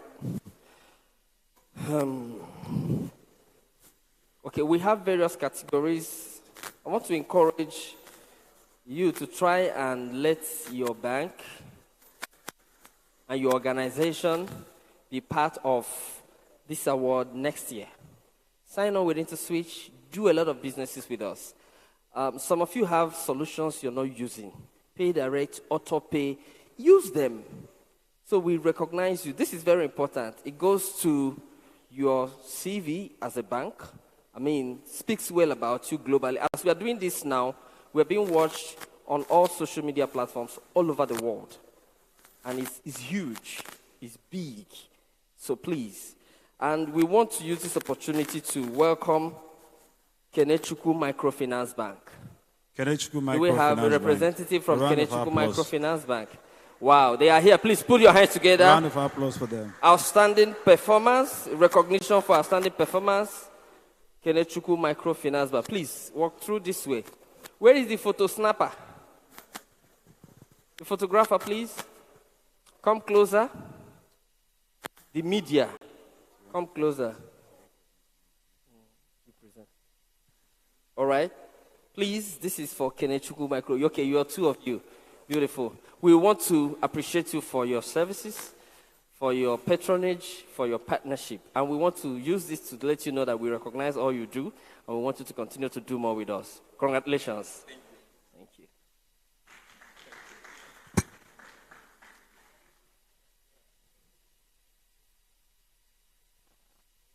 Thank you. Thank you very much. Still on outstanding performance category, we want to recognize Uhuru Microfinance Bank. Uhuru Microfinance Bank. I don't think they made it. I got a message. So I want to welcome the MD of Chibueze Microfinance Bank to please come and receive this award on behalf of Uhuru Microfinance Bank. Put your hands together for the Prince of Chibueze Microfinance Bank. Very special man to me. Lovely, handsome, never getting old man. Put your hands together for my MD, please. On behalf of Interswitch to Uhuru Microfinance Bank, represented by Chibueze Microfinance Bank. They are all together in Aba, Enyimba City of Abia State. Thank you, sir. Thank you for coming. This is to Uhuru, and we want you to extend a message of congratulations to them for their partnership. Thank you, sir. All right, thank you.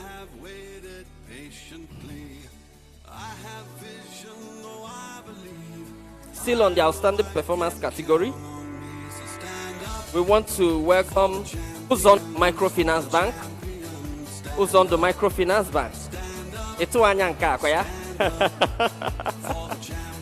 Uzon the Microfinance Bank.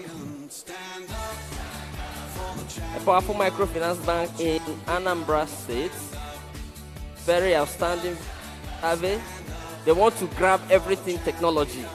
Thank you very much on behalf of Interswitch. We say thank you for your partnership and patronage, and we hope you do more with us. Congratulations. Who's on the microfinance bank?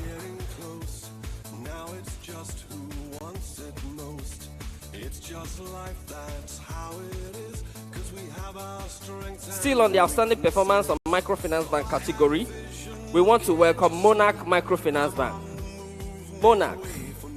Monarch. Put your hands together for Monarch. It's good to do well. When you do well, you smile. So those of us who are in Interswitch, you don't even know what you're doing. You can see we have testimonials of people who are enjoying our services and they are making money, scaling, rising, growing. Monarch. On behalf of Interswitch, thank you so much for your patronage, for your partnership, and for all that you do with us. We hope you do more. Congratulations. Who's on the microfinance? Monarch Microfinance Bank. Thank you. All right, we now want to go to the fintech category. Some organizations that have partnered with us, channel partners, they sell our products, they engage customers on our behalf. This is for Handsoft Solutions.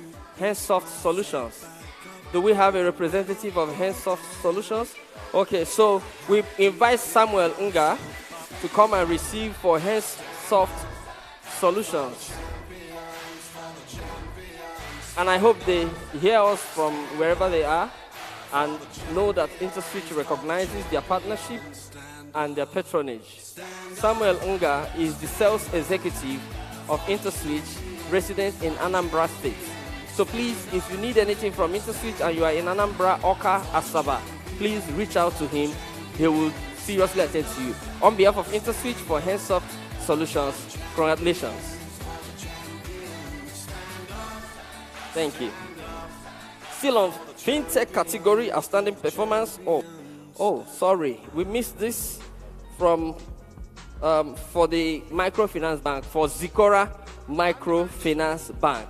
Zikora Microfinance Bank. I saw you here. Beautiful. Put your hands together for Zikora Microfinance Bank. Wonderful bank. They just came on board less than 2 years, and they are doing mighty things. They are working so hard they are trying to overtake commercial banks. The way I'm looking at them, they will do much more. This is from Interswitch to Zikora Microfinance Bank for your outstanding performance. We thank you for your patronage and partnership, and we hope you do more with us. Congratulations. Hey, snap again.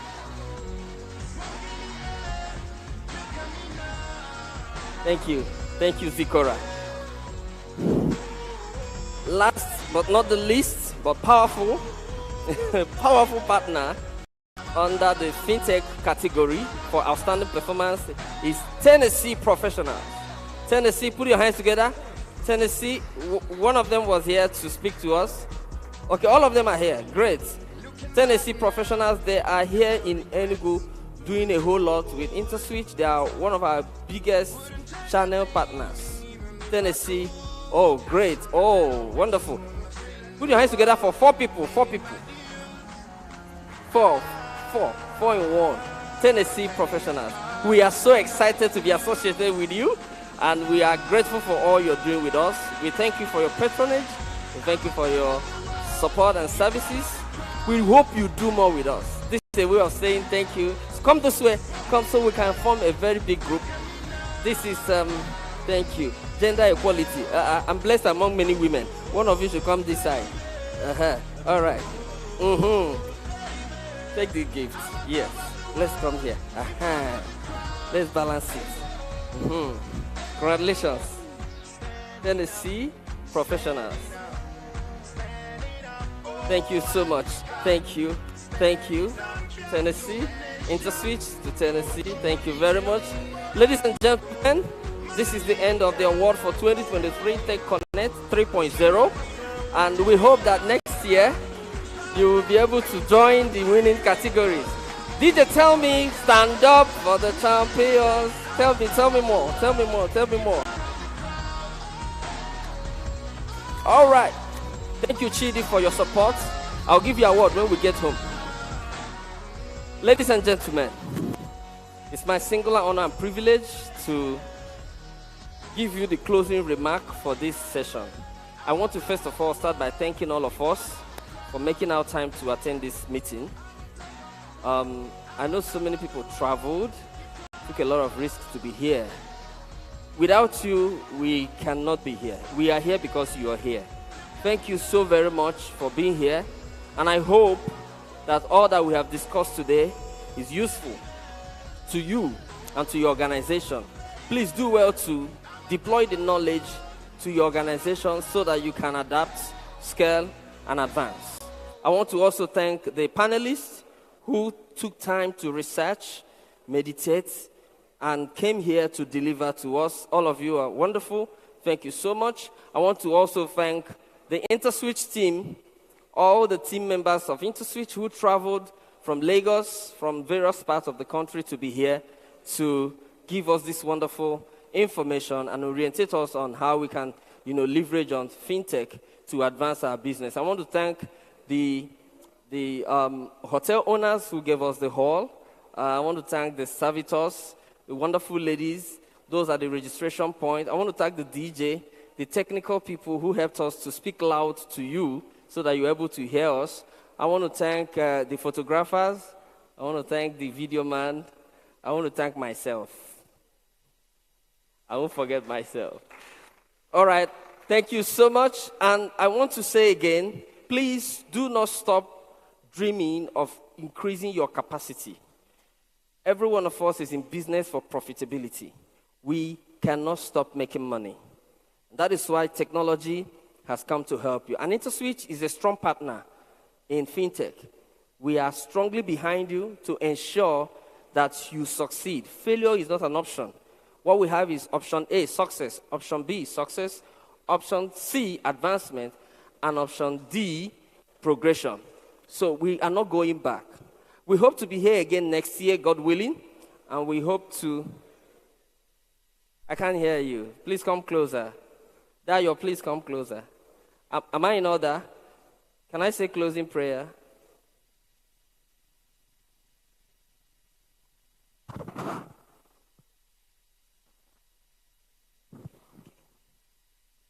All right.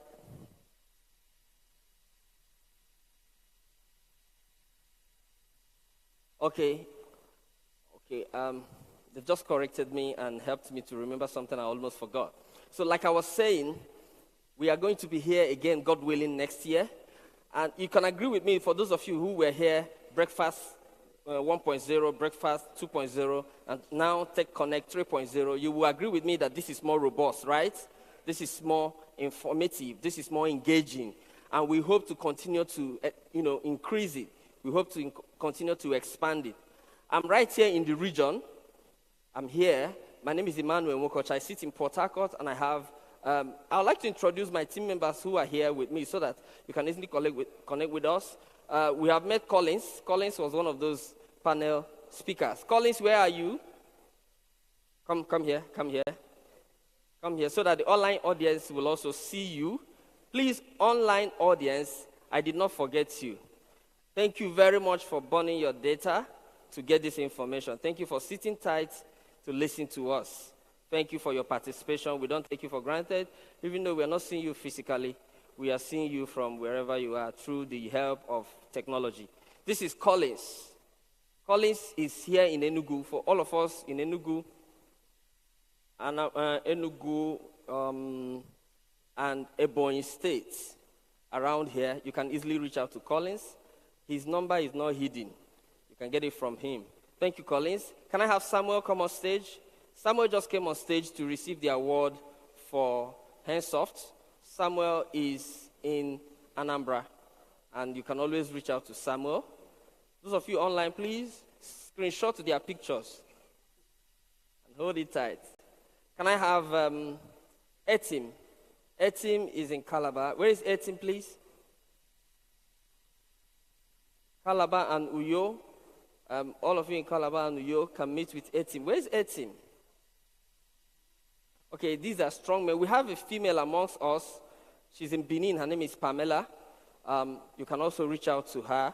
We can give you all the contacts so that you can reach out to us. I'm in Port Harcourt. We hope that more persons will also join us to expand our reach. We want to make Southeast region a very stronghold for fintech, just like it's happening in other regions. Thank you, young men. Thank you so much for your efforts and your support. Please attend to our customers well when they call you. Thank you so very much. All right. So now we will be closing this session, and we hope to see you. Next week, Thursday, we are having this session again in Port Harcourt at the Dome, Audley Road. So if you have anybody who wants to witness this event physically, should also join us in Port Harcourt. We'll be having this session. If you want to repeat, it is fine. We are happy to welcome you. Thank you. After this session, we continue to have interaction amongst ourselves, answer your questions, give you contacts, and tell you what to do. Don't forget, there's a discount on instant card issuance you're going to take advantage of between now and 30th of September. On behalf of myself and Interswitch, I want to say thank you and have a safe journey as you return back to your destination. God bless you.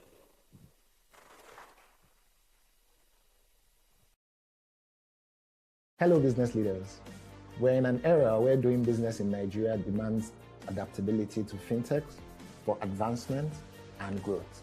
How should you navigate this new normal? Interswitch TechConnect is here again to help you answer this big question. Because we understand that business challenges vary across regions, this year's TechConnect is happening in 5 cities in Nigeria. We are coming to a city near you to discuss how to adapt, to scale, and advance your business with fintech. Don't miss out on this. Register now to reserve your seat.